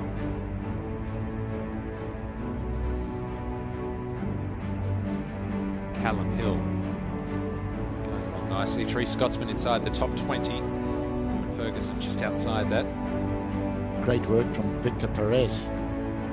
3 under after 7. Has there ever been a Ryder Cup side with 2 victors on it? I doubt it. In fact, I'm probably a definite no. Fair chance it'll happen in 2 months' time. Victor Perez, a Rolex Series winner in Abu Dhabi early this year. Ryan Fox, tough start for the Kiwi, 3 over par through 7 holes. Sebastian Soderberg going in the wrong direction. Daniel Hillier, a winner at the Betfred British Masters at the Belfry a couple of weeks ago. Matty Jordan will be playing his first major championship at his home course next week. Sammy Balamaki there at +5, probably too far back to win today, I'd say.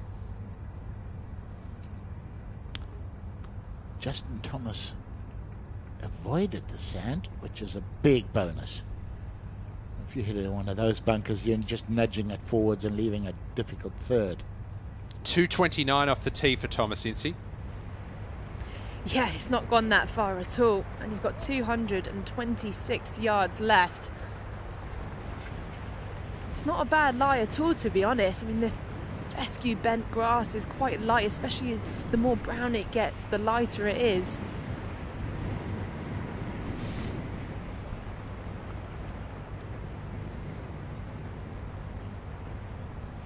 We might be waiting a little bit because there are players still on the green. Goodness me, it's a common theme, isn't it, Incy? They've been waiting, it seems like, on every hole. Is that group in front, are they trailing behind, or is it just slow all round?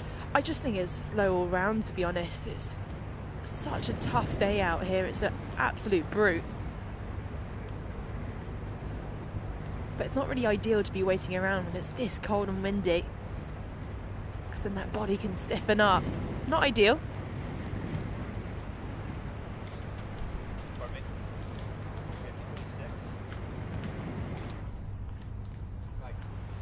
Barely right of the bunker? Yes.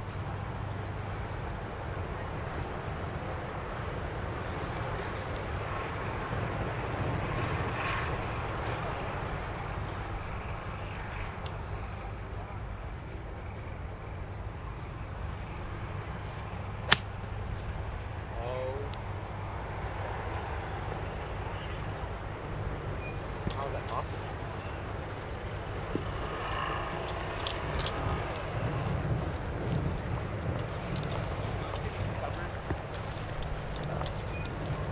It's just a grind.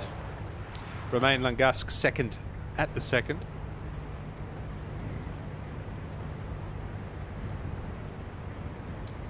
Good shot below the tier, but anywhere on the green for two here at the second. Very good.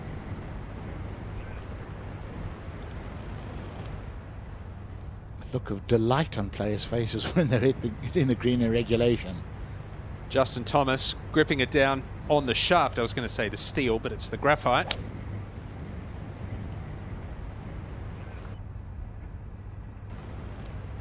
Oh, this is an excellent golf shot from Justin Thomas.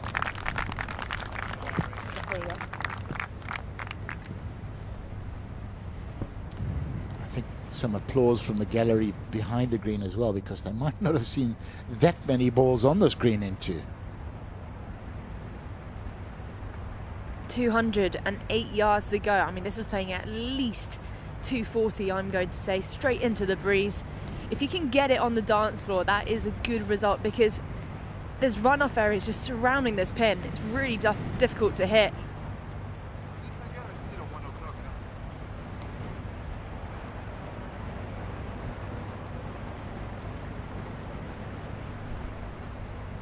I'm going to say you're better off short than long. Just leaves you with a slightly easier up and down.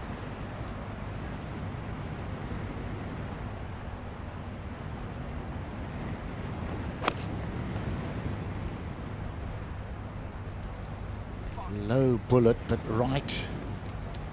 Stay away, stay away. Okay, avoids the bunker. Quite a lot of green to work with. Not disastrous.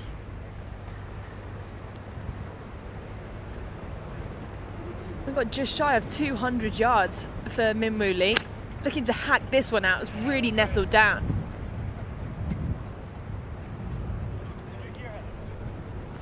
No chance of reaching the green from that position for Min Woo Lee.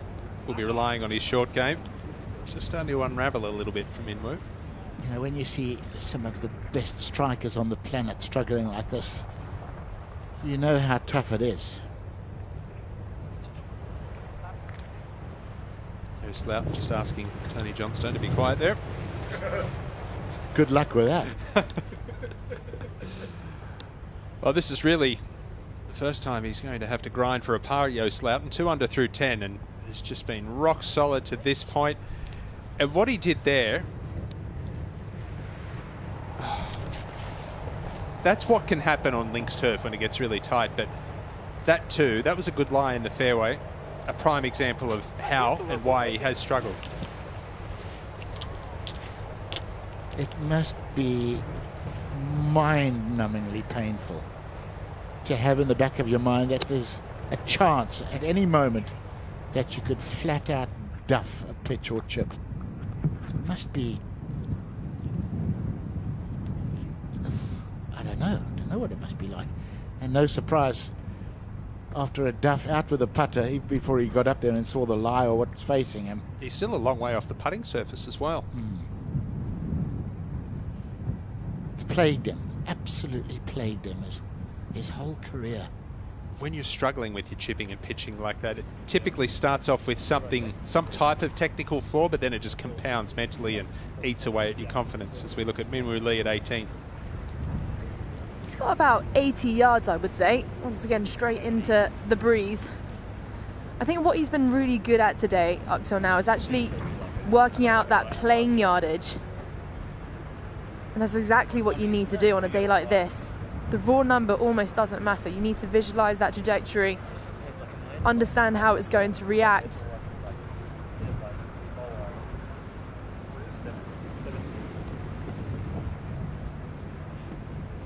And if you pitch this on line with the flag, it will kick a little bit to the left. This is pure finesse right now.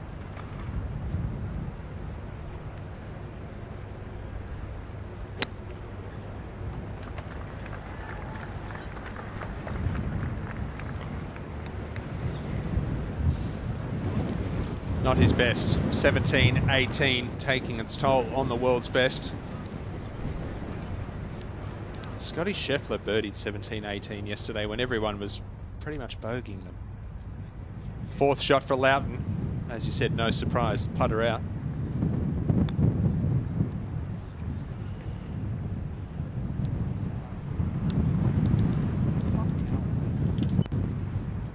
That to avoid a double bogey.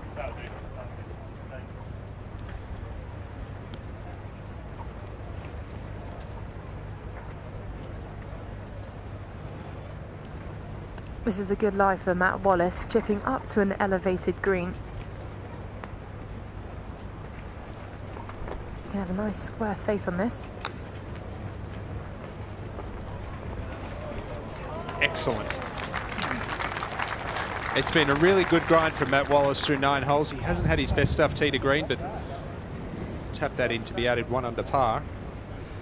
You see that? The sand from the bunker was whipping across his face. He had a much better tan 10 minutes ago, he just got sandblasted. Up the tier for Langask. This is just a wee little breeze out here today for the locals. This is an awesome second shot from that right rough, using a fairway metal. I said anything on the green was a good result, and this is breaking off the right all the way gradually, and towards the very end, it will flatten up.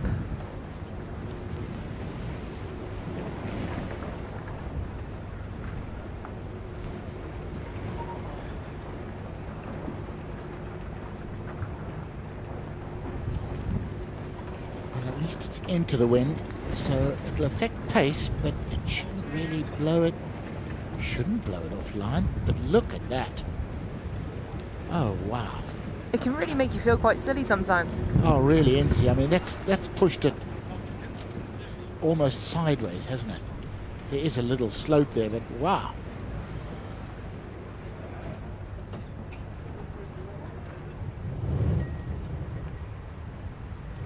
Clark.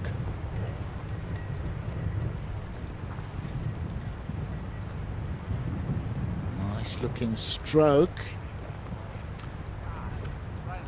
What's this second hole averaging, Tony? It's got to be up there near 4.5, doesn't it? Absolute beast. 4.24. With a bullet. That's going up in a hurry. Yep. Only been 2 birdies there today. Min Woo now for par at 18. This is going to be absolutely rapid for Min Woo Lee, breaking hard off his right to start off with, and even out the other way, right at the very end.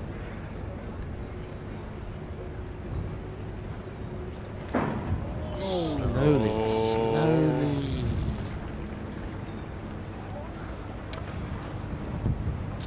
half an hour ago he had 5 feet at the 16th green to go 3 under par for the round. This is that he's over par through 9 holes. Speaking of over par, this is for bogey for Joost Luiten at number 2. That scoring average going up pretty quickly just here, Tony. Oh dear, oh dear. It's quite hard to watch because he's a lovely guy, Joost. He really is. And to see him having a flaw like that in his game that unquestionably holds him back and doesn't match the rest of his game. Well, the first part was pretty disappointing. This is straight up the hill for Justin Thomas for par. Not many pars out here.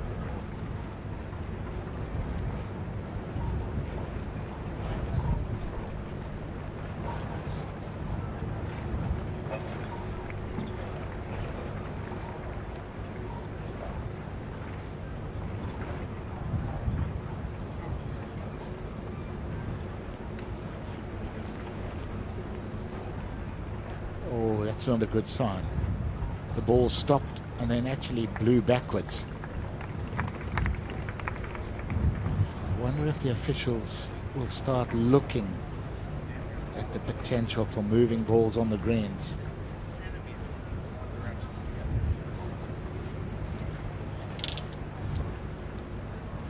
You could hear him indicating there that the putter head's blowing all over the place.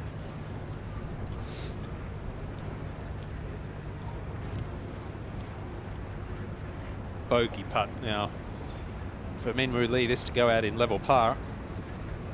Now where do you hit this after watching that one of Justin Thomas's? It's definitely going a little bit left. Well done.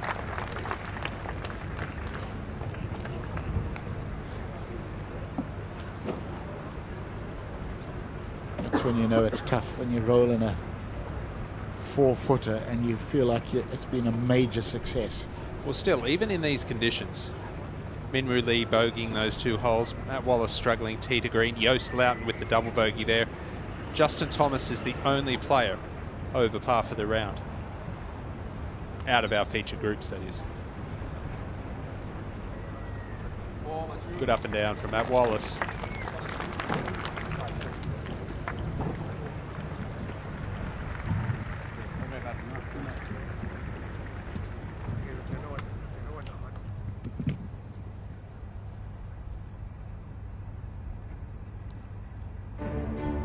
Huge crowds out here Sunday morning for the final round of the Genesis Scottish Open, the third of 5 Rolex Series events on the season, and Tyrrell Hatton has made another birdie to move within 1 of Rory McIlroy. He's alongside Tom Kim. Scotty Scheffler, the world #1 right there. 4 pars to start the day for Tommy Fleetwood. David Lingmerth quietly making his way into the top 10.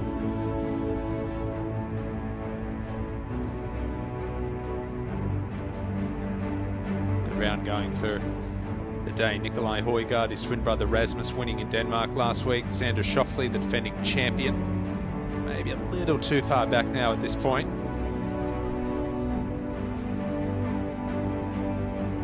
Tom Hogue having a terrific season.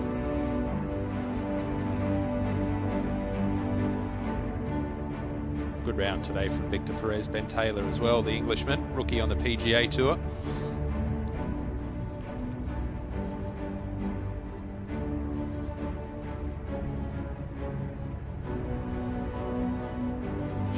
Crocker, someone I know you're a big fan of, Tony, there, 6 under par.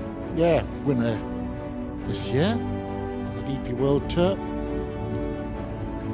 Born in Zimbabwe, moved to the States when he was about 4, so yeah, he is an American. Why did his dad, Gary, who was a Zimbabwean cricket legend, why did he move to the US? Did he move for work?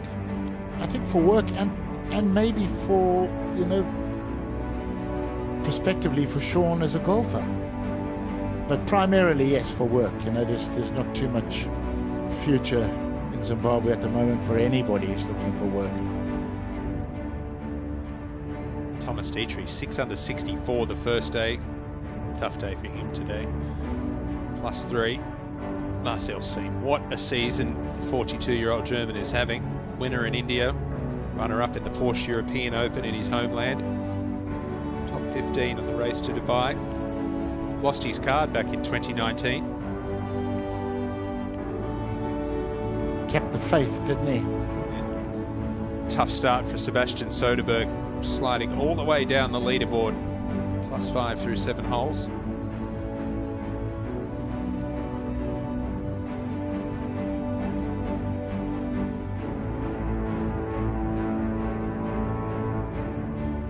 Justin Thomas in our feature group coverage today. It's been a very difficult 9 holes for the American, 3 over par for the round.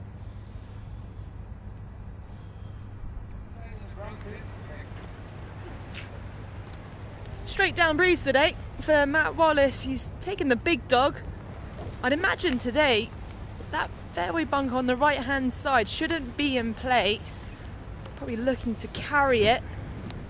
The pins in that back section today. You just don't want to miss this left. There's an overhanging tree, could get in your way.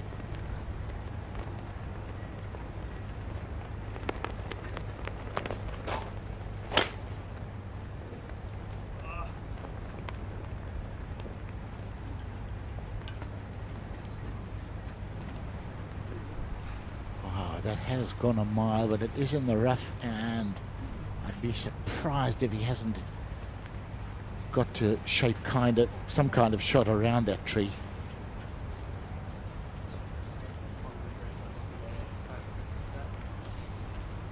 Well, this is going to go a country mile.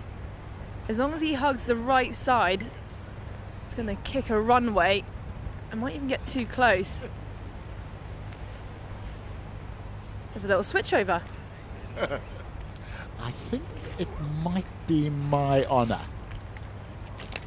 Might have just put him off, who knows? Well, Justin Thomas will wait for Minwoo Lee.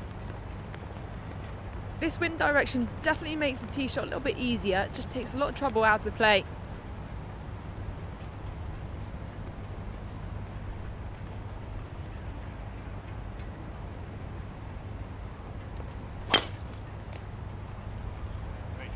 He's gone after that one. Absolutely nailed it. Hang on, hang on, hang on. Okay. A long way down. That's nearly down to that tree, only 10 yards shy of it, so shouldn't be a problem now. Well, this is just going to come off like an absolute rocket.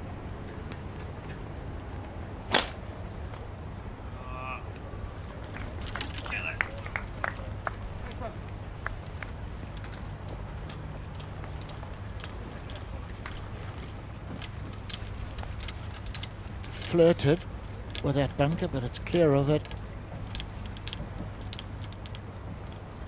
In the fluffy stuff.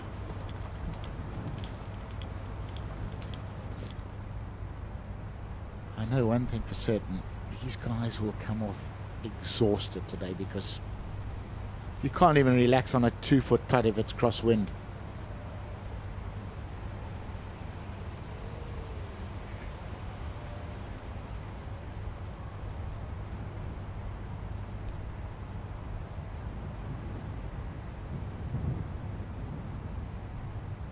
I wouldn't want to be carrying that scoreboard today. It'd be like carrying a sail off a yacht. Have you carried one before? They're heavy. They're sneakily heavy. Got to admire them for carrying 5 hours out here. Yeah, yeah. I mean, we have so many people helping out at tournaments, don't we? The volunteers, the marshals, the scoreboard carriers.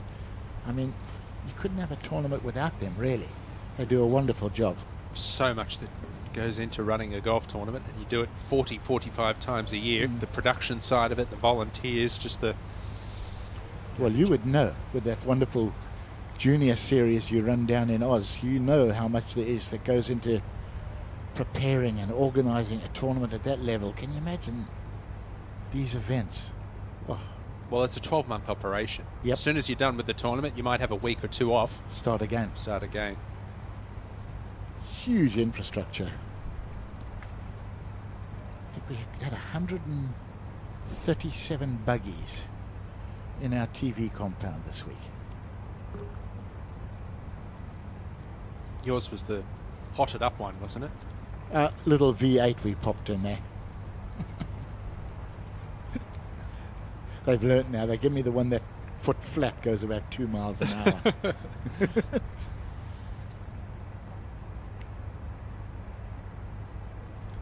One thing I have noticed, you haven't seen too much of guys standing either side of the line trying to feel the slope in their feet and trying to aim putts with their fingers today. Good point. You're absolutely wasting your time. Mm-hmm.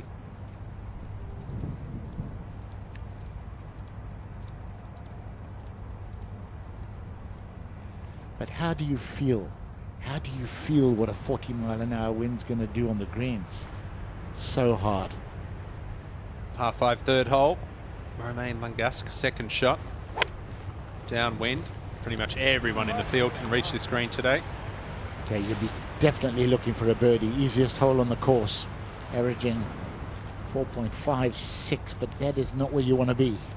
Couldn't tell if it got through that long grass. If it did, found himself on the fourth tee. It's actually not bad.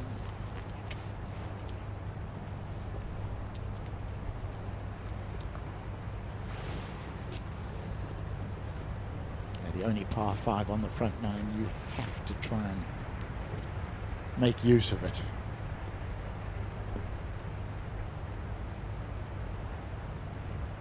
Just feels like every single approach shot we've seen has been from this long grass today. Good lie, obviously, for Loughton because he's waited for the green to clear. Remember, he's coming off that double bogey at 2.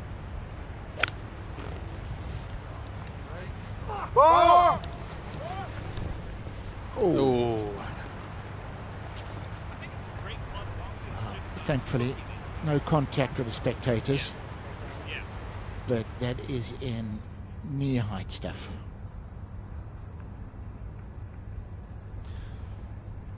The first hole, the 10th of the day for this trio, playing downwind. And will be very interesting to see if both Wallace and Thomas will have any tree trouble at all, Lindsay. Yeah, it's definitely in his way. We mentioned that big overhanging tree during the tee shot. He's going to have to keep this one low and get quite creative. And definitely looking to pitch as short of the green. There's a lot of undulation here. It's going to go up and over, break off his right, so it's doable. You can get this close. Just need to land it in the correct spot with the proper trajectory. Looking to chase this one.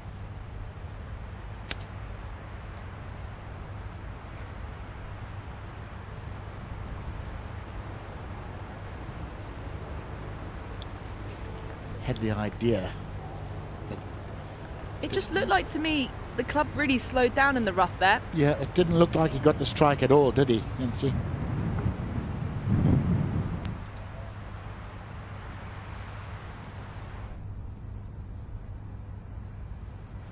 Humongous tee shot from Wyndham Clark at the par 5 third. Has taken it up and over the trees. Coming off the bogey at 2. He could make an eagle here.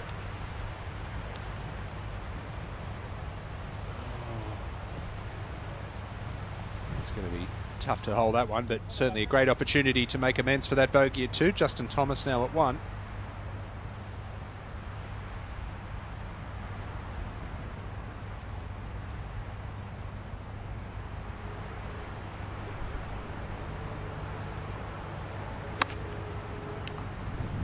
Yeah, he was far enough down there to not be bothered by the tree. And he's played a goodie. But he's played it with a sand wedge with height, and it's still released 50 feet. Yeah, and that first green all slopes away from front to back. It doesn't make it any easier. He's done well there. Yeah, this isn't easy. There's an overhanging tree on the right-hand side as well. He's going to look to take it over this. 114 yards, didn't get the strike. Oh, it's just nestled through it. The tiniest of gaps. Well, he was aiming for that gap, I'm pretty sure. that club head can't have gone more than 2 or 3 inches past impact. It just got caught up in that long grass. Oh, man. There it is, yeah. Great camera follow there. Ooh, missed that top branch by centimetres. That's a bonus. Well, you take all the breaks you can get, because generally the ones you do get are bad. Are bad, especially in these conditions. You do feel eventually like you're just being punished all day. Third shot for Loughton. It had to have been a going. Yeah. Just like 7 would be like, get a great in front of me. It's like a field of barley.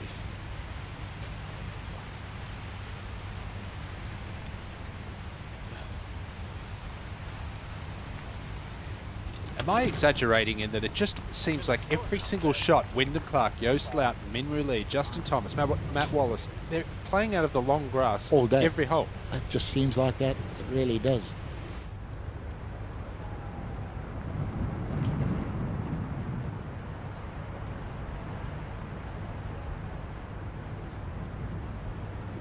A lot of work to do for Matt Wallace, putting from the very front edge. And this is a double breaking putt once again. How tough to gauge the pace, Incy? Really tough. I mean, you're putting straight into the breeze. It's a little bit uphill. You've got some humps and hollows in your way. Anything else to make it a bit more difficult? And the greens have slowed down massively compared to day one, and of course that's purely to set the course up for the breezy conditions we were all anticipating. This is breaking heavily off the right to start off with, and it's going to swing off his left. And it's going to gauge some speed as well, right in that last 8 feet or so.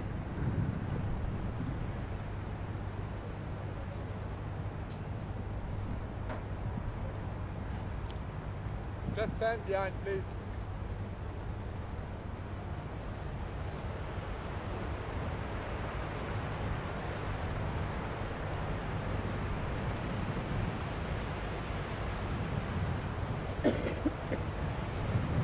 This would be a 2-putt of note.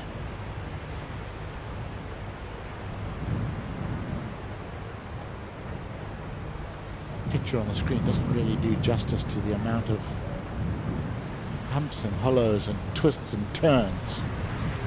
That's an excellent effort from Matt Wallace. It's just so difficult to lag it up there to tap in distance, almost impossible, and he's done it. Langasque. Third shot here. He looks like he just got past the really long stuff, Tony. Yeah, you were right. Gave him a great opportunity to do that.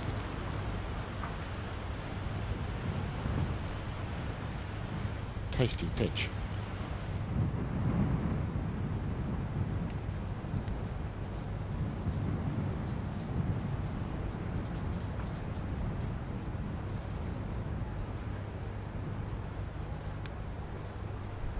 This is a really tricky part. It's one of those, you've got this big back to front slope at the back of the green, so you know this is going to move hard off his left. But the more break you take on, the more speed it will gain, and the more it will move as well.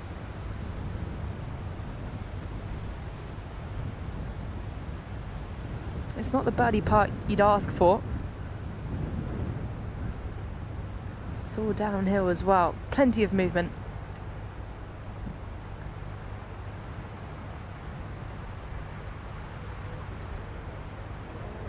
Excellent try, Minwoo Lee.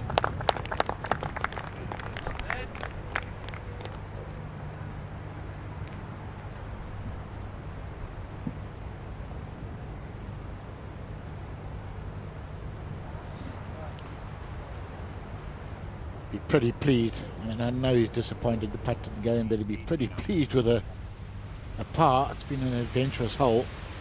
Wyndham Clark. And just a yard or two on the green. Let it feed down that slope. Come on. Ooh, it nearly stalled, didn't it?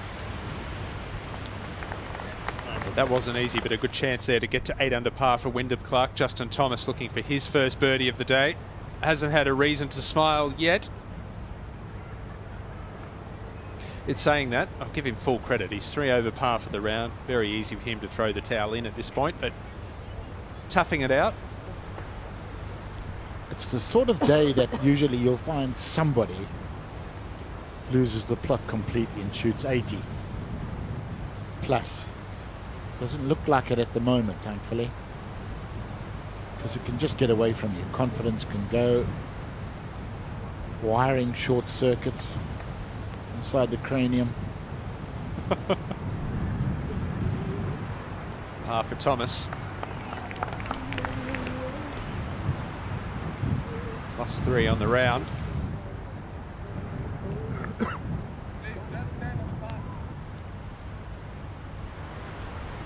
Birdie putt for Loughton, quick one. Really just setting it in motion, and it's going to get there comfortably. Stop. Speaking of short circuits in the cranium, has to all be going on inside Joost Loughton's head right now.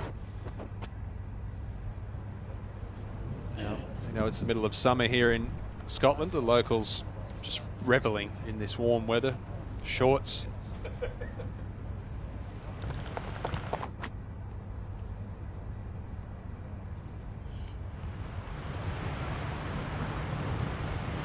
Clark for the birdie.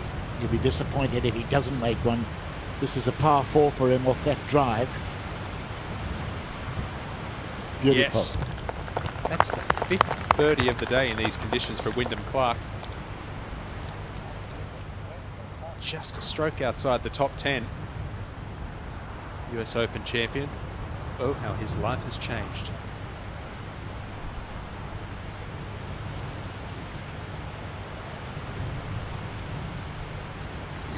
Answered a lot of questions, didn't he, in that US Open? You know, you sort of down the stretch, you're thinking, can he keep it together? Well, he showed us. He's a lovely guy, and knowing that the crowd all wanted Rory or Ricky to win. A gas birdie putt, under par for the round. Little fist pump. You don't see that often, do you? Fist pumps from 4.5 feet. Well, it matters because everything is just that much harder today. Speaking of which, when the players and caddies are waking up, it's 18 in the second hole, which they're probably dreading. It's such a tough hole, but it's been moved up 50 yards, but that bunk on the left is still in reach.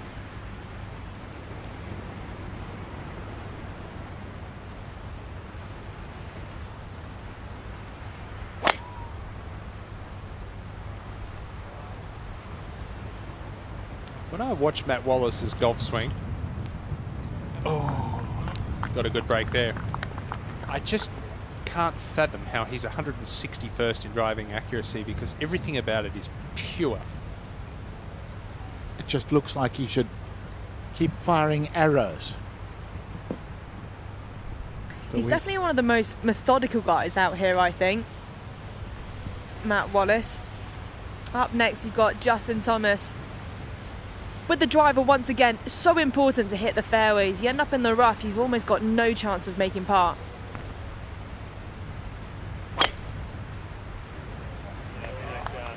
Good swing there. Tony, just very quickly, we notice he tees it up very, very high into the breeze. We've been told, or maybe Incy, this is one for you, we've always been told, tee it down low into the breeze. Do you think he's teed it up high, hovering the club to try and stay more level and cover the ball? I reckon it's a fair point. I was actually speaking with Sean Foley early this week, and he works with Pyeon and Ann, who shot 9 under, I think, on day 1 or 2. And he was saying the most important thing is setup, but you want to de-loft the club at impact, but still stay nice and shallow. As soon as you get steep on the golf ball, you start hitting it down. It pinches the ball up in the air and creates more spin. So it's a really difficult thing to do, but you're looking to try and stay wide and shallow whilst de-lofting it. Yeah, good point. Minwoo Lee might have been a little bit lucky there. Far enough wide that would be a decent line. Yeah, just on the edge of the crowd walkway, wasn't it? Could have been a lot worse. Bold play for Wyndham Clark, driver off 4. You've got to shape it left to right. Wind will help him do that. Easy. Hooray! And wind off the left as well. That's going to push it into the deep stuff yet again. And hitting the fairway on the previous hole must have felt quite weird for him. He's been in that stuff all day. Liam Gallagher out here watching.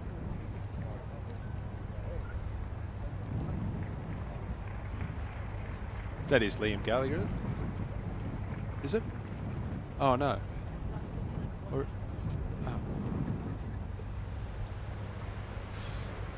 What's the story? Morning Glory. Joost Luiten, driver on 4.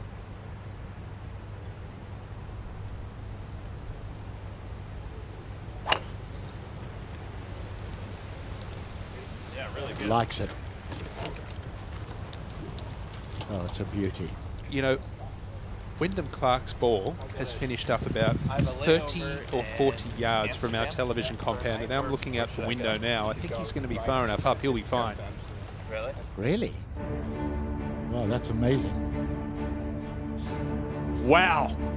Big changes here on the first page of the leaderboard of the final round of the Genesis Scottish Open. Tom Kim, he was 3rd here last year. The 20-year-old is now your outright leader at 13 under par. Rory McIlroy has dropped a shot at the short par 4 5th, and he's alongside Tyrrell Hatton at 12 under par. Scotty Scheffler's dropped a shot as well. But it's anyone's event, and I still like my prediction of 11 under winning. And if that's the case, Wyndham Clark at 8 under par, he's got 6 to play. He started 8 shots behind. Get 2 or 3, sit back, have another coffee, and wait.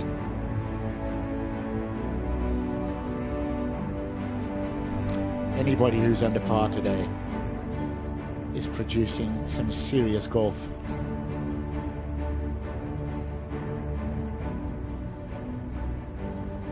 Spoke to Ewan Ferguson last week in Denmark and said to him, looking ahead to the next couple of weeks, they're predicting cold, breezy, showery conditions.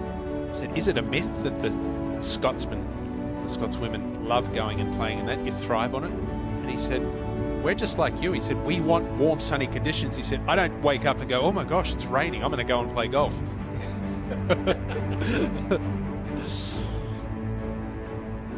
Olison, tough start, couple over par for the day, as too is Ricky Fowler.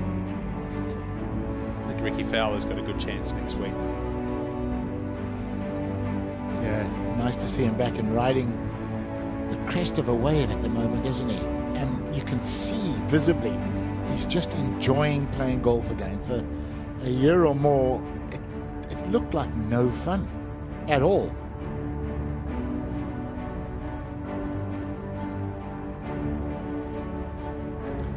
Julian Brun going along nicely. The Frenchman, 1 under par through 8 holes. There's our ball positions at the second hole. 2 balls on the fairway, very unusual. We haven't seen that at all today, really. Matt Wallace, Justin Thomas, perfect. Minwoo Lee, way off to the right. Incy, is he okay? Yeah, the lie's not too bad, to be honest, Ewan. I'm just trying to open my course planner. It's so difficult to do with all this breeze we've got, but he's got 165 yards to go. Like I said, straight into the breeze. 144 to carry the front. The thing is, the ball sat down a little bit and he's got a good clump of grass that's going to go in between the club face and the ball, so it's definitely going to take the spin out of it. But when you're playing into the breeze and looking to land this on the uphill slope, it's probably going to kill it a bit.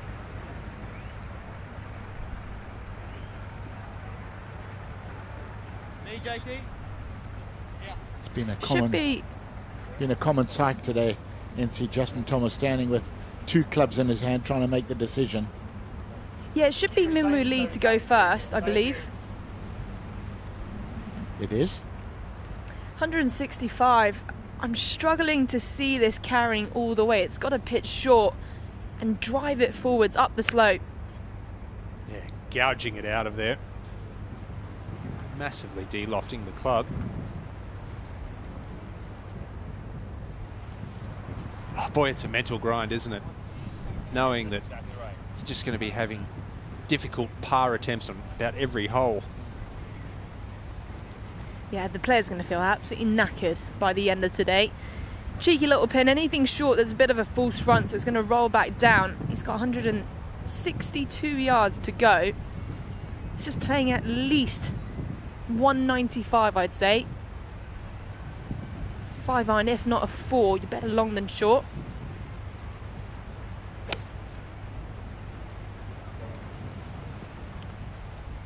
Club twirl, but it wasn't a happy one. you know, you get into a mental situation where you know if you can just play the last 9 holes half decently, you're going to double your check, but at the same time, you're thinking, please God, get me out of here. Yes. End this pain. For Matt Wallace from this angle, playing from the left from 160 yards, if you're going at the pin, you don't have much room right of it, and there's a big runoff area.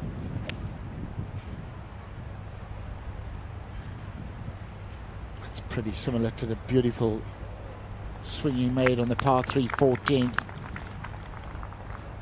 And that's a gorgeous shot. Frenchman, Romain Langasque. I like watching the way he plays golf. He plays at such a wonderful pace of play. I believe if he was by himself, he'd have played 27 holes by now. 75. Or he'd be on a nice bottle of Bordeaux. The latter would be more appealing in these conditions. Were you a quick player? Yes, absolutely. I left a snail trail. Yeah. I was like a wounded tortoise. Probably want to land on 10. 10. Yeah. 86. And it went long and right. I was very impatient. I could not stand all the discussion once players got to the ball and over the ball and the over-analysis. Just make your mind up, please hit it. Yeah, I was quite quick with the decision. Once I got over it, just turned into a bundle of fidgets and twitches and... Breeze off the left. 86. What do you think we play wind-wise? Just off the left. Okay. Oh. A little shy there for Mountain. With a bit of helping wind, I'm surprised it stuck that quickly. I think he is too.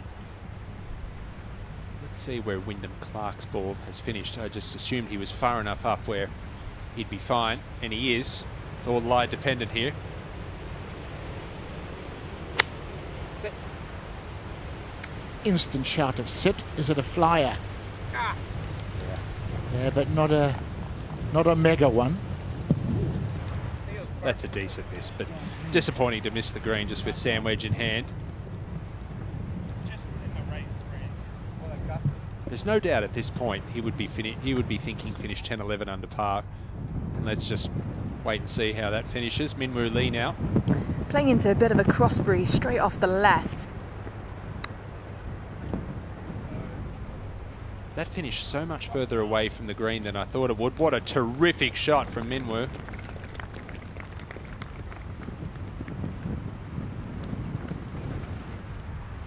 It's really hard to believe that he's only won 2 DP World Tour events, Minwoo Lee. He's just such a star player. He's got all the qualities you'd imagine. I was there interviewing him on the 72nd green when he won his first one at the Victorian Open down in Australia. He had his sister Minjee there because that was the combined male and female event, and Minjee went within, I think, 2 or 3 shots of winning the female Victorian Open. His parents were there. It was a very, very special moment. There's going to be many more, Incy. Absolutely, I think so. His mum and managers out here as well. And he was saying that Minjee Lee's going to come out to the Open next week, and it's a week off and she still can't get enough. Now, Justin Thomas, this is tough. Definitely short-sided.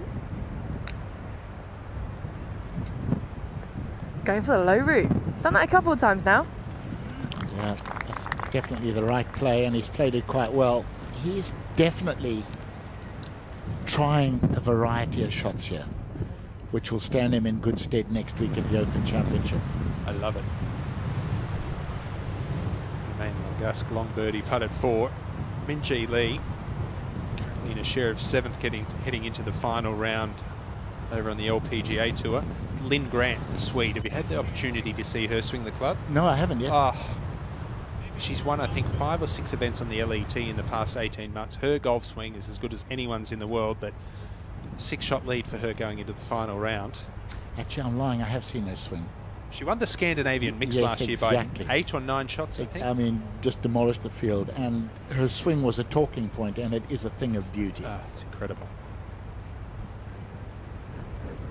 Yeah, I was following her that year when she won. It was absolutely incredible. It just felt as though you know, women's golf was pretty much on her shoulders, and she carried everyone through and held herself together. Now Matt Wallace, this would be an exceptional birdie. Breaking subtly off the left, but with this breeze it might move a little bit more, makes it difficult to judge. Only been 2 birdies here today, this for a third. And to move 2 under par for the round.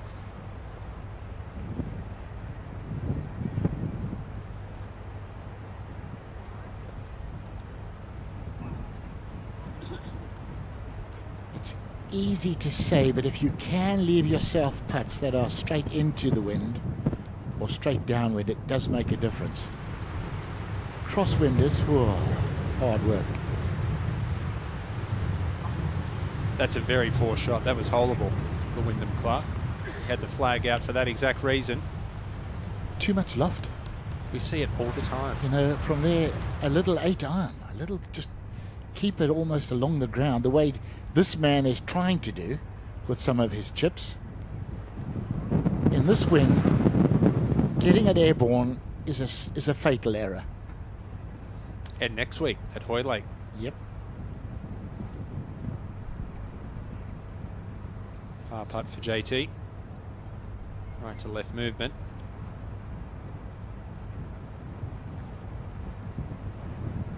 Well done. He's still giving every shot, every ounce of his concentration. Now, someone who's accomplished what he has, it'd be very easy to give it the who cares, let's just get out of here. Proper pro. He's had a lot of good putts today, Manwuli, that have scared the hole and not gone in, primarily because of what the wind's done to a lot of his putts. I don't think he'll have a problem with this, though, for his par.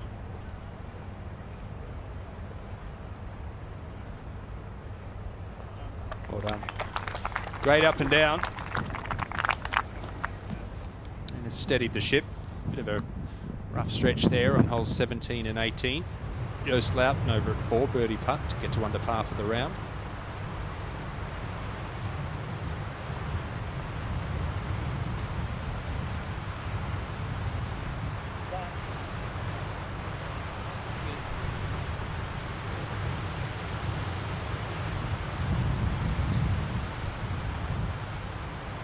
It's amazing how many putts we've seen, not that one, but how many putts we've seen miss the hole by 2 and 3 feet with this wind. You know, you've just got to accept it's going to happen. You get a gust and suddenly your ball's 3 feet left or right of where it was headed. Scoring's actually a little bit better than I thought it would be.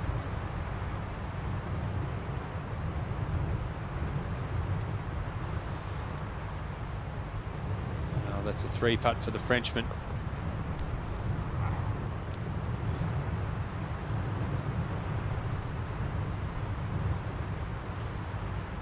Oh, it'll test your patience. Par 5 third hole, 600 yards. We've seen it play very differently all week long, and today straight downwind, those tall trees on the right hand side there. Wyndham Clark, he just airmailed it straight over those and only had a short iron in. Fairway bunker on the left, certainly more in play today. Most players can reach that downwind, but it's just very difficult once again to find the short grass off the tee here, Tony, because you really do have to shape it quite significantly left to right. Yeah, you really do. The super power players, as you said, can blast it over the trees on the corner, but that in itself does have some risks. Oh, this is different, NC. Yeah, taking the driving iron out, looking to play this down the left towards that bunker, but of course short of it. I mean, with this wind direction today, the par 5 is playing really short, so even laying back, it's definitely reachable in 2. Yeah, and absolutely not wanting to go in that lone pot bunker on the left. That just, everything just feeds into that bunker. You could be 10 yards away from it and it ends up in the bottom of it. So, smart play. Make sure you get it on the fairway though with the iron.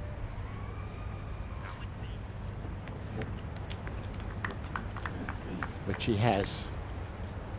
Good play. Let's jump up to the 4th green. Clark for par. Good save.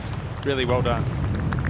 He's putted unbelievably well considering the conditions.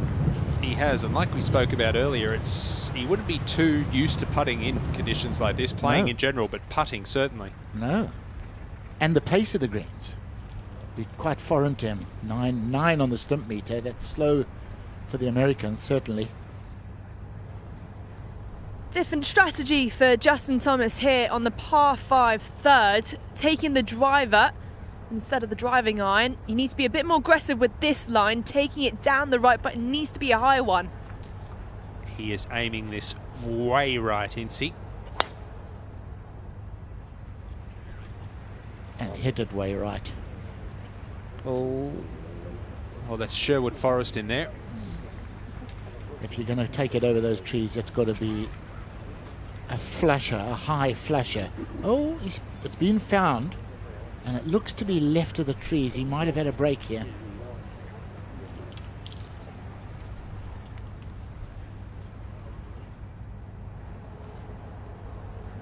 Well, if anyone can cut the corner, it's this man, Minwoo Lee, with a driver in hand once again. Well, he's hit a big pull.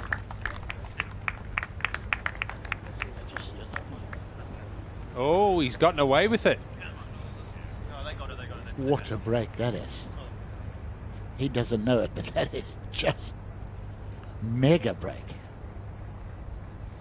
Well, that's going to be no issue for Minwoo Lee there. Par 4 now. Short par 4 5th, but straight back into the teeth today. Wyndham Clark, big stick out.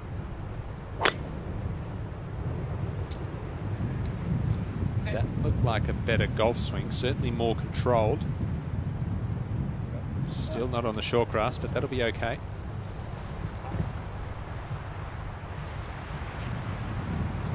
He won't know what to do now.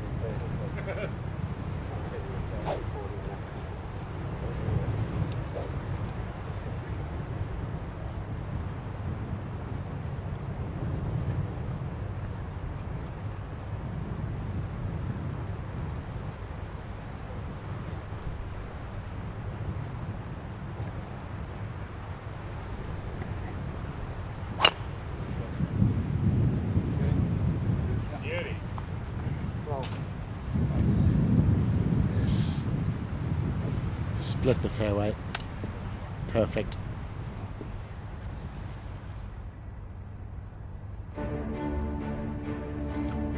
New leader Tom Kim, 1 under par. Look at Tyrrell Hatton go. 4 under after 9.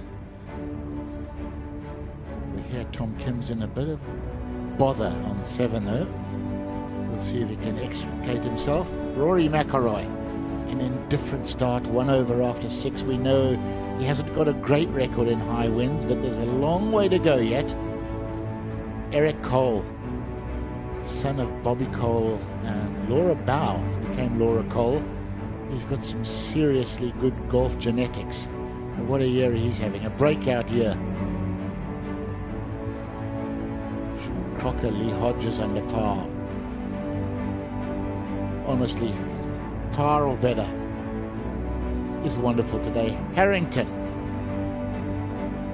wow, 53 years old, holding his own with the youngsters. Now Gask we're seeing out there at the moment in one of our feature groups, along with Lawton, both even par. Garrick Higgo, nice to see him playing well again. Came out early in his career, had a couple of great DP World Tour wins, 1 in America, and then gone off the boil. Victor Perez was going a little better. He was 3 under at one stage, now back to 1 for the day. Marcel Siem, what a wonderful story that is. From the depths of despair to being a winner again on the DP World Tour. This is Dale Whitnell, won a couple of weeks ago in Sweden. And nobody shooting really big numbers out there, which is admirable because it's tough. Clark, just a little squeezer, trying to pitch it all the way up and stop it dead. Good shot.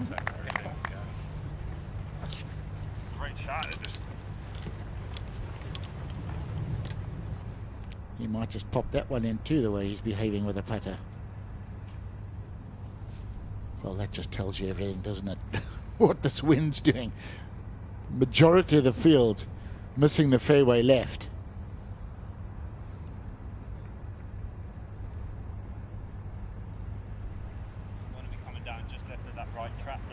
Yeah, exactly. Same club again, NC, for Wallace, same as the tee shot. Yeah, it was definitely the more conservative play, but I think the smart play off the tee with this wind direction. It's got 317 yards left to this back left pin. I make it as 285 to the front, but you're looking to land this short and chase it down there. The whole green does break from right to left.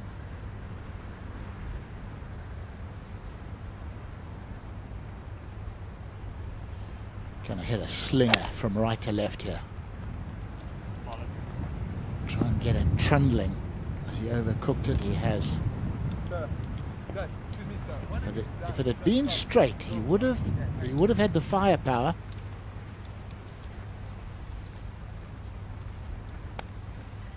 In regards to who's going next, it's pretty tight between Justin Thomas and Min-Woo Lee, but I reckon it is Thomas to go first. Well, obviously Justin Thomas got away with it from the tee shot. Big time. It's actually a really decent lie. It could have been so much worse. How far's Min-Woo got, Incy? Min-Woo Lee's got 258 to go. 258, so he hit wedge from 225 on 10. This should be an 8-iron, 7 or an 8-iron. I don't even want to call the club. On 14, his caddy Stuart asked me, do you know what we hit on 10 for the second shot? I said, pitching wedge. I said, you guys are pretty good.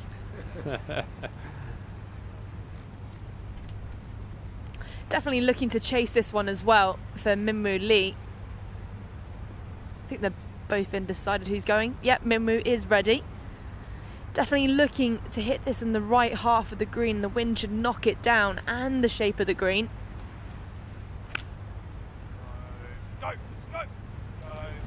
Bit of a clunky strike maybe. You've got to make use of a break like you had off the tee and just miscued it.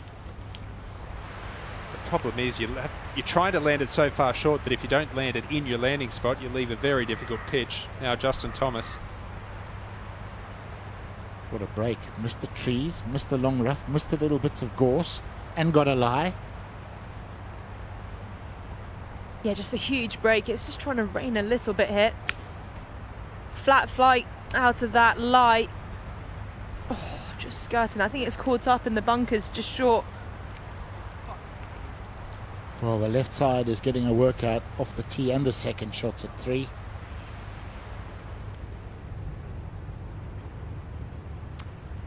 Short par 4 fifth, third shot for Loughton.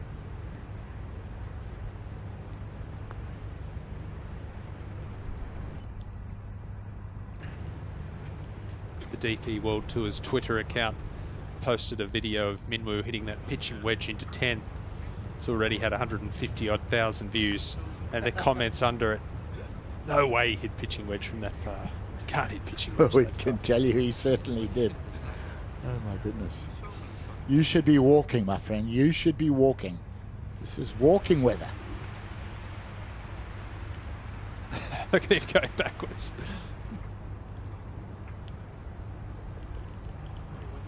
If he turns around, he'll be in Edinburgh in 10 minutes. Big putt here for Clark. This to get to 9 under par.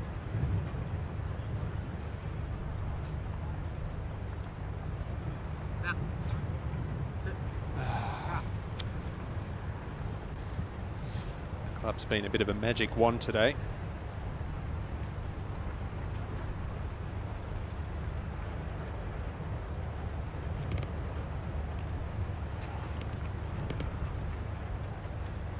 he certainly can't complain about his performance on the greens.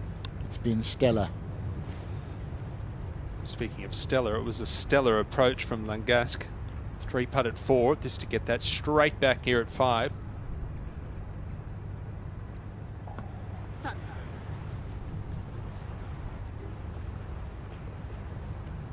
He tried to bully it into the hole, didn't he? Try and take a bit of break and wind out of it. Tried well, but not to be.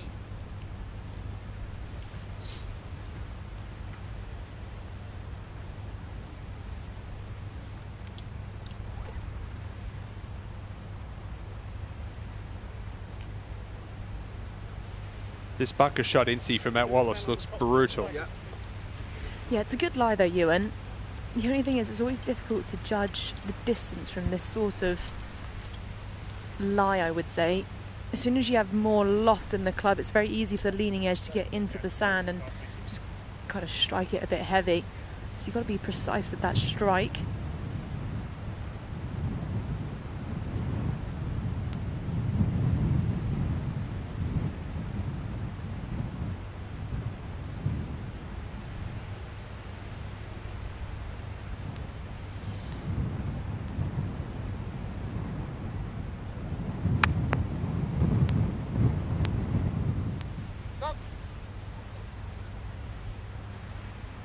I thought it was going to be brutal, and it was. That was Knife City. Found more long grass.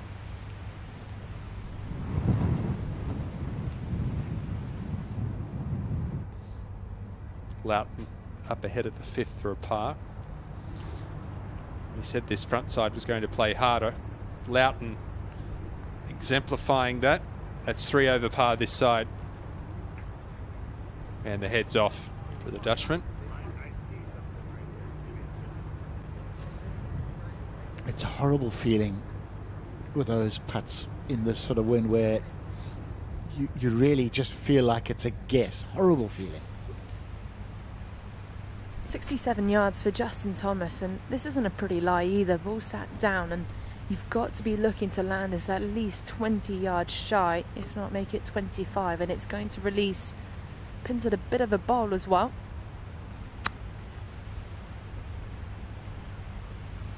Steep angle of attack, trying to get as little grass between club and ball as possible. It's going to be a swift one down into the bowl, but you know what, beggars can't be choosers. Tough position to be in. Yeah, a yard further left, Tony. That would have been perfect. A nicer lie for Minwoo Lee. 53 yards to go. 63. Can't count. So Minwoo has to pitch this just short of that little bowl that I was talking about. One bounce and it will trickle down. You hit it a couple of yards right of the pin, it should break off his right too. It's an appealing shot.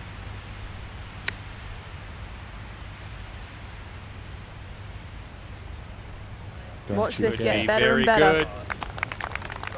Oh yes. For a second there I thought it was going to be rude and stay above the slope. That is a beauty. Obviously heard exactly what NC said.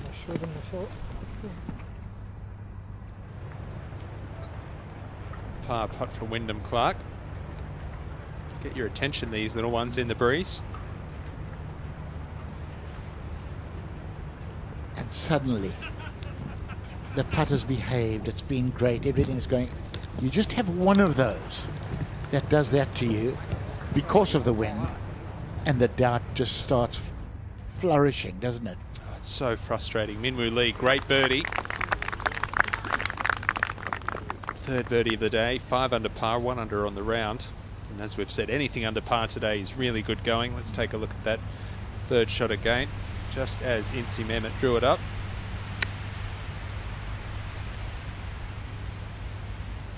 For a second there I thought, don't do that. Creeps over the top. I mean, just inch perfect. And here's another beautiful little shot. Wallace has played some terrific recovery shots today, hasn't he? He's an excellent chipper of the ball. Chipper and pitcher. There was an event that he won on the DP World Tour just a few years ago, and I remember he holed this miraculous pitch shot from over the back of a green, bumping it into the bank. He had no shot. Hold it.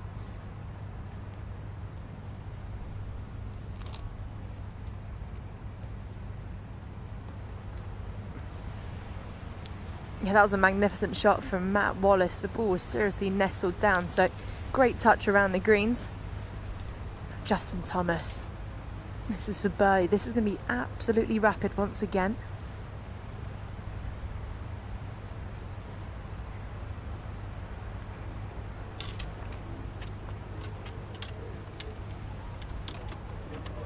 What a putt from Justin Thomas. First birdie of the day for the American, and he's grinding this out. He wants to get it back to level par for the round.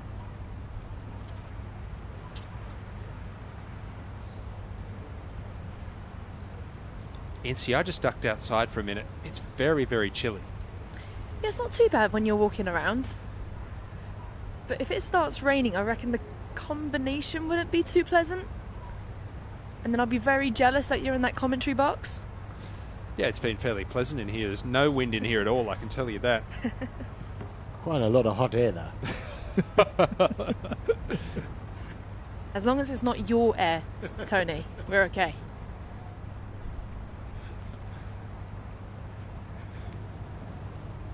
Firm. Firm and positive, Mr. Wallace. Inside right. Oh.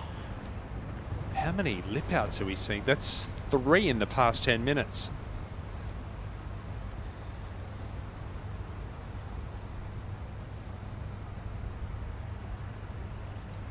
This is where the patience kicks in, or ought to. And he'd be just infuriated. Par 5 downwind. There are barely any realistic scoring opportunities out here today. That's one of them. He's going to drop a shot, provided this goes in.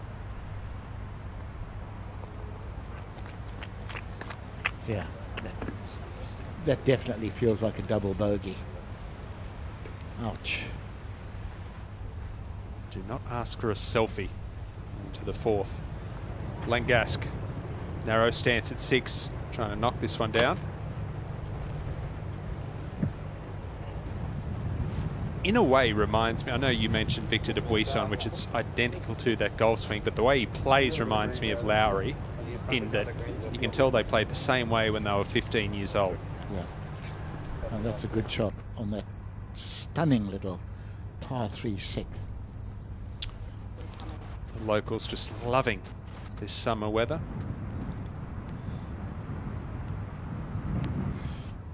Oh, the crowds here are just so knowledgeable, aren't they? Clark, it's only 140 yards today, the 6th. All right, good shot. It would have been years since Wyndham Clark had that short a follow through on a 140-yard shot. 140 yards, and every person that makes par there today is going to be delighted. We need more short, tricky par 3s that make you think. 7th hardest hole on the course, only 2 birdies at 140 yards. You've got to love it. And it's been designed this way too, to play back into the prevailing breeze. Yeah, it's a gem, a diamond. That was right over the flag for Loughton. Okay, we'll test his short game. I'd put my money on putter. From the rough? Yep. I really feel so sorry for Joost. That one critical weakness in his game that takes its toll. Thomas out with a driver at 4. Try and shape it with the breeze from left to right around the corner. He likes it.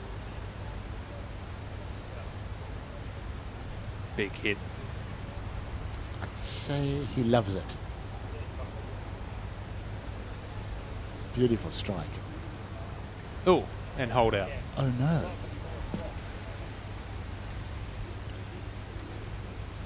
Sprinkler? sprinkler. Whew, I nearly had a heart attack. So I started looking at my book. Where's that bunker? Where's that bunker? It's either the smallest bunker that's ever been designed in golf or a sprinkler. Pete Dye's designed some not too much bigger than that. Minwoo Lee driver as well. Oh, of course you go straight. Yep, aimed it there, trying to slide it left to right. Should be fine if it's there.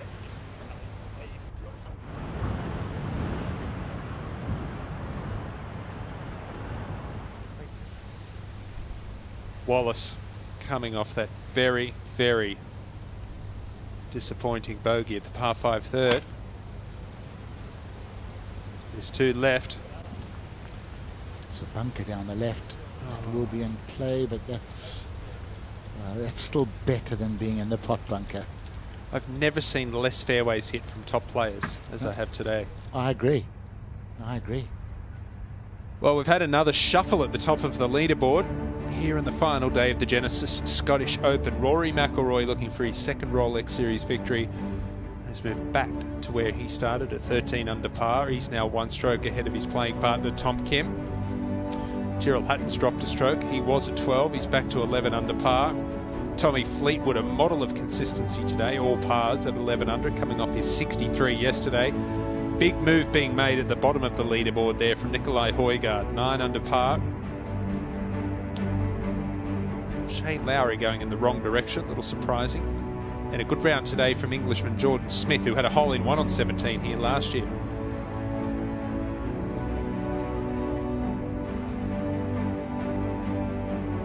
Max Kiefer having a quietly good week inside the top 15, as so is Tapio Pulkkinen, the Finn.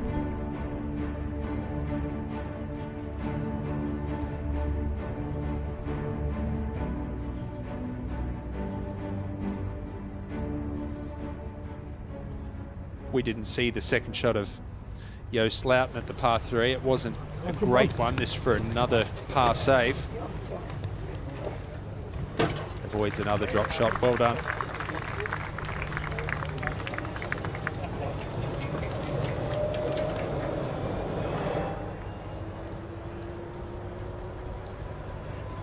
Yeah. 140 yards and you're walking off there with a sense of delight with any par.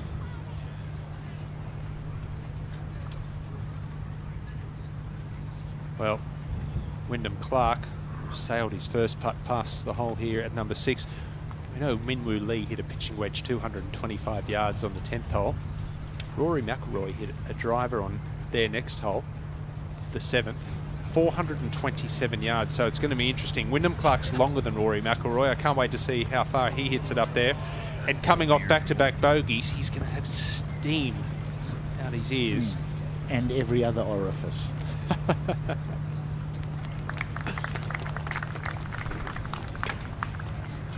Ouch. That's a stinger.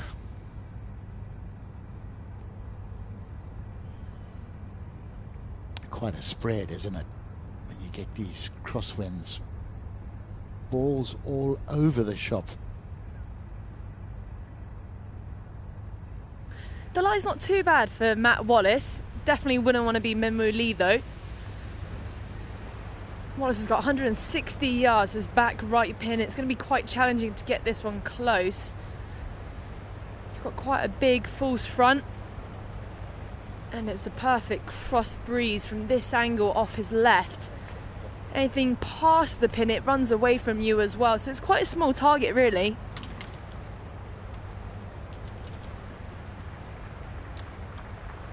When it's this breezy in between player and caddy and they pick a line, you've got to take into consideration your starting line, your landing line, and then your finishing line. Because once you start it on a particular spot, it's going to move in the end. As soon as it lands, it's going to move once again. Incy, no change in wind strength, still the same as it's been?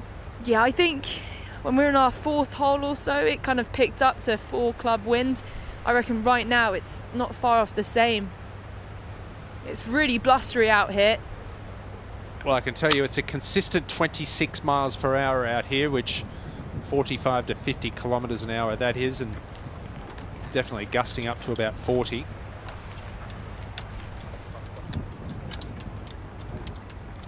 Even out of what looks like a semi-decent lie, that wiry fescue. And it doesn't sound like Min Lee's got anything better. No, I was looking at this lie and I was just thinking, can he? You know, he's not a particular large stature, but he does generate a lot of speed. And from 144 yards, even if you get it near the front, that false front is going to make that ball come backwards. It's going to be really difficult to get this out. I mean, you've got no control whatsoever at impact.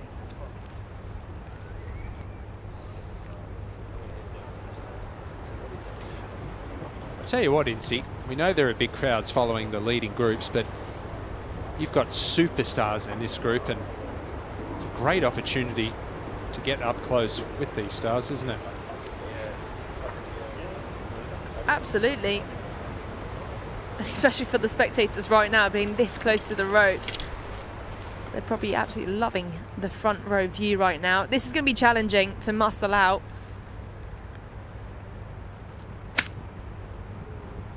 See, hovered the club there about half a foot off the ground at address, gouging it out, but not enough.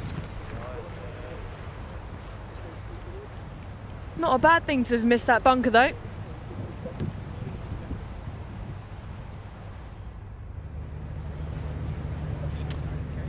Langask at the 7th. Mentioned that McIlroy half an hour ago just hit it 427 down this hole.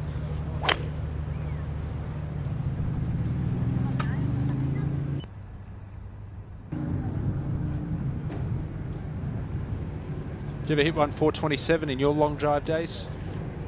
Not off the top of the Empire State onto a runway downwind. No. Second for JT. From 104 yards, you need to pitch a short left. About 102 is your number. Strong cross breeze.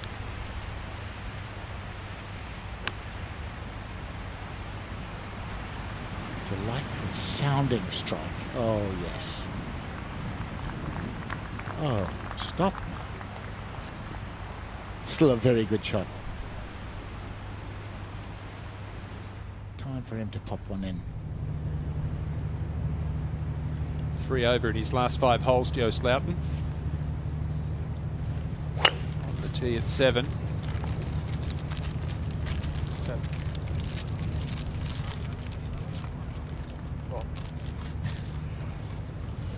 So difficult with that left to right camber to keep it on the short grass. Just having a look at my yardage book here, Ewan. It's a 505 yard par 4. And if Rory hit it 425, he must have had about 50 yards to the front edge.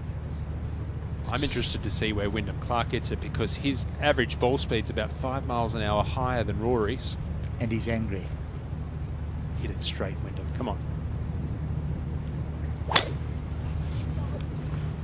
He hasn't hit many straight today. Oh, goodness. Oh, my goodness. Stay fairway, stay fairway, stay fairway. Ah, that's unlucky.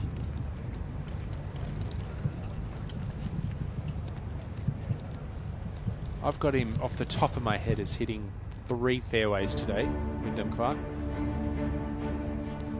Bob McIntyre, the Scotsman, has moved within 1 of the lead the final day here of the Genesis Scottish Open. What a popular victory it would be. He led by 2 strokes last week in Denmark with 6 holes to play. Made a triple bogey at the 13th, ended up finishing 4th. He's been playing some terrific golf, 4 top 7 finishes in the past 5 months. Been great. It's just Eagle 10 would be great to see him win, as too would it be many of those other players. Tyrrell Hatton's made a birdie to get within 1. Looking to bump and run this one. It's an awkward one, flirting with the side slopes. Good shot. You can see that chip and Justin Thomas's little wedge, how much the wind pushes it away from the hole.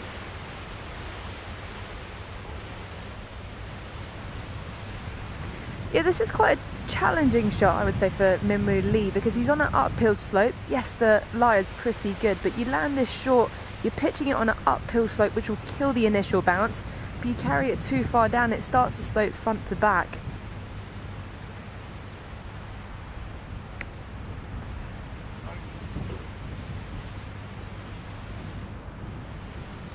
Oh dear. Trying to squeeze that low, keep it under the wind, but it's come out like a rocket, hasn't it?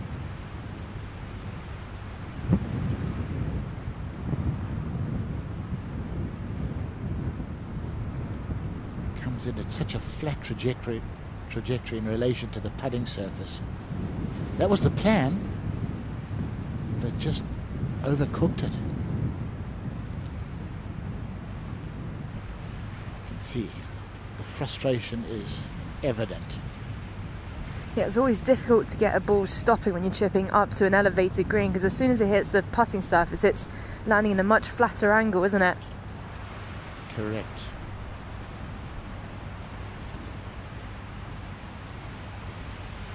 And see, what a test of patience this is. It's testing my patience as well. I mean, it's an amazing watch. It's just so fun because it's really forcing the creativity of the players. And there's so many different ways to pull it off as well. There's no textbook answer here.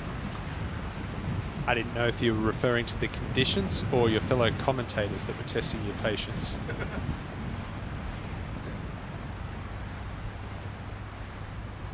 This is a challenging putt for par for Minwoo Lee. Back up the hill now.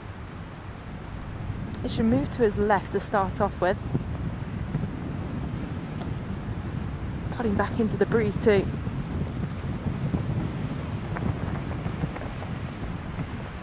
Good man.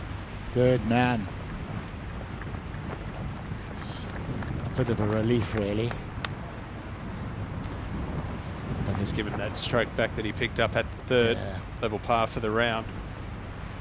You know, when you get irritated and things are going wrong in these conditions, very hard to lose very easy to lose the plot. Oh. And suddenly it's a double and you think, oh, okay. Absolutely. And then it just compounds itself, doesn't it? Well, it's so energy sapping anyway, playing in these conditions, that the more you get frustrated, you've just got no chance of keeping it under wraps. I'm just seeing a hair of left to right for Justin Thomas here, but with this breeze, it's going to exaggerate that break a little more.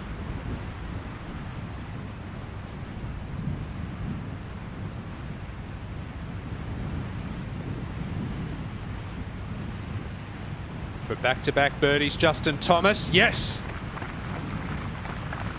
Oh, that's beautiful, wasn't it? I mean, you know, without the wind, that's probably a left edge putt. He's hit that a foot outside. And that gets him to within 10 of the lead. Has he got a chance? You nearly hooked me there. You nearly hooked me there, Porter. But in all fairness, I've loved watching the grind, but he could have very easily thrown in the towel. No, it's been a thoroughly professional performance. You expect that from a player of his caliber. Look at that leaderboard in the background there. McIlroy's dropped one at 8. He's back to 12 under par. We've got a three-way tie. Bob McIntyre being one of them. I count 9 players there within 2 strokes of the lead.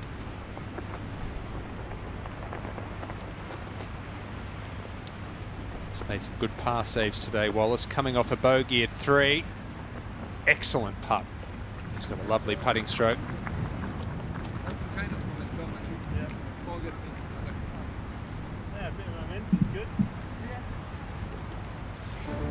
5 holes to go for that trio. And that's how things stand as we speak here, the final day of the Genesis Scottish Open, the third of 5 Rolex Series events in 2023, and a 4-time Rolex Series winner, Tyrrell Hatton, started 5 behind. He's tied with McIntyre and McIlroy. Then Tom Kim dropped one at 8. He's 1 behind. 12 under leading. Nikolai Højgaard 9 under, playing the last. Birdie at 18, finish at 10. Wouldn't be going anywhere. Langasque second at 7.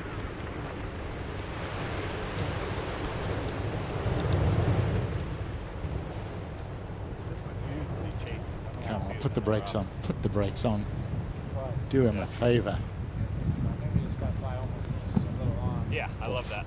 A decent shot. Can you imagine the buzz that's starting out there with McIntyre tied for the lead?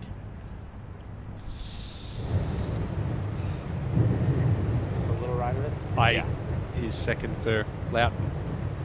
I think that finish last week right, but you Bob want to err on that McIntyre right side. is going to be beneficial for him today. I think you're right. You know, he's won before a couple of times. We'll get back to that in a sec. Thomas at 5. Around the 270 mark where this should pitch, it really gets quite tight. That looked like it started off very low. And a long way right. Bit of a miss hit, I reckon, Ewan. Yeah, might have been bottom groove at that one. I mean, normally this is a drivable par 4. It's only, well, I say it's only 330 yards, but straight into the breeze, it's playing its full yardage and more. Matt Wallace with the big dog as well. It's quite a quirky green. You just want to put this in play. Swing it easy when it's breezy.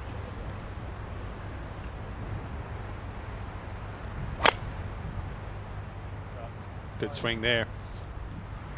Actually, I know we've spoken quite a bit about the old equipment. Matt Wallace and Eric Van Rooyen, there's footage on the DP World Tour's YouTube page and social media of them in Abu Dhabi a few years ago using the old equipment and dressed in the old apparel as well, and it was fun watching them try and hit the old clubs. Really goes to show just how difficult it was to control it. Minwoo Lee with an iron in hand, a little surprising. Yeah, he's got a 2 iron and a 3 iron in the bag, so this has got to be the driving iron. This will be the stinger, isn't he? Yeah, maybe we'll see the stinger here.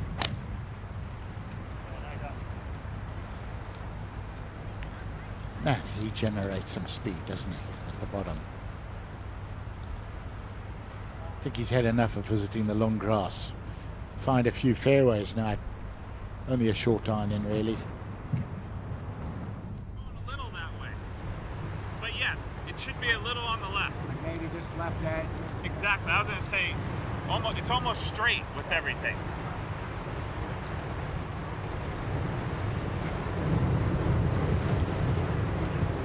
Well, we don't need to say anything, Tony. Well, I reckon it's almost straight.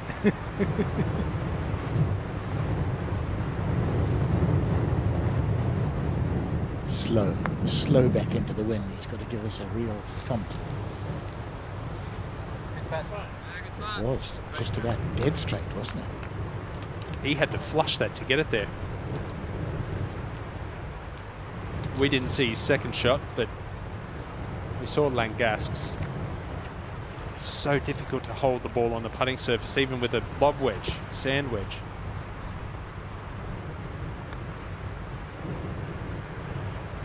Langasque not wasting any time. Good one. Well done. Renato Paratore used to be renowned as the fastest player on the DP World Tour. I think his title's been taken by this man. Catches us out sometimes, doesn't it? We're still watching the previous player, and here comes his ball. It's hard for the camera people too when they've got to rush from one side of the hole to the other.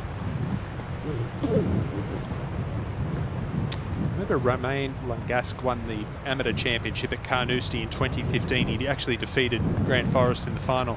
That earned him an exemption to play the Masters in 2016 as an amateur still. I believe on Sunday, he made the cut, and I believe on Sunday he shot 32 the back nine as an amateur, which as it stands is still the low back nine for an amateur at the Masters. Oh, that was the forewarning of his talent. Yeah, tough when you've got that helping wind to be aggressive. It's a good putt. And a good par.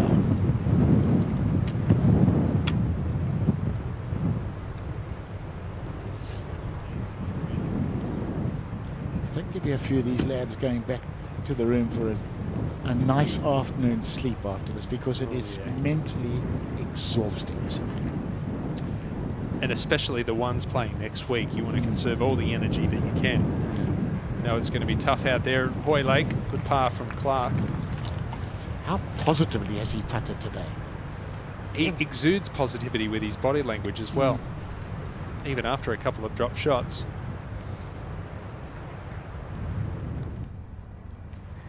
...102 yards for Minwoo Lee. Like I don't want to hit like on 9 and just kind of hit that. I think 110 Lure is good, but I think it's okay. Hey? But I think it's on the short for sake. Yeah, okay, alright. So just like nearly a full one. Straight at it? Yes, yeah. And standing on this fairway, it just looks like there's no room to land it because there's a big false front short, you've got a big dip that goes away long. You've only got about 4 yards beyond this pin if you're looking to carry it all the way, so small target. Oh, that's a faceful. He's got to carry this all the way to the flag. And he hasn't. And now you've got sand in your eyes, sand down your neck. Ugh. What does sand taste like, men? Oh. Gritty. Quite gritty. Justin Thomas, he's got a bit of a break from 96 yards. I'm not really seeing this as a shot where you're looking to carry it all the way purely because of the lie. He might do, otherwise you can land it short, try and drive it up the slope.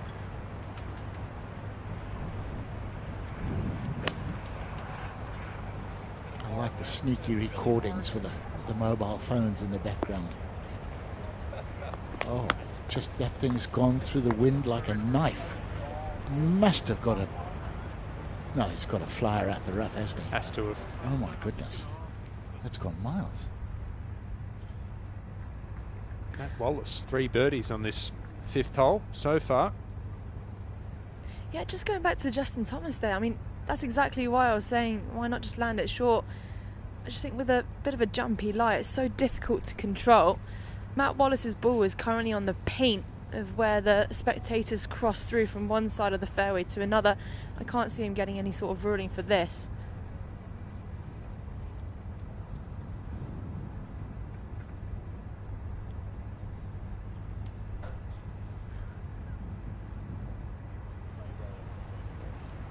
There's just so much feel involved in these. You can work out your yardages and your distances, but ultimately it's down to how do I feel like hitting this into the wind? How did you feel playing off paint? Your ball's lying on paint of the crosswalk. Did it ever cross your mind that it might affect the shot? No, not really. I mean, I don't think I really hit it long enough to reach the crosswalks, to be honest. But what about after you chipped out to the crosswalk? Well, I mean, yeah, then that counted. But on the DP World Tour, we always got a free drop-off paint. Matt Wallace waiting for a ruling. So we head up to the 8th where our other players are waiting. It's just a lot of waiting. We may as well wait as well. Not much option. We'll wait really for these players to wait. We knew it was going to slow down today because there's just so much more to contend with in these conditions. Yeah, that's the idea. Especially when you've got that cold wind. No, but because your ball's on the line, on the paint, the old paint line, we are going to give you a clue. Oh, right, okay. So only going to touch it. No, but you can have it. And what is it? Just line of sight? I was going to, because it was normally you can go back as far as you want when it was in that thing, but you just only went over paint. Like a goal. Yeah. So you're going to get a club land. A club land. Yeah. So from obviously you've got to it's not stance, so you're going to get more club out. Yeah, you wouldn't be hitting in that way, would you? No line. No. Yeah, so it's about that.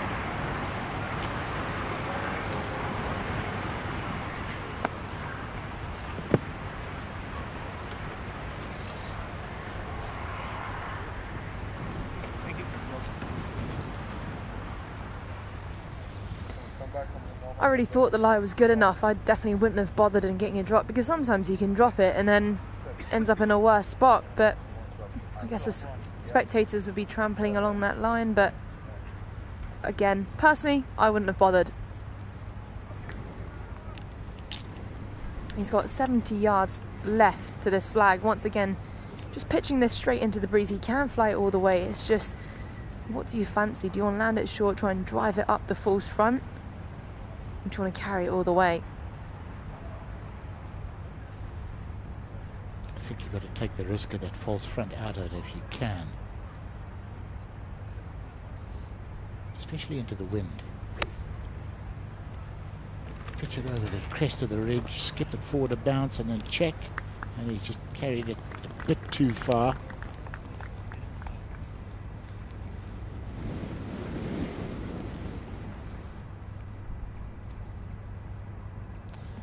The final round of the Genesis Scottish Open, the third of 5 Rolex Series events for the year. Tony Johnstone. Tyrrell Hatton started 5 behind today. Who did you say would win? It might have been Tyrrell Hatton. I don't want to get big-headed, but it might have been him. What a round he is playing. Low round of the day, 5 under par through 12 holes. He's got the drivable par 4 13th coming up. Incredible play. 1 ahead of McIntyre and McIlroy. So wide open though, isn't it? So wide open. Tom Kim's bogeyed 8 and 9. He's back at 10 under par now. Excellent round from Nikolai Højgaard. 9 under, not going to be enough. Tommy Fleetwood only 2 behind. All pars for him so far. All pars. He could suddenly get a run going. Justin Thomas after that flyer. This is his 3rd shot at 5, the par 4. Decided to go the aerial route with that one. He's been along the ground all day and well played.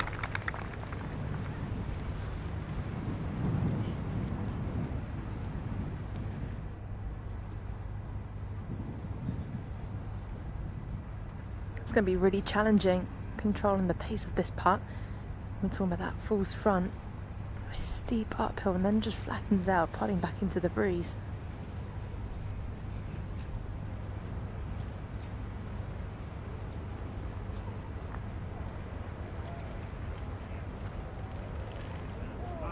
Good effort. Nice work from Minwoo Lee. Should be a safe par.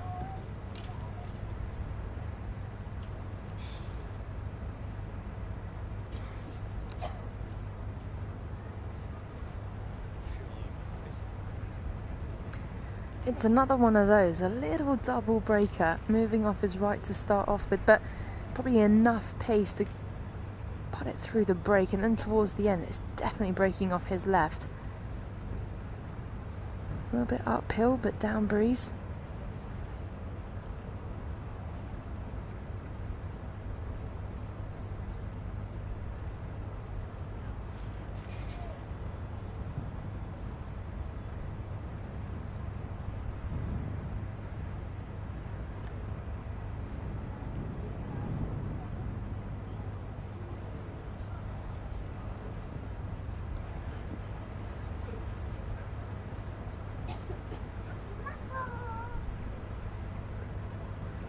Par for Wallace, even par on the round.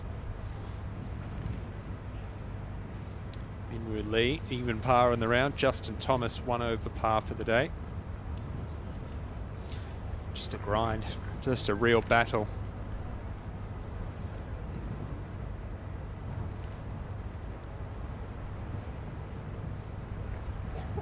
Front 9 playing harder, no question about that. Yet Justin Thomas, 3 over on the back and 2 under on this side. Remains that way, good up and down.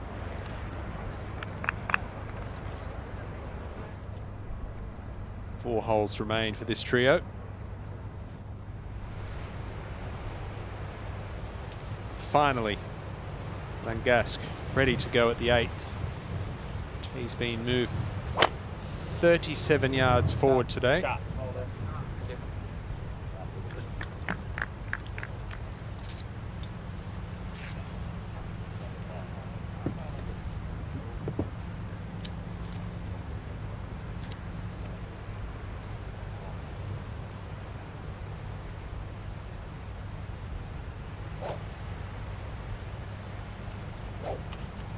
Jo Slouten went out in 2 under par, looked rock solid. And he struggles this side. 3 over par on this side. 1 over for the round. Tee shot at 8.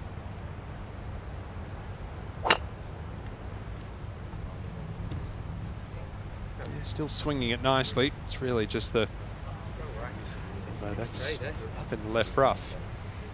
Really that inside 50 yards been his Achilles heel.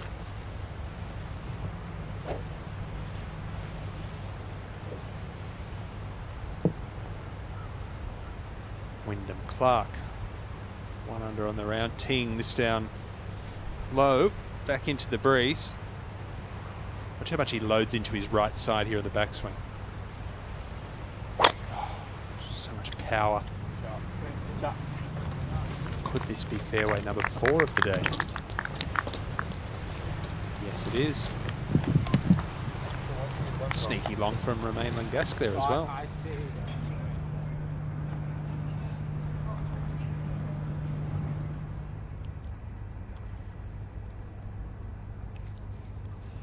This is the most glorious little par 3. I think we all fell in love with it the first time we ever saw it. 140 yards. And you better play a perfect golf shot. Those bunkers, the 4 bunkers around the green are all deep and sheer-sided.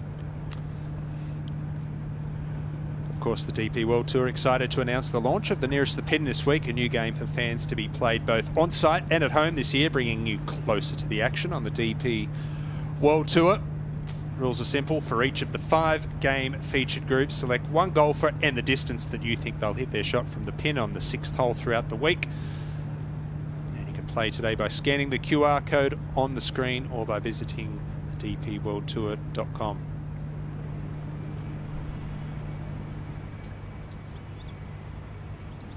It's a brilliant little hole, one of my favourites out here. 140 yards straight into wind. The flag's not moving, it's because it's sheltered from the grandstands. It's got to be a chippy A time for Justin Thomas. Yeah, those grandstands and that stand of trees on the left do some weird things with this wind. Have a look at the flags up on the flag poles compared to the flag on the flag stick. It's a big difference. A lot of guys tending to go long, hitting it through that wind. It definitely makes sense going a little bit long than short because there's less trouble beyond this pin, whereas anything short, there's loads more undulation that can come into play, especially if you go bang on line with this pin. A good 8 paces short of it, there's a big swell, could really knock it off. So you're looking to pitch this at least pin high.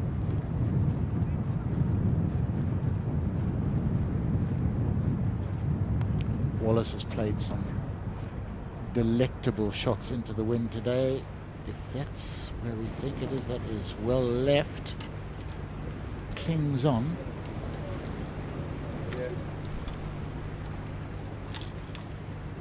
I've got a question for you guys in the box. Is it an upside down saucer or saucepan? Saucer. But a saucepan will do. Similar shape.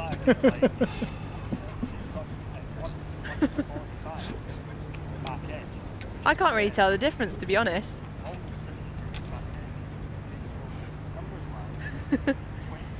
My producer's just told me that he doesn't trust my cooking skills. Don't blame him. And see, this is, it's a delight, isn't it, to see a little par 3 like this that asks so many questions. And there is a way to do it. If you play the right shot, you get the result. Couldn't agree with you more. Speaking of cooking skills, Mimu Lee loves the phrase, let him cook, and that is coming backwards mid-air. Yeah, look, I mean, the thing I love about this hole, looking at it from behind, if you wanted to, you could hit a little 4 or 5 iron and fly the ball 70 or 80 yards and just run it up there. Probably 8 different ways you could play that shot. Yeah, you give a 230-yard par 3 with a massive green. There's one shot, it asks no questions. Yep. Postage stamp, think of the postage stamp. What a great hole. I think it's the, I don't know if you've played Doonbeg, about the 14th at Doonbeg, the 5th at the Hinch, another couple that spring to mind. Well, they're always the memorable ones, aren't they? The Yeah. short par threes that are a proper test of your skills. Royal Melbourne, Kingston Heath, 10th and Kingston Heath. Royal Melbourne, is it the 5th? 5th. Because they play the composite when we play there. 5th in the composite, uphill. I've always said to Mike Clayton, who we know is a tremendous golf course designer, the most perfectly designed par 3 I've ever seen in my life. That hole. Isn't it? When we played there, every time I finished the hole, I stood there and held up my playing partners because I just stood in awe looking at the cleverness of Alistair Mackenzie's design. So it will be like Dubai, here, Abu Dhabi, and let's say Wentworth, and then you are counting in the racket.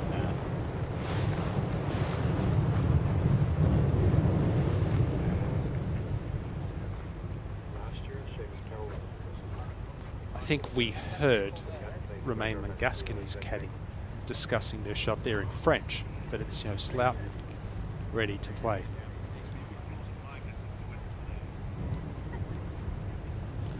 They've moved the 2 tees up well up on 8 and 9, 37 yards on 8, 60 yards on 9. Downhill lie, thick rough, into the wind, going uphill, long iron. Easy. Well, try and work this one out. Oh dear.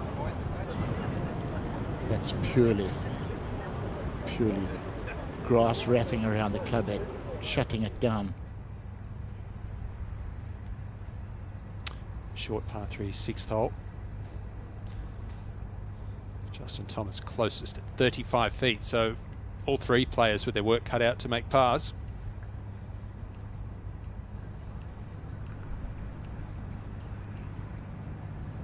And with Minwoo Lee to go first, this is an outside chance for birdie, just shy of 50 feet. It will be downhill, breaking off his left, but putting back into the breeze, although this green is pretty well sheltered from the grandstands.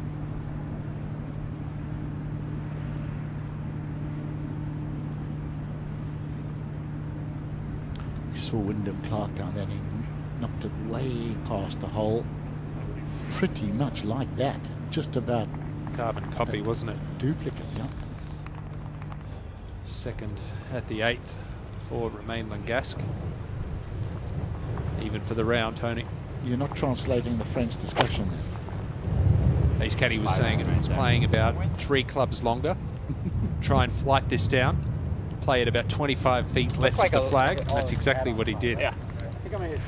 That's some flag, isn't it, for these conditions?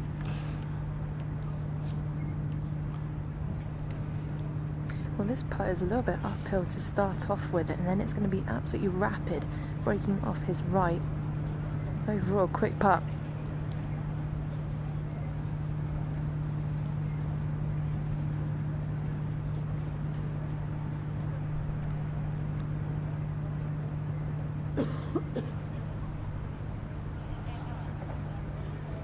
Come on, beauty. Matt Wallace's lag putting's been very, very good given the conditions.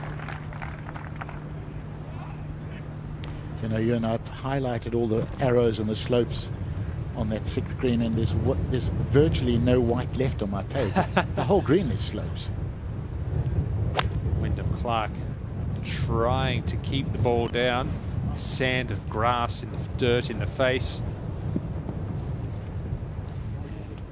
Good for distance, but just pushed it.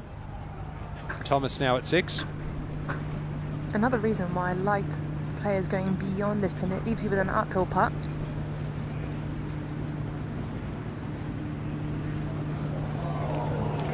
That is a fine effort. Great try.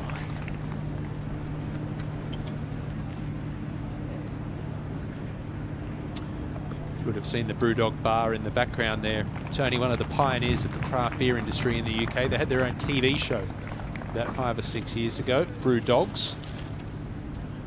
They've made $1 squillion, the Brewdog boys.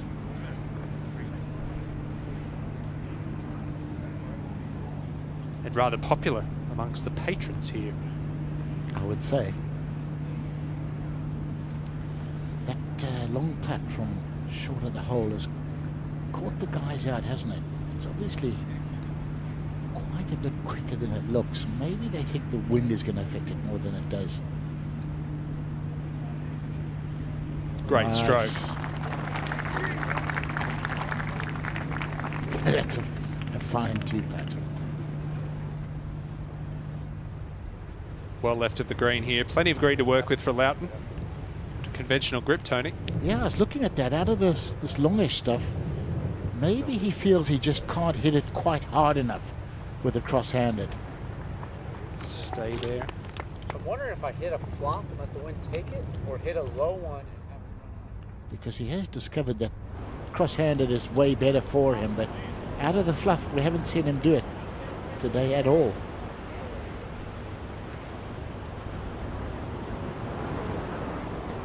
Wyndham Clark, that's quite a steep upslope Wyndham next year. Where he's standing there.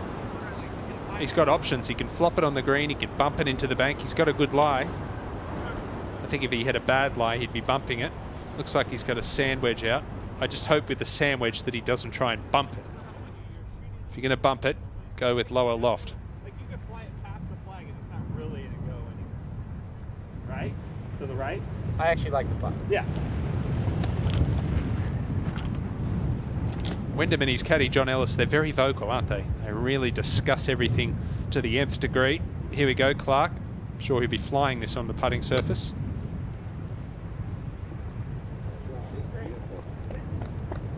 Oh, well. Well, I think I heard John say if you get it past the flag, it's not really going to go anywhere.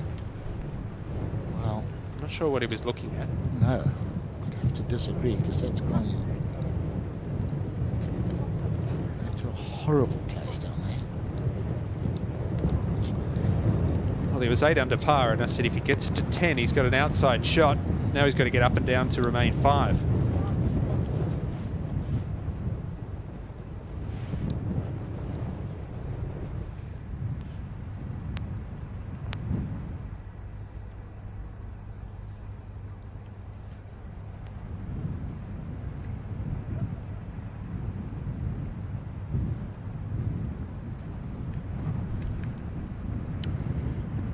The 7th is definitely going to feel a little bit easier today.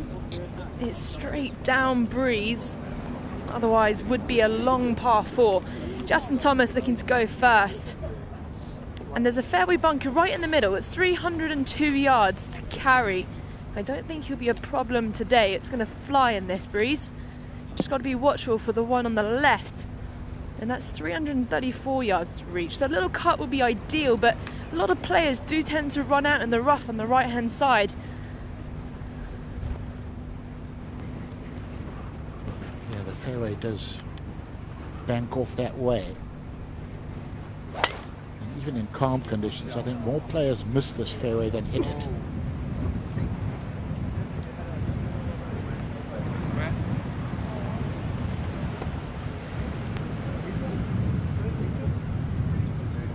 Is that? Can't see where that finished. Rory hit one 427 down here.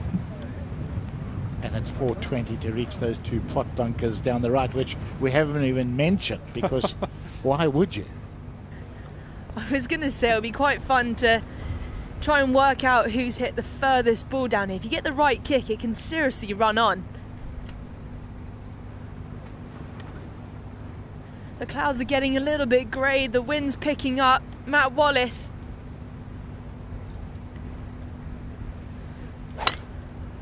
Trying to flush this drive.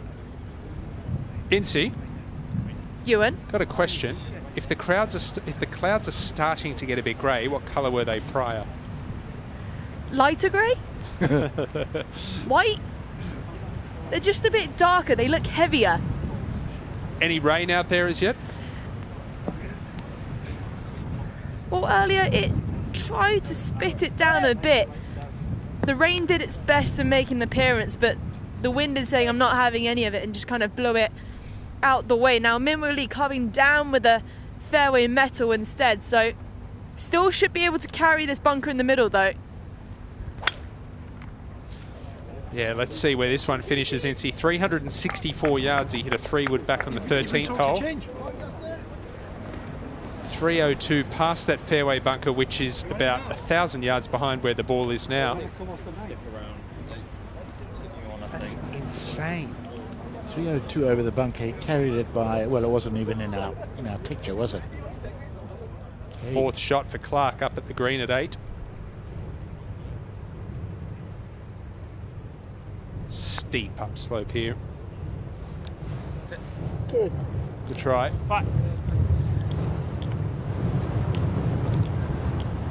Done Leave it. so much good work on their first nine, the back nine. It's just got away from him, hasn't it? Bogeyed 1, bogeyed 5 and 6. Best he can make is a bogey here at 7, or 8 I should say. And Gask tickling it up to hole side, nicely done. He's a steady player, isn't he? Solid. Even par today, could have been a couple better. Really couldn't have been too much worse. Just does his thing, gets on with it, no fuss. You don't really see a glaring weakness, do you? No, he's a really good guy too. I enjoy having a conversation. He looks demonically serious, doesn't he, on the golf course? And he's just not. He's a good lad. Got that intensity, that golf intensity when he's in competition, though.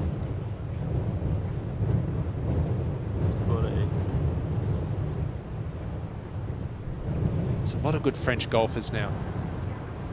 Years ago you had Marc Farry, Greg Havre, Gregory Bordet, but now there's a lot of them. Antoine Rosner, Julien Brun, Julien Guerrier. Who have I missed? Of the current crop? Oh, Victor Perez. Victor Perez, yeah. There's a lot of fine golfers. Quite a lot of good golfers in the sort of 70s and 80s. And then there was a bit of a lull in Jacqueline, Raphael Jacqueline I missed as well. Van der Velde. John Van der Velde. Loughton. Par putt. Look at the trouser legs. I'm trying to work out how much that wind is going to affect it, but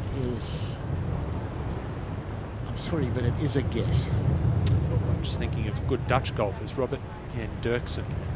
He was the original Robert Rock, wasn't he? Never wore a hat. Good player. When we're out here.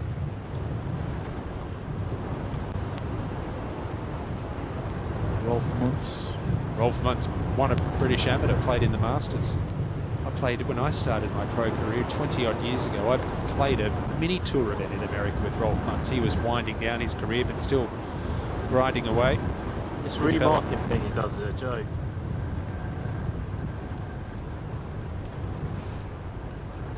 Reminds me, Tony, sorry to cut you off there, Wyndham Clark, the way he does his, sets it up, then backs away Jim Furyk. Yeah, good point. Just for a bogey, come on. Will be 3 bogeys in 4 holes.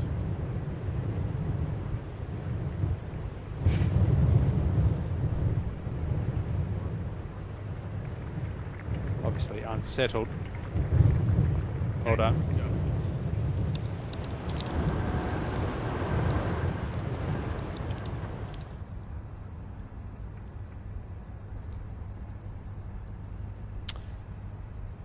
Well, I've been waxing lyrically about Rory McIlroy hitting at 427 down here. Justin Thomas said, hang on, I'll just hit at 428. Min Woo Lee said, I'll just hit a 390-yard 3-wood. This isn't ideal for Matt Wallace. It's in the cabbage, unfortunately, so most likely going to be a hack out.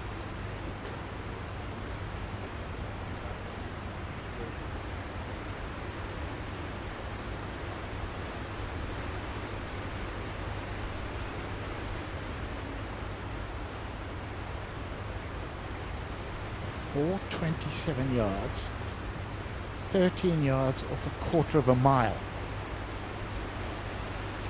It's insane. It's frightening. Just be quiet, Jack. Thank you. Right, he's got to use his noggin here, like Wallace. And in years to come, Tony, he'll be telling people it was uphill and into the wind. Absolutely. Is that wall troubling him, is he? I think she might have walked on that wall. Ooh. Okay.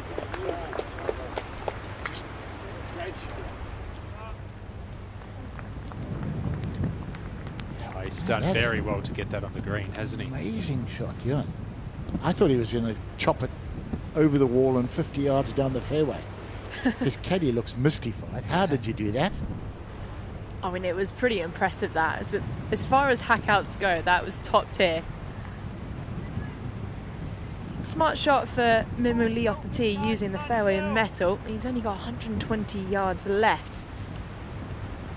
The pin's located kind of in the mid-left section. Anything just right at this flag should feed down. The whole green slopes right to left. Well, the 2 3-woods that he's hit off the tee today at 13 and number 7, 364 and 390. So he's averaging 377 with 3-wood.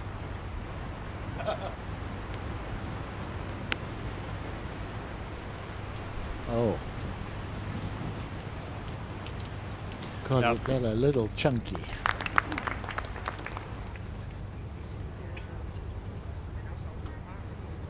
Final hole for Romain Langasque.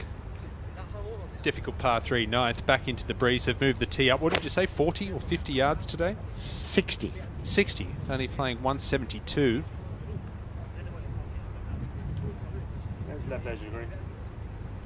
And a very popular spot all week over there on the left-hand side.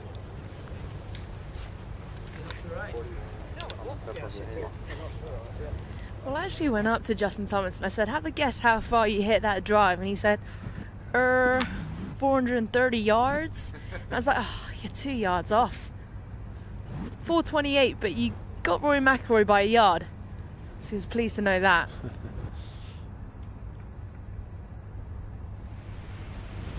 And we've got 81 yards to go, just about missing that bunker, which I didn't even realise would be in play, to be honest. Everything kicks down off the right, but good 3 yards left of this pin. There's a runoff area too, so definitely eyeing up the right-hand side.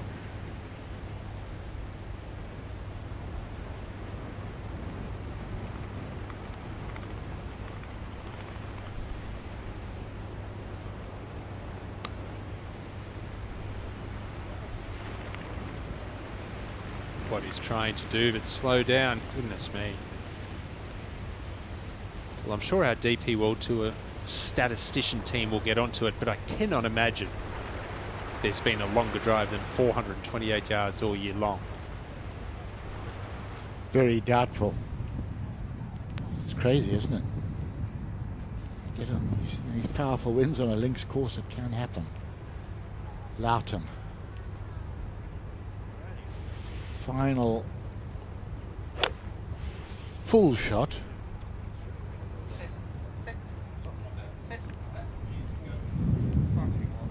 Wow. It's just sliced through the wind. Oh, another 10 minutes. Yes, you can breathe a major sigh of relief and go and relax and have some lunch. I think he's played that exactly the way he wanted, you know, and it's just gone like a hot knife through butter. Through that wind. Does that affect Clark's thinking? With how he plays it. Shouldn't do. You've got your plan.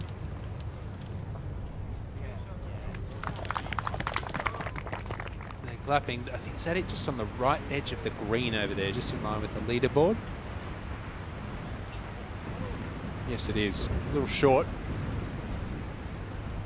This is a really challenging putt. Straight downwind, and this is breaking hard off the right as well. It's going to gain some speed too. It's not a putt you practice often, that's for sure.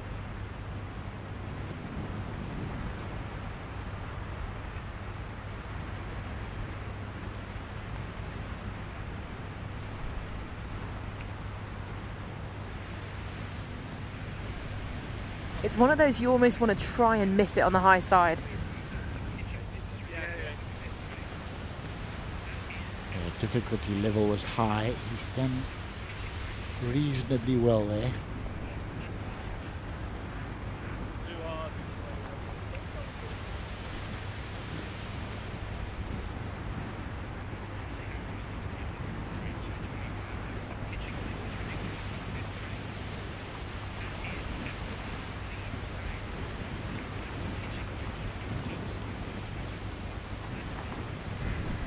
You can see Justin Thomas just covering the cap.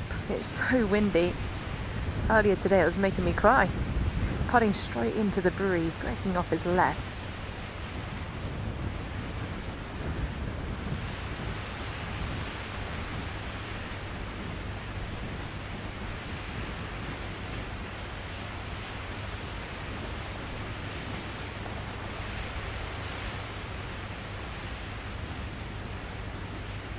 Break. Slide right, go on, go on.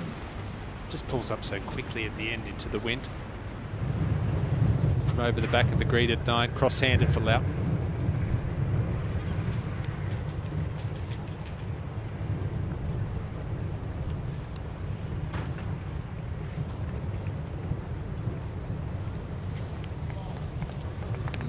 Okay. Cannot wait to get in the clubhouse, Hughes Loughton.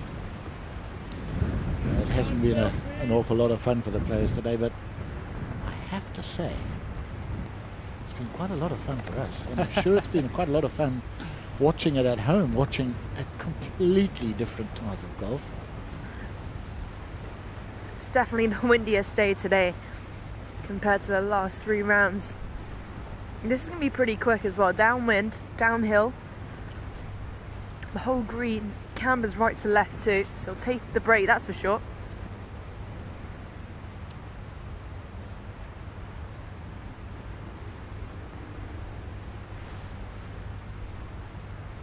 Go.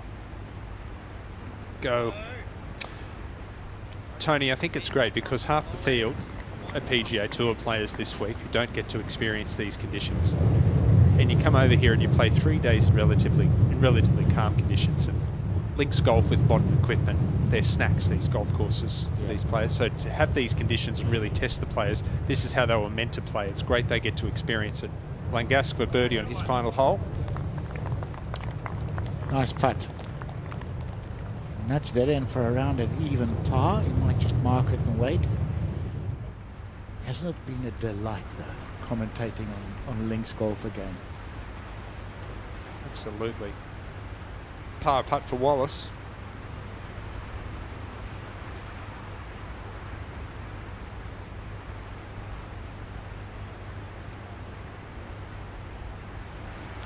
About to say how well he's been rolling it.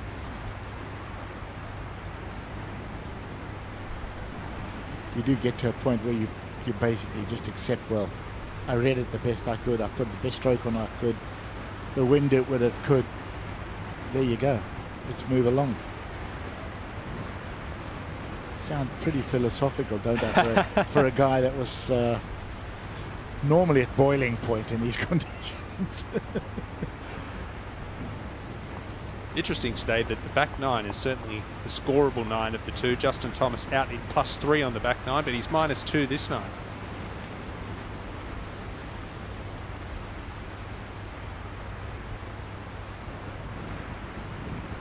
I think the camera foreshortening the distance here. This is about 4 feet, and it's not a gimme.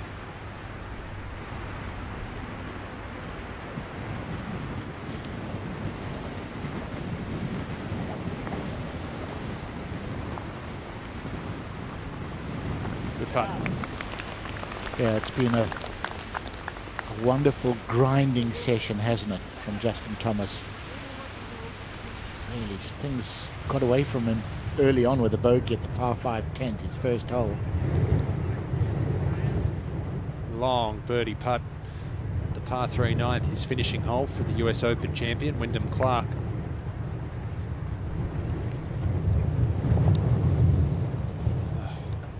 That is miles short.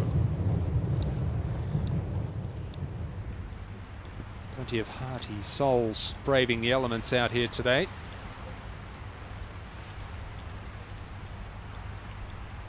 Just a standard Scottish summer day. Loudon for par. That's 5 over par on this side for Loudon, after looking so in control for 9 holes. And it just makes it even worse when it's your last 9 holes of the tournament. You know, you did so solidly for 63 holes, and then, not that you threw it all away, but it feels that way anyway. He's hit these with authority all day. He needs to do it again here.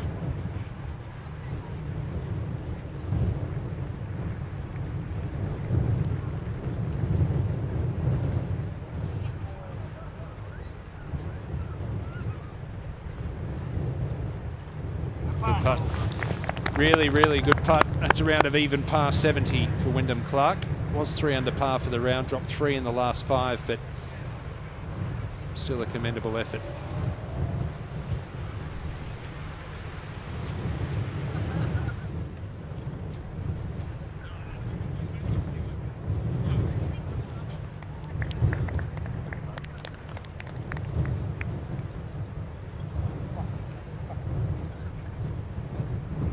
Romain Langasque. This also for a round of even par 70. Well done. Good playing from the Frenchman, very solid.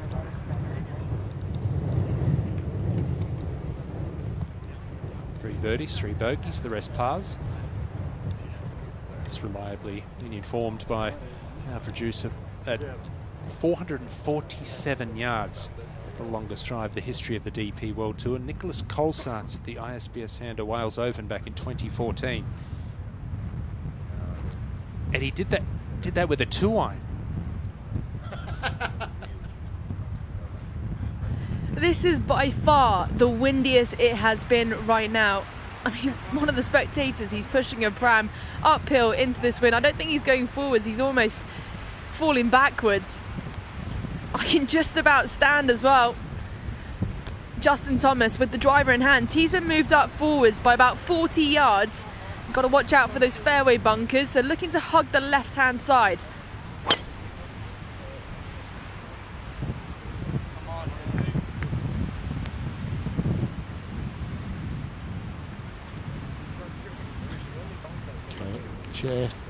It's not a bad thing if it rolls down onto a flatter lie. Only person today who is bogey-free so far is Robert McIntyre. Hasn't had a bogey in 13 holes.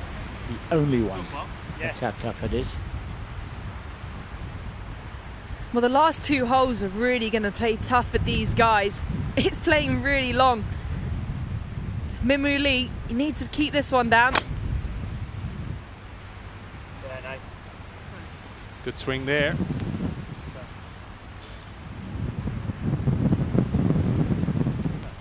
Still found the rough though.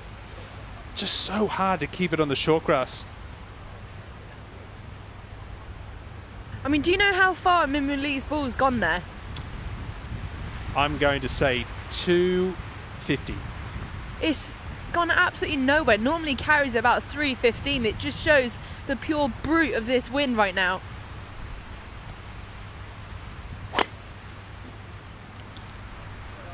Matt Wallace just swinging within himself today, just not trying to overpower the course, smoothing it along, which is the best way to go out there when it's blowing this hard. Ease it round. The final round of the Genesis Scottish Open for 2023. Things keep changing at the top of the leaderboard. Tyrrell Hatton's dropped one, but he's tied alongside Bob McIntyre, the Scotsman. Rory McIlroy's dropped one, back at 11 under par alongside Tommy Fleetwood. It's just so hard to make a move. And our 2 leaders are 4 under par for the round. They've got the best rounds of the day going. Will 11 under par be the winning score?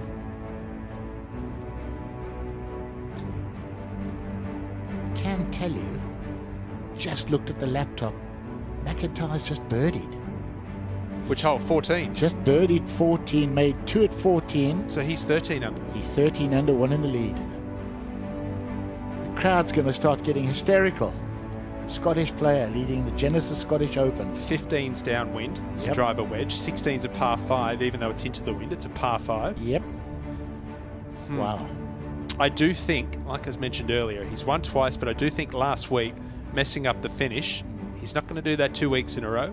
Nope. He's been playing well. Put yourself in contention often enough, and you'll get across the line. And there'd be no, he couldn't, apart from a major championship, obviously, he wouldn't script up anything better than a Scottish Open victory. No, can you imagine how much it would mean to him? Wow.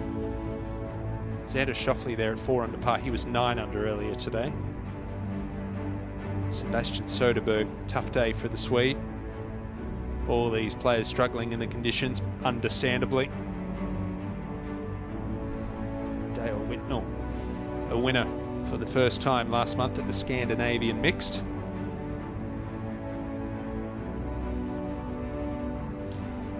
But Rob McIntyre has just birdied 14, so he's now 13 under 1 ahead of Tyrrell Hatton. Rory McIlroy, overnight leader, that means he's 2 behind. Tommy Fleetwood, all pars today. I did make a mistake. Tommy Fleetwood also is bogey free today. He's had 10 straight pars. My mistake.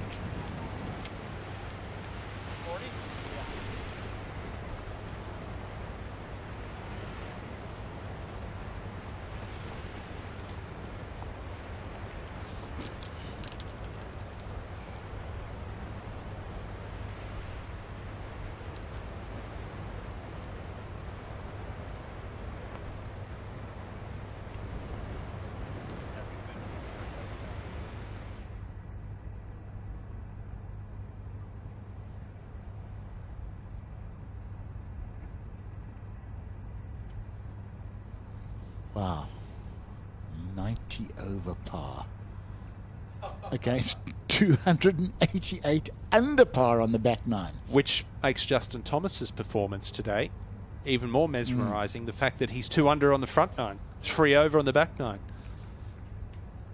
Wow, you know, you expect a bit of a difference between 9s, but that's unbelievable.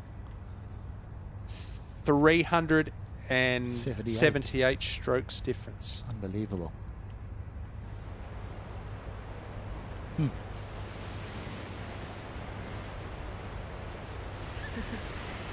Minwoo Lee's hit his drive 262 yards. I mean, given he normally carries it 315, you can just tell how big of a difference it makes. Well, he's hit his driver, Incy, 128 yards shorter than his 3-wood on the previous hole. It's just crazy out here. It's absolutely amazing.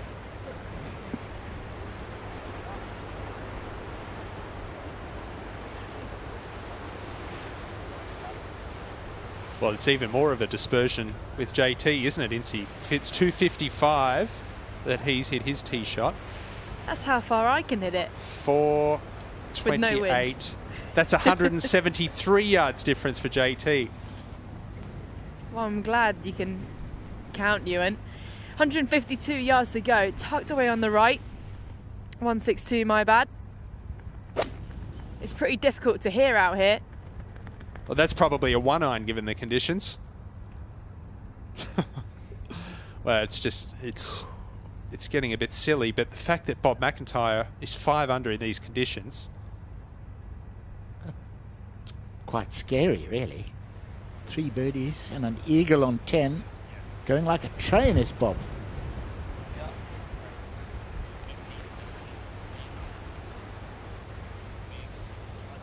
Well, in ideal position, Justin Thomas and Matt Wallace. 140, 147. This is at least a 4, if not bordering a 5 club wind. It's getting seriously strong out here right now. Anything short left, there's a bit of a false front. Pin high right, you've got that pot bunker as well. You're much better off going long here. It'll be a real struggle to go that far past. So Incy said it's a 4 or 5 club win, 147. That's wedge, maybe a soft 9 normally. So that's got to be 6, maybe a 5. Oh, at least a 5. Whatever he hit, he needed one more. That's what I'm saying. It's so difficult to go past the pin.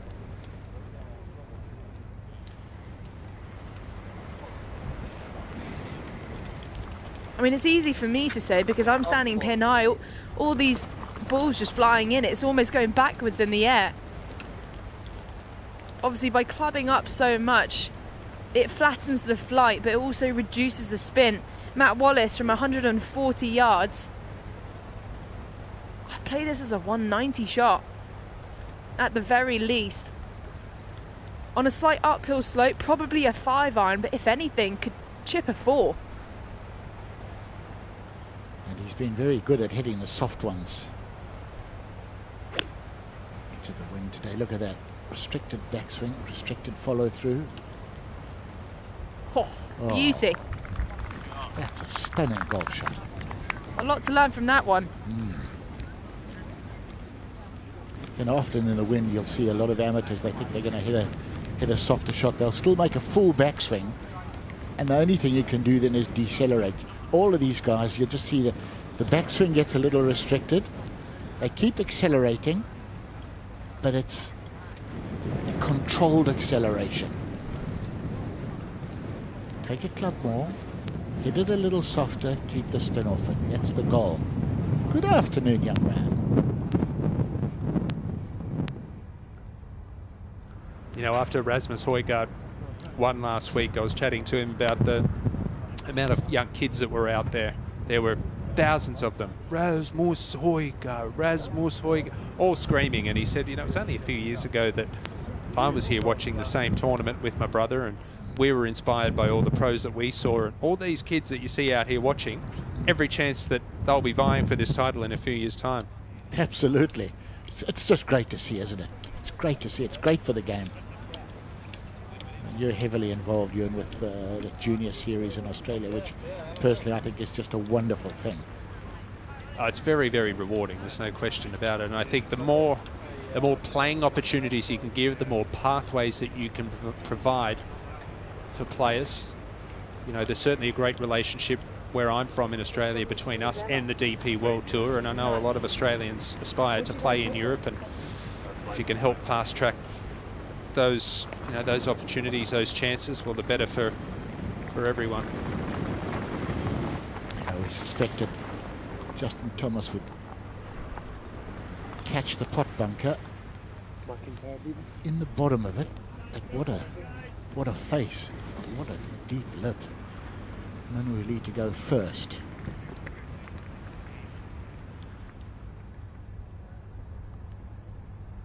What's he fancying here? Pitch and putt, would you bump and run, Incy, or is he going to go a bit more loft? He pretty much needs to pitch just about 5 yards onto the green. It all trickles downhill, will break off the left as well. Strikes everything though.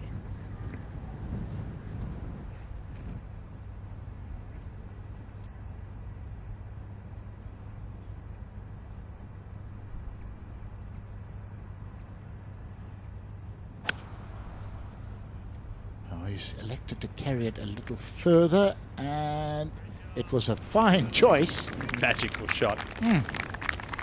Beauty.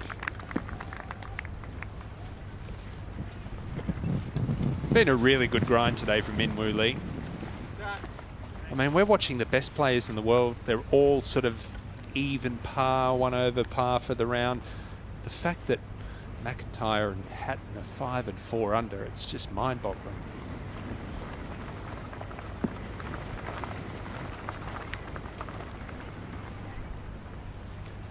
Thomas, look how low his hands are. That helps propel the ball up into the air. I can just about see the top of his head. Looks like no one's been in this bunker all day. Needs to lob it up. It should stop dead. Great shot.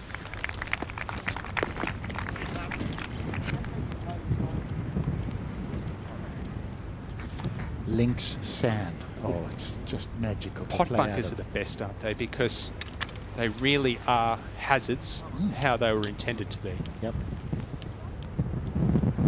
Spot on.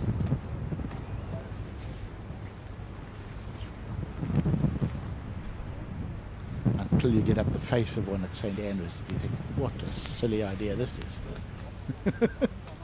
Shouldn't have been there in the first place.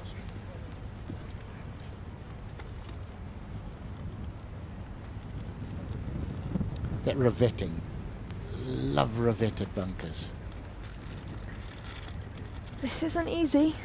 It's still going to ask for quite a bit for this to go in. It's downhill, it's going to be quick, it's down breeze, breaking off his left as well. Just requires a delicate touch.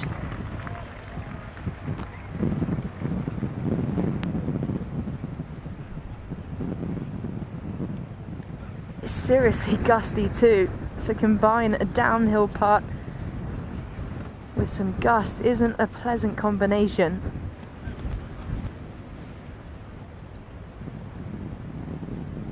Tony, has there been a birdie on 8 yet today? I will tell you in half a second. 2. This for a third. Oh.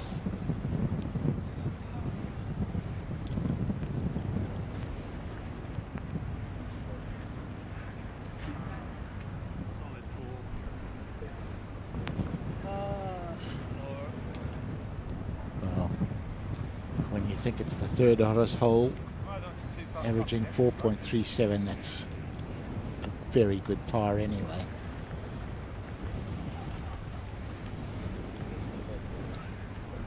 Not too many holes playing under par today. My goodness. Even the downwind holes, a lot of these players are struggling with. Saw Matt Wallace make 6 on 10. Thomas made 6. Excuse me, Thomas made 6 on 10. Wallace made 6 on 3. This for a par at the 8th for Thomas. 1 over par on his round.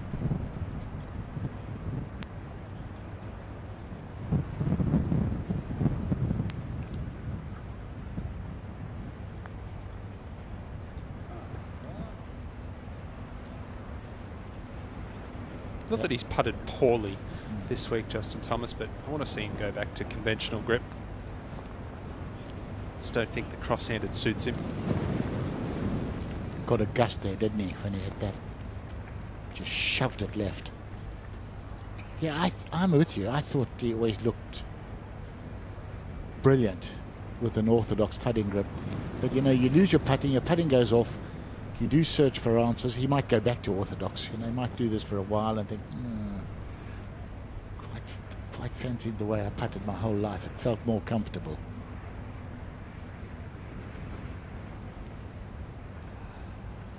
Even par in his round from Minwoo Lee.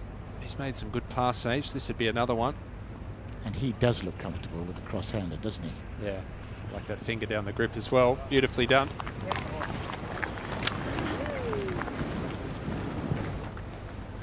One more hole, boys. One more hole. You can do it.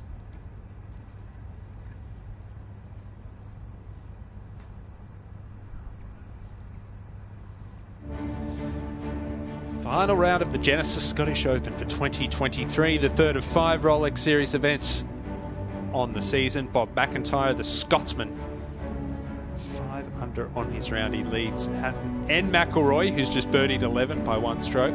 Scotty Scheffler's also picked up a shot. Tommy Fleetwood, 12 pars today.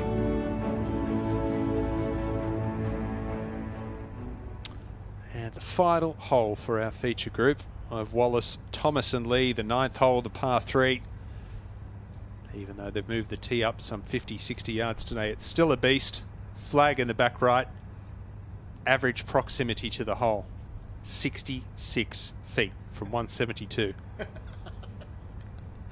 Yeah, give us a nice, easy par 3 to finish the day. Finish a tough week. No. It's the second hardest hole on the course. I hope they've got a few straight jackets in the locker room. Oh, my goodness.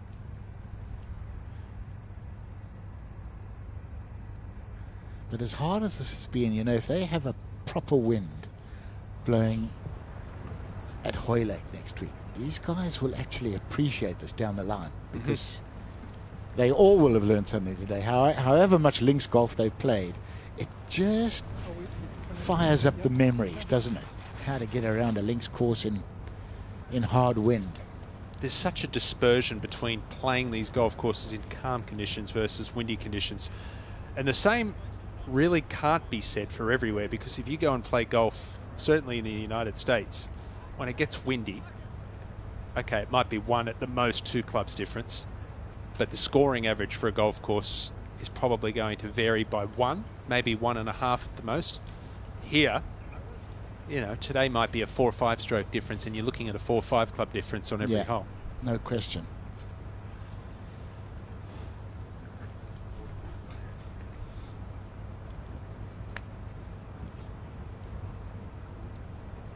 Wallace and Thomas both 1 over par on the round. Minwoo Lee even on the day.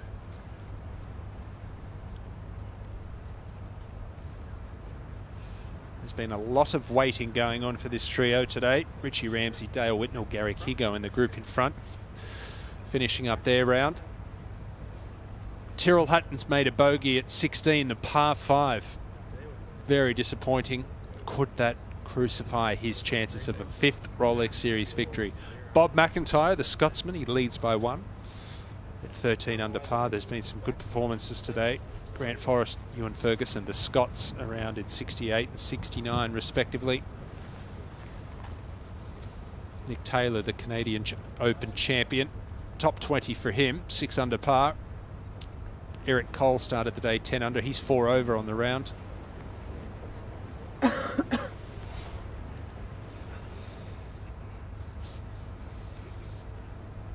Callum Hill got it to 8 under par earlier today, finished at 5 under. Alexander Bjork was also 8 under par and finished at 4 under. Ricky Fowler going backwards today. Podrick Harrington, the 53-year-old, 4 under par.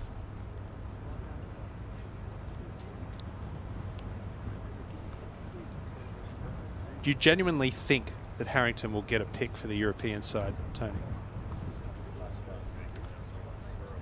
Probably not, if I'm absolutely honest. I think he'd be a good pick, because he'd be a good man in the team room, certainly. But, you know, I think the plan really is to start blooding younger players for future Ryder Cups. Is there a real left field pick that you think might get a look in? One that players, or perhaps we're not looking at the moment or talking about too much? Good question. Probably will be. There's normally one. But I know certainly up against that American squad, you want your absolute strongest field, because they are going to have a dynamic team. They want to prove that they can win on this side of the pond again. There's a young Swede who was world #1 amateur that Ludvig Aberg. Oh yeah, that's how most players feel about these conditions, and that's how he feels about the slow play out here. That was a young Tyrrell Hatton.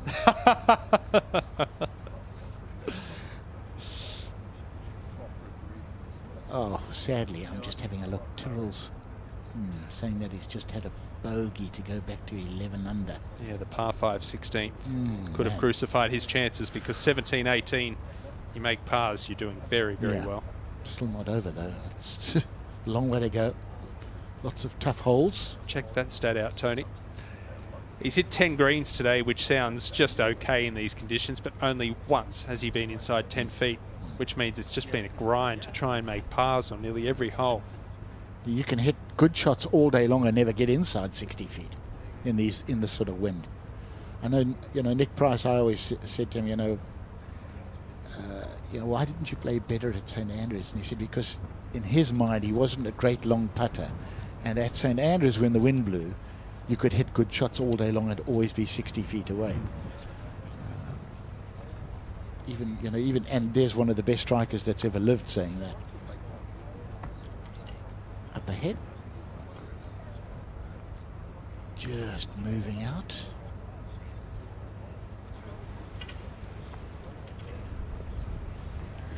Well, it's go time, and the final hole as well. I think I've got about a big brain freeze coming on. I don't blame you. 5 hours out there in those conditions. 172 yards. I mean, you'll do very well to finish pin high. It's playing at least 220 yards, and you don't want to miss this green out to the right. And for Min Woo Lee, carries his 4-iron at least 231. I mean, that's got to be the club at least. It's a 1 o'clock breeze, and the wind's only got stronger.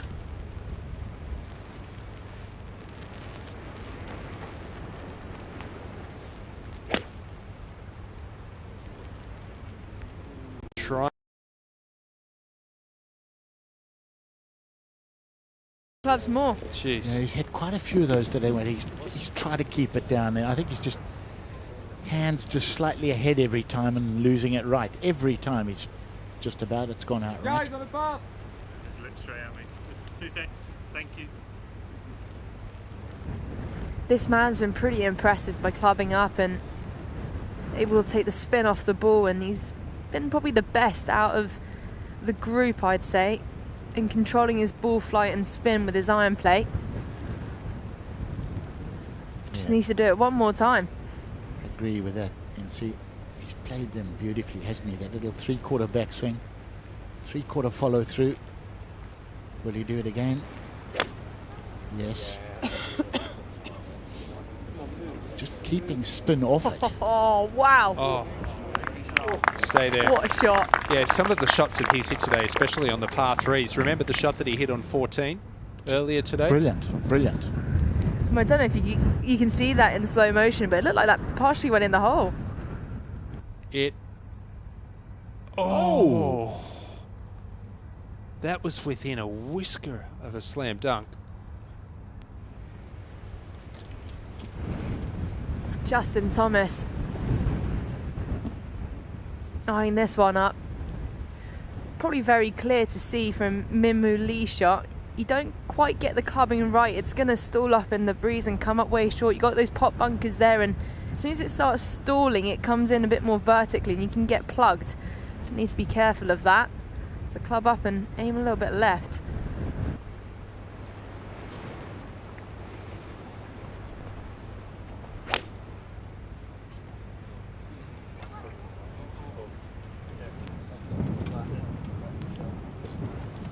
Another one that's just knifed through the wind for Thomas. He loved that too. He was casting his eye on that, thought it was going to be very good. Identical to what Joost Luiten did. Oh, wow.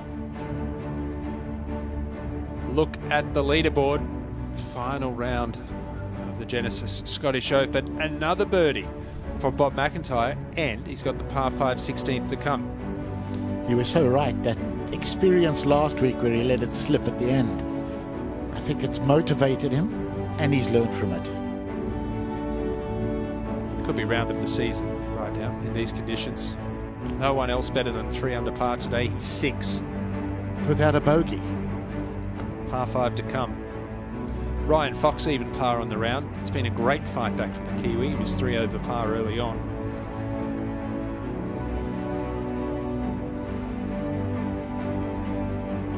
Oh, Corey Connors, I lied. He's now 4 under par for the round. Moved up to a share of 21st. And Garrick Higo, Tony, 3 over par through 9 yesterday. Good fight back from the South African. Yeah, nice to see him back in form. He's had a bit of a dry spell, bit of a drought really with his golf. Eric Cole not having his best day. He's played so well all week, but I think the wind's got to him. Ricky Fowler 3 over today. Sort of thought he'd be happier in this wind. And sadly, Todrick Harrington 4 over. It's been brilliant watching his progress this week. And we know he loves the win, but today, not his day. Tyrrell Hatton has made 6 on both par 5s on the back 9. And made 5 on the 13th that you can drive. So the 3 birdie holes, he's bogeyed in the back 9. That stings, really stings.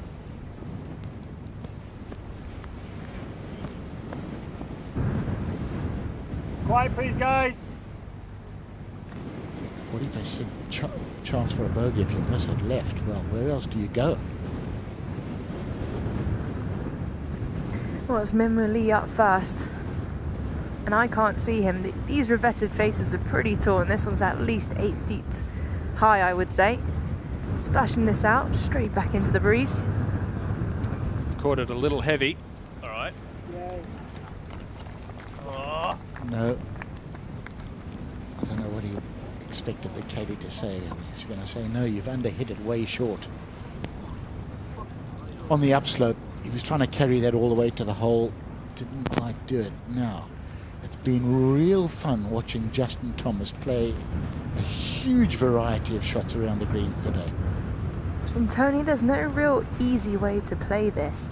There's a little clump of grass behind this ball, which only makes me think he has to get steep on this.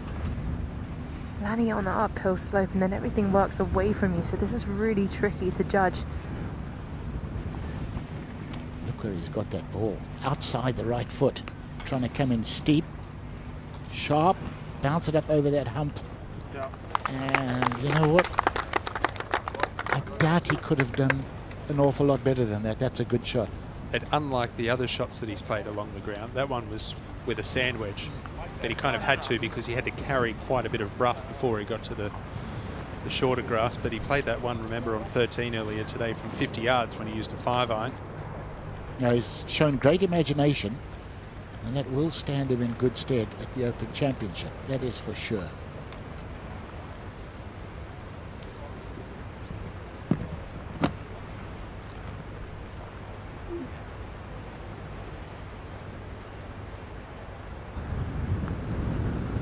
Matt Wallace just on a bit of a side slope here, so it's definitely going to kick to the left. It's downwind as well. It's going to be quick as soon as it hits that putting surface. Can't imagine many birdies here on number 9. Tony, how many birdies on number 9 today? Having a little look. A grand total of 0. There you go, Incy. This for the first one. He hasn't had a birdie for 12 holes. Oh, this would be nice, but no. So between holes, what was it, the second? Holes 2, 8, and 9, there's been a combined 4 birdies. Yep. Is that right? Yep. That's true. 2 on 2, 2 on 8, 0 on 9. Another job for you. Quite a test. Scoring, I might be able to do it myself. Scoring average today, 71.6, or no, it's just gone down to 71.4. Compared to the other days, I don't have the other days in front of me, but it was around 68.5 to 69. So 2.5, 3 shots harder out there today. I thought it would have been more, to be honest. Yeah, I did too, actually. Mind you, there's still a lot of players out there 4 or 5 over for the round to come in.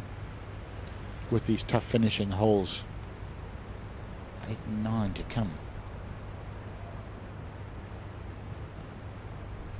He's just not comfortable, is he, Minwoo Lee?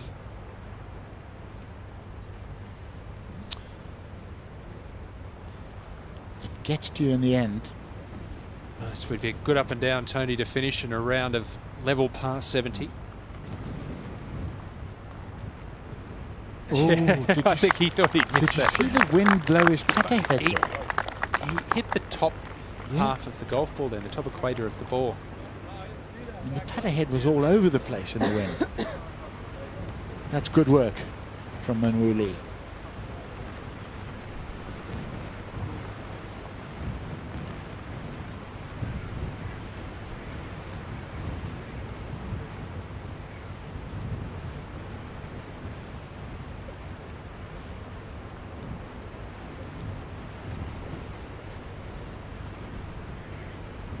Justin Thomas,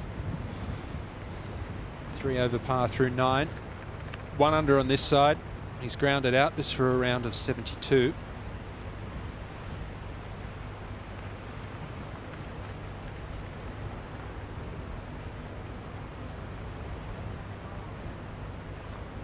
Bring on Hoylake, he says. I think his game's ready. He'll sharpen up his putting, but I think his game is ready. He's got a point to prove in the majors this year. 2 missed cuts and a 65th. Very unusual for Thomas, who thrives in the big championships. 1 over today for Matt Wallace. Hit some really high quality shots out there. Near ace at 14.